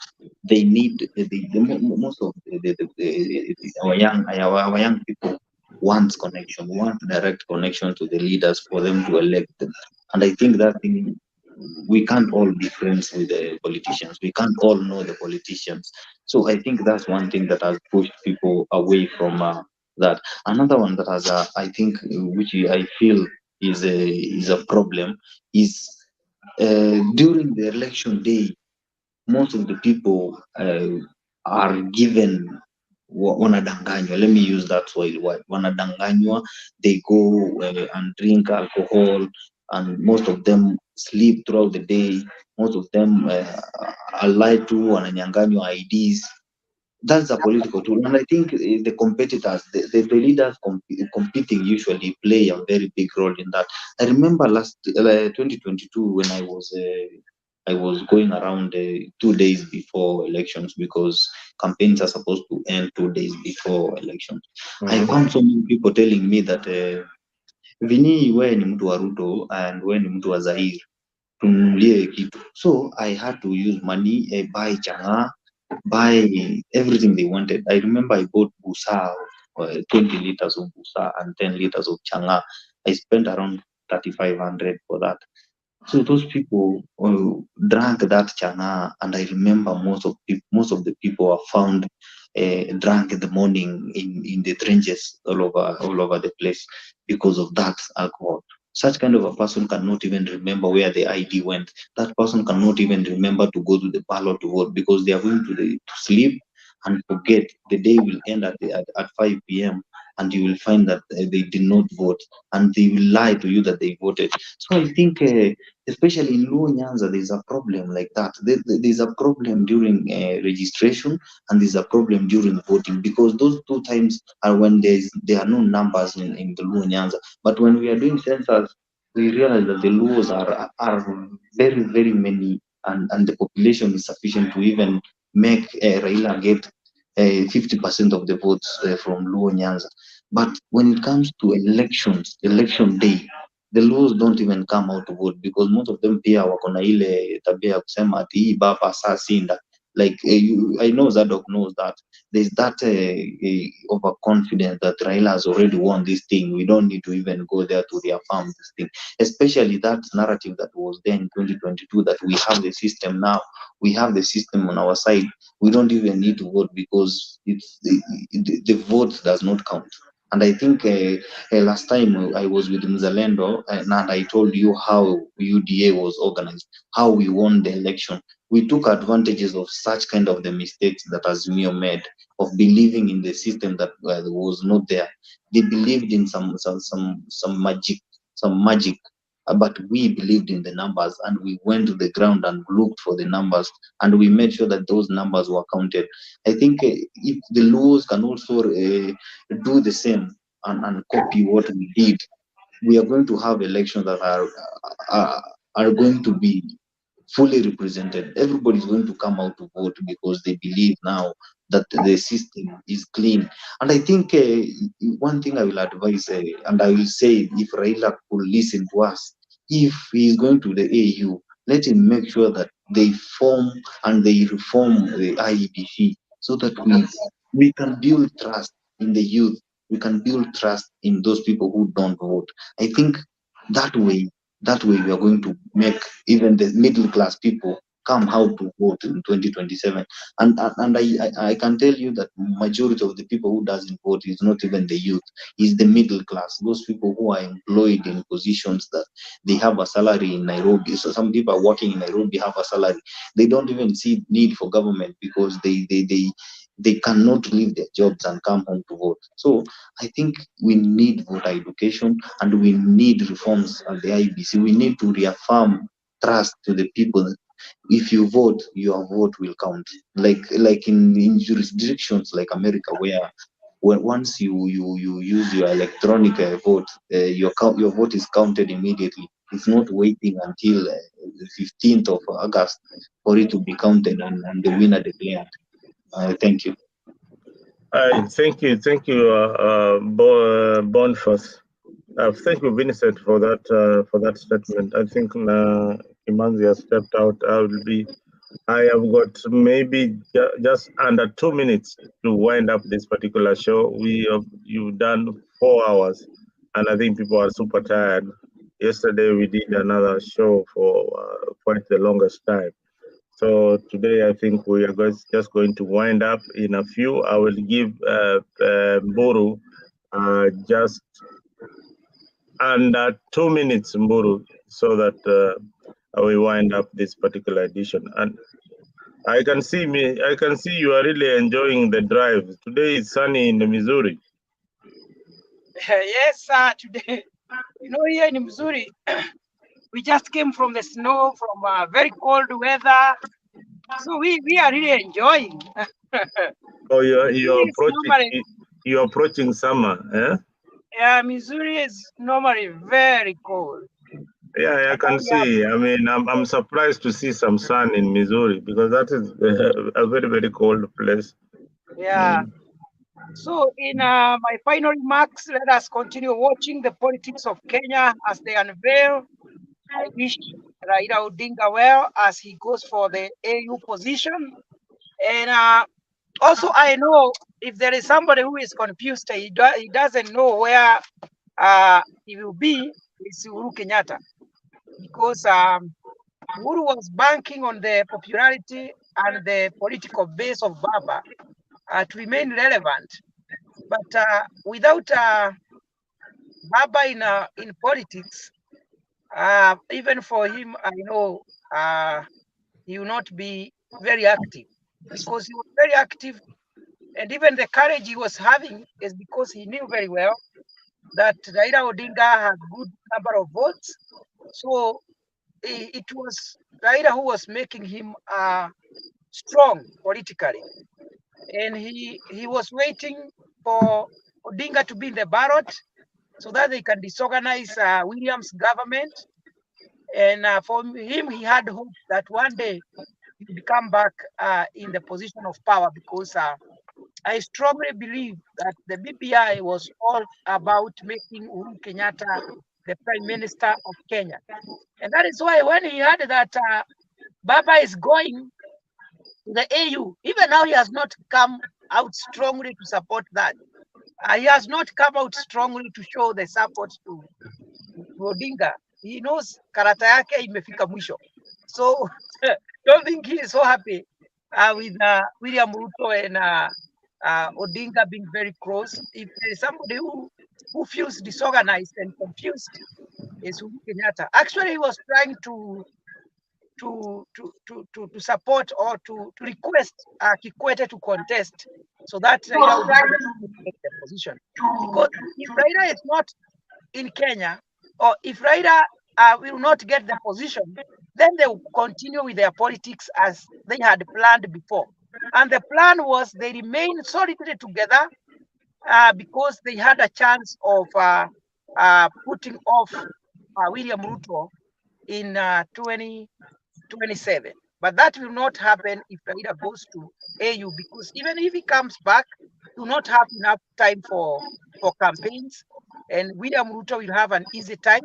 Uhuru Kenyatta by himself, he cannot be in a position to forward a candidate and become very strong, because he has already lost his glory in Mount Kenya. So we will see so many things change by the political arithmetic will change by the exit of Odinga from active politics, if it happens. Thank you so much. God bless you. God bless Africa 24, and thank you for giving us opportunity to air our views. Thank you. Emmanuel, can you say your last remark?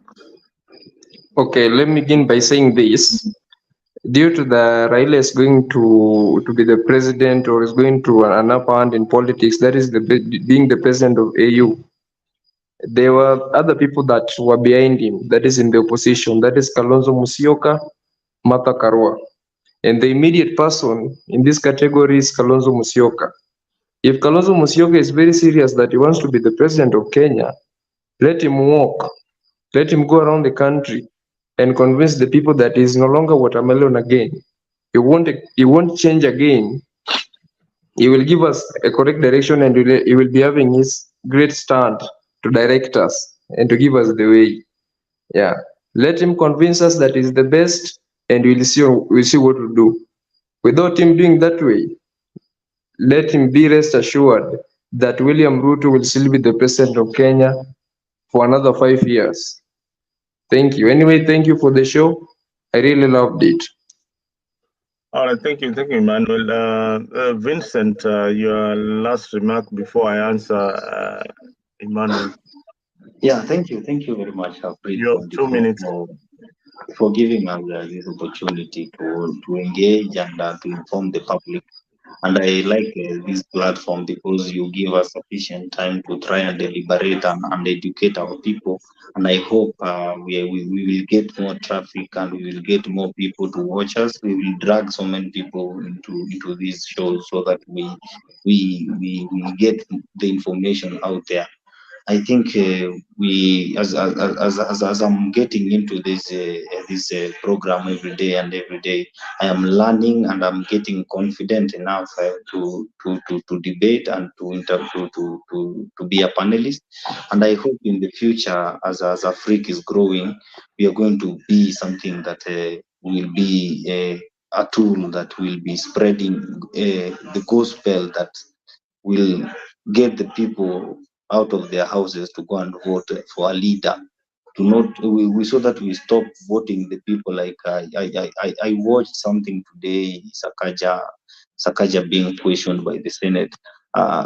We don't elect people like those in our counties. We don't elect people like Simba Arati in our counties, so that we elect people like Gladys Wanga, who knows what they can do. We elect the people like Kirungu Kangata, who are leaders, who knows what they were elected to do. So I think going forward, we need to, as we get our traffics, and we need to bring people on board so that we ask them also, what are their governors doing? Because I think we dwell so much in national politics. We also need to also go into these counties so that we can. I can tell you why I disagree with this man called Simba Arati, whose business is to destabilize the peace in the county since he was elected. He's never settled to office. He's fighting every day. I think as in the future, as we are going to plan one of the topics to talk about the counties, we need 7 people here to represent each county. We need people here to try and defend their governor. We bring people here to try to have that debate and show us what is the 385 billion that is allocated to the counties. What is it doing? But with the national politics right now, I think we have a lot to talk about, as long as the AU stories in our midst. I want to thank you and Mburu and Mzalendo who are in America. We wish you well. For us who are going to sleep, let me wish you a good night. We sleep and we see each other tomorrow so that we can continue with the gospel. Thank you. All right, don't just go away. When we wind up, the show, we'll have a small meeting with you and and probably your friend if he's still hanging around. Now, one thing I want to tell you is that I come from Homa Bay County, and yes, as much as you are seeing a lot of development, it's like me telling Vincent to write for me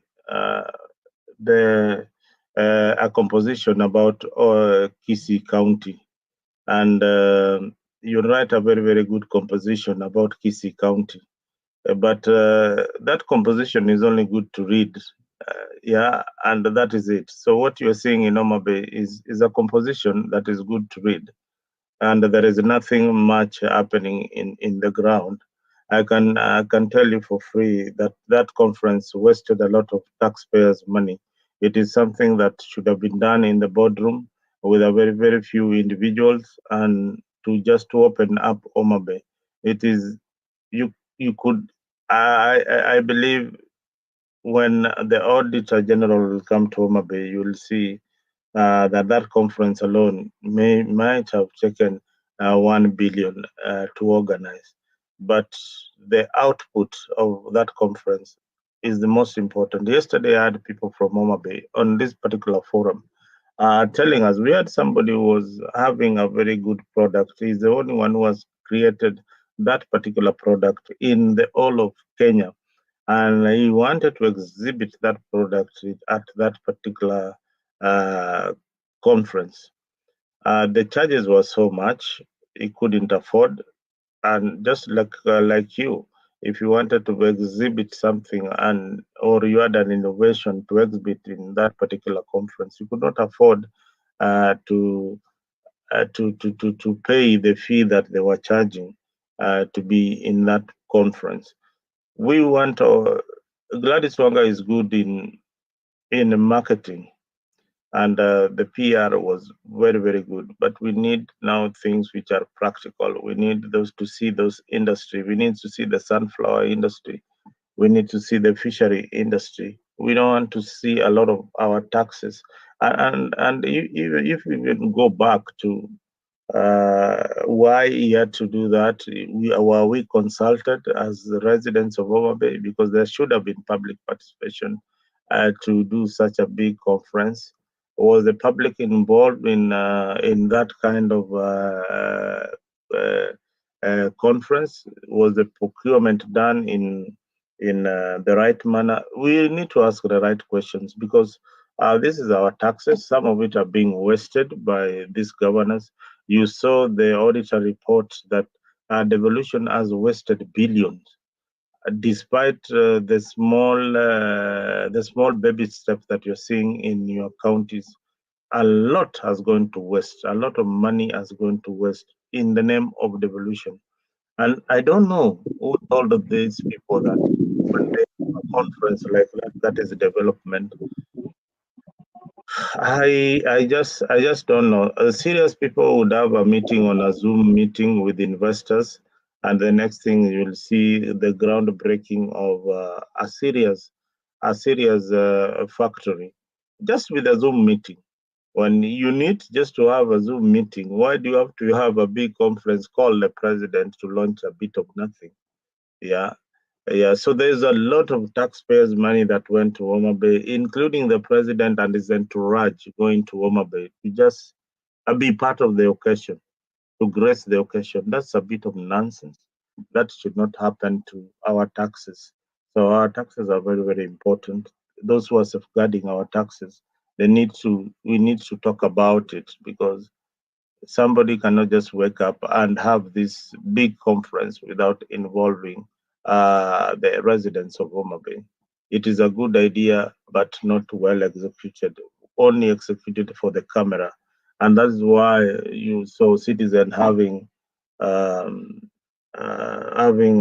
live, JKI live in Homa Bay, as if there was something very, very big that is happening in that particular area. But one, I want to give them one congratulations, is that they have set up land for investors for free land to come and put up anything in Homa Bay. that incentive is very, very good. People should take advantage of that particular incentive. Again, we advise the county to zero in on one particular project, complete it. Most of the counties have not started any new projects. They have been being given money. The money that they are being given from the national government are supposed to go for new projects. This money is going into a lot of wastage. A lot of wasted. What is their collection? There's a lot of duplication in the counties. A lot of duplication, and Vincent, Kisii and Nyamira County. We have a minister for agriculture in Nyamira, and we have a minister for agriculture in Kisii. Then we have a minister for agriculture at national level. This should not happen. Look at the proximity of Kisii and Nyamira. What special thing is the Nyamira minister going to do that the Kisii counterpart cannot do, or the national minister in the cabinet of William Ruto cannot. So devolution has got its own problem. It is something that we need to talk about, and I agree with you. We'll be starting a new program on Africa that will focus on the counties. Africa 47 will focus on the counties. We will start with Kisii, where you are. You'll tell us what is happening in Kisii. Make sure you give us a lot of footage in terms of camera, and in the residents of Kisii, a good interview, because what is happening in Kisii is war. But Simbarati, I'll give him, out of 10, I'll give him a 6. He's doing the right thing. He's doing the right thing. As much as there's war in Kisii, that was expected because he's an outsider who came. That was expected. The locals are not happy with the outsider. He came as an outsider, he conquered, and he went with that seat.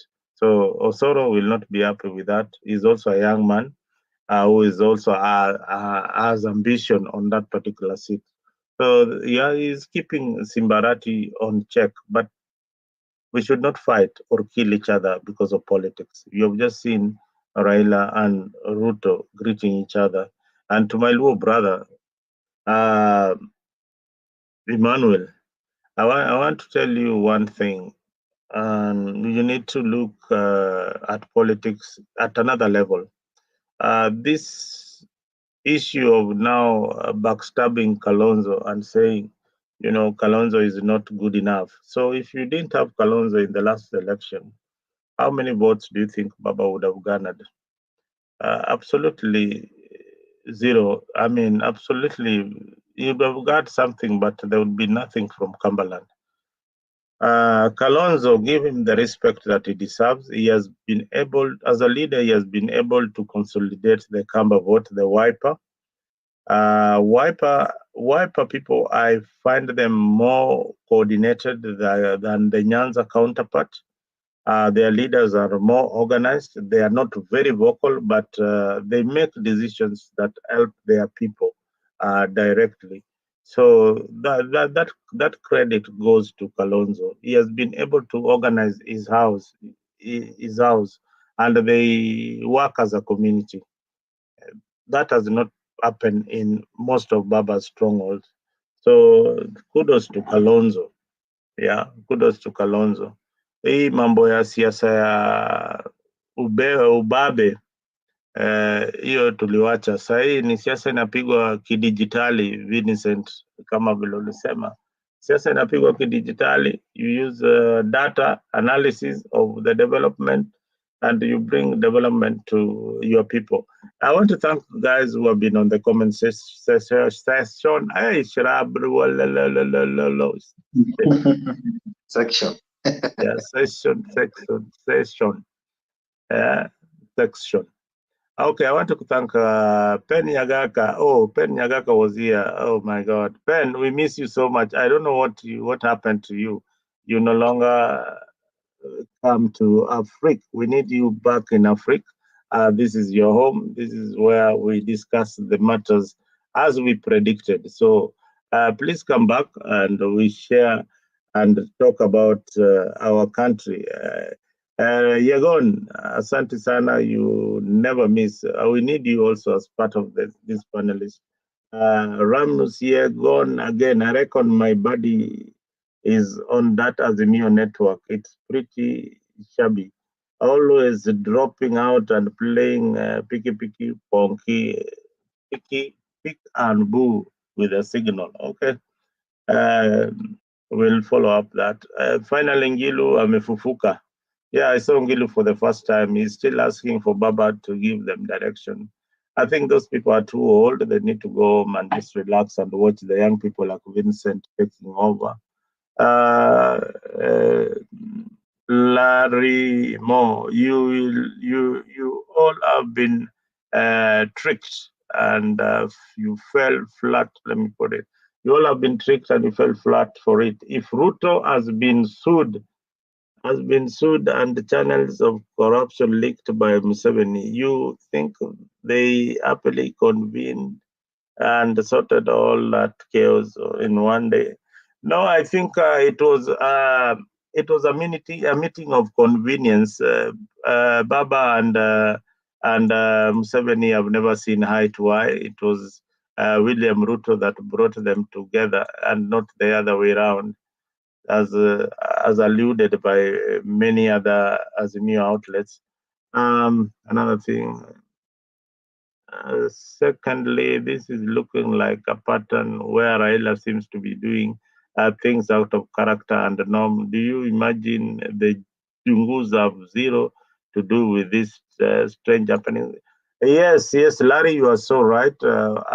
Definitely, there's the hands of Wazungus in this. They are really hell-bent to see that Kenya is stable. They don't want to see maandamano. Kenya, as I said earlier, Kenya is strategic for the development partners. But if they can remove one horse from the rest, then we'll have a peaceful country. That's what they're saying. Good year. As usual, you never disappoint. Niko salama, and we have not said hi to each other for a while. Asante sana. Pen Nyagaka tena hapo, mingane ni gani? Nafe engineer Sudi mwenyewe. Okay, karibu sana engineer Sudi mwenyewe. Ungekuja hapa tungepiga mdomo, lakini umekataa kuingia kwa studio. Umekaa tu hapo kwa panel. Jeffrey Ruto, I can't wait for the day you will join the panel and discuss matters politics. You are a good debater, but you have decided to stay on the background. That is not fair. We have been in this struggle with you for quite some time. Wewe kuja, tuangalie pale kina Stony PK wamefika. Asante sana. Anyway, viewers, thank you. I hope you have subscribed to our channel. I hope that you will be there tomorrow. Make sure in the morning you catch up with Leo when he reviews the newspaper every other day. And we have got other programs that are lined up. Make sure you watch our Bed of Roses. Every Friday, it starts at 8 p.m. Kenyan time. And here's a sneak preview of Bed of Roses. Join us every Friday from 8 p.m. to 9 p.m. for a captivating journey into the world of love, relationships, and romance, presented by the dynamic trio Maggie Knox, MC Jesse, and Annie Waweru. Bed of Roses promises to be your weekly dose of heartwarming stories, insightful discussions, and expert advice on matters of the heart.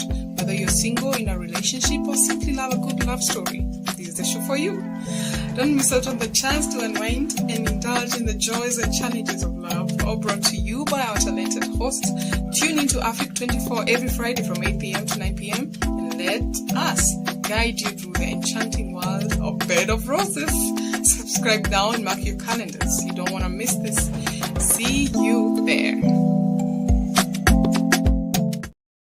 Yes, we also have another show that is coming. This is a very, very good show. It's a fitness exercise brought by Nelco. He'll be doing it from Dubai.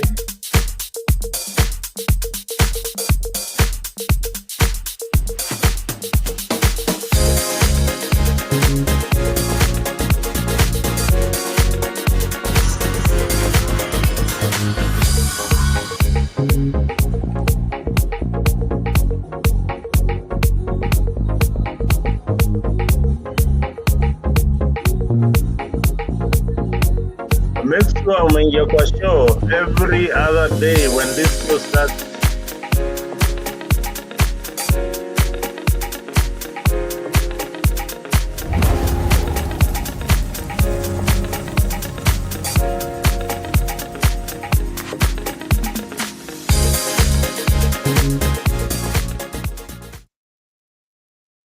Well, Momona, we have got a lot that is lined up for you here in Africa.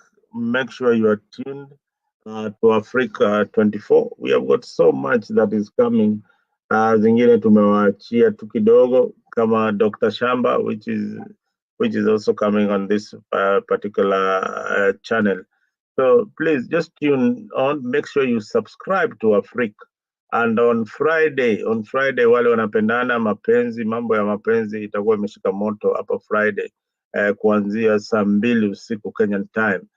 We have Maggie Knox, we have MC Jesse bringing for you the love stories, and we have people like Vincent who are dating. That's a good program for you to know how to choose a loved one. You know, a wife. Unajua bibi ni mtu ule utakaa naye milele na milele, na ukikaa miaka kama 20 ama 30 hivi ataanza kufanana na wewe, na akianza kufanana na wewe utaanza kumchukia. Unaona ni kama mwanaume mnaishi naye kwa nyumba. I'll join that. Yeah, you must. It's a must join. You join as a young person. Ujue the dating tips. I can give people tips bana. Niko na tips mingi mimi. Okay. Uko na tips mingi. It's my field. Good year. Wherever you are, please tell people to subscribe.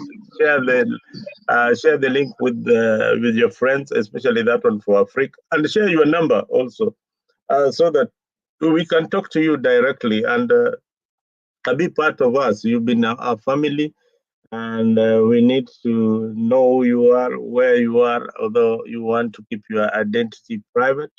So ni sawa, tunakukaribisha sana kwa hii channel yetu ya Afrika. So kwa hayo mengi ama machache, let me leave you with Amandela, something that is very interesting. I keep on playing it because you have to learn I would something. have liked to know from Mr. de Klerk, who was disciplined when 8 million of taxpayers' money was given to Inkatha Freedom Party? That was in July 1991. Who was disciplined? These vague statements are counterproductive because they lead to the conclusion that Mr. de Klerk is less than frank in making important statements on national issues. But I want to say that various points of view have been expressed here. I wanted to assure you that on the 27th of April, you will make your choice. And I don't doubt what it is going to be. That is Mandela. You heard Mandela just before he won the election. That was on the debate stage with de Klerk. So viewers, we've come to an end of yet another interesting show. See you in the morning. Adios.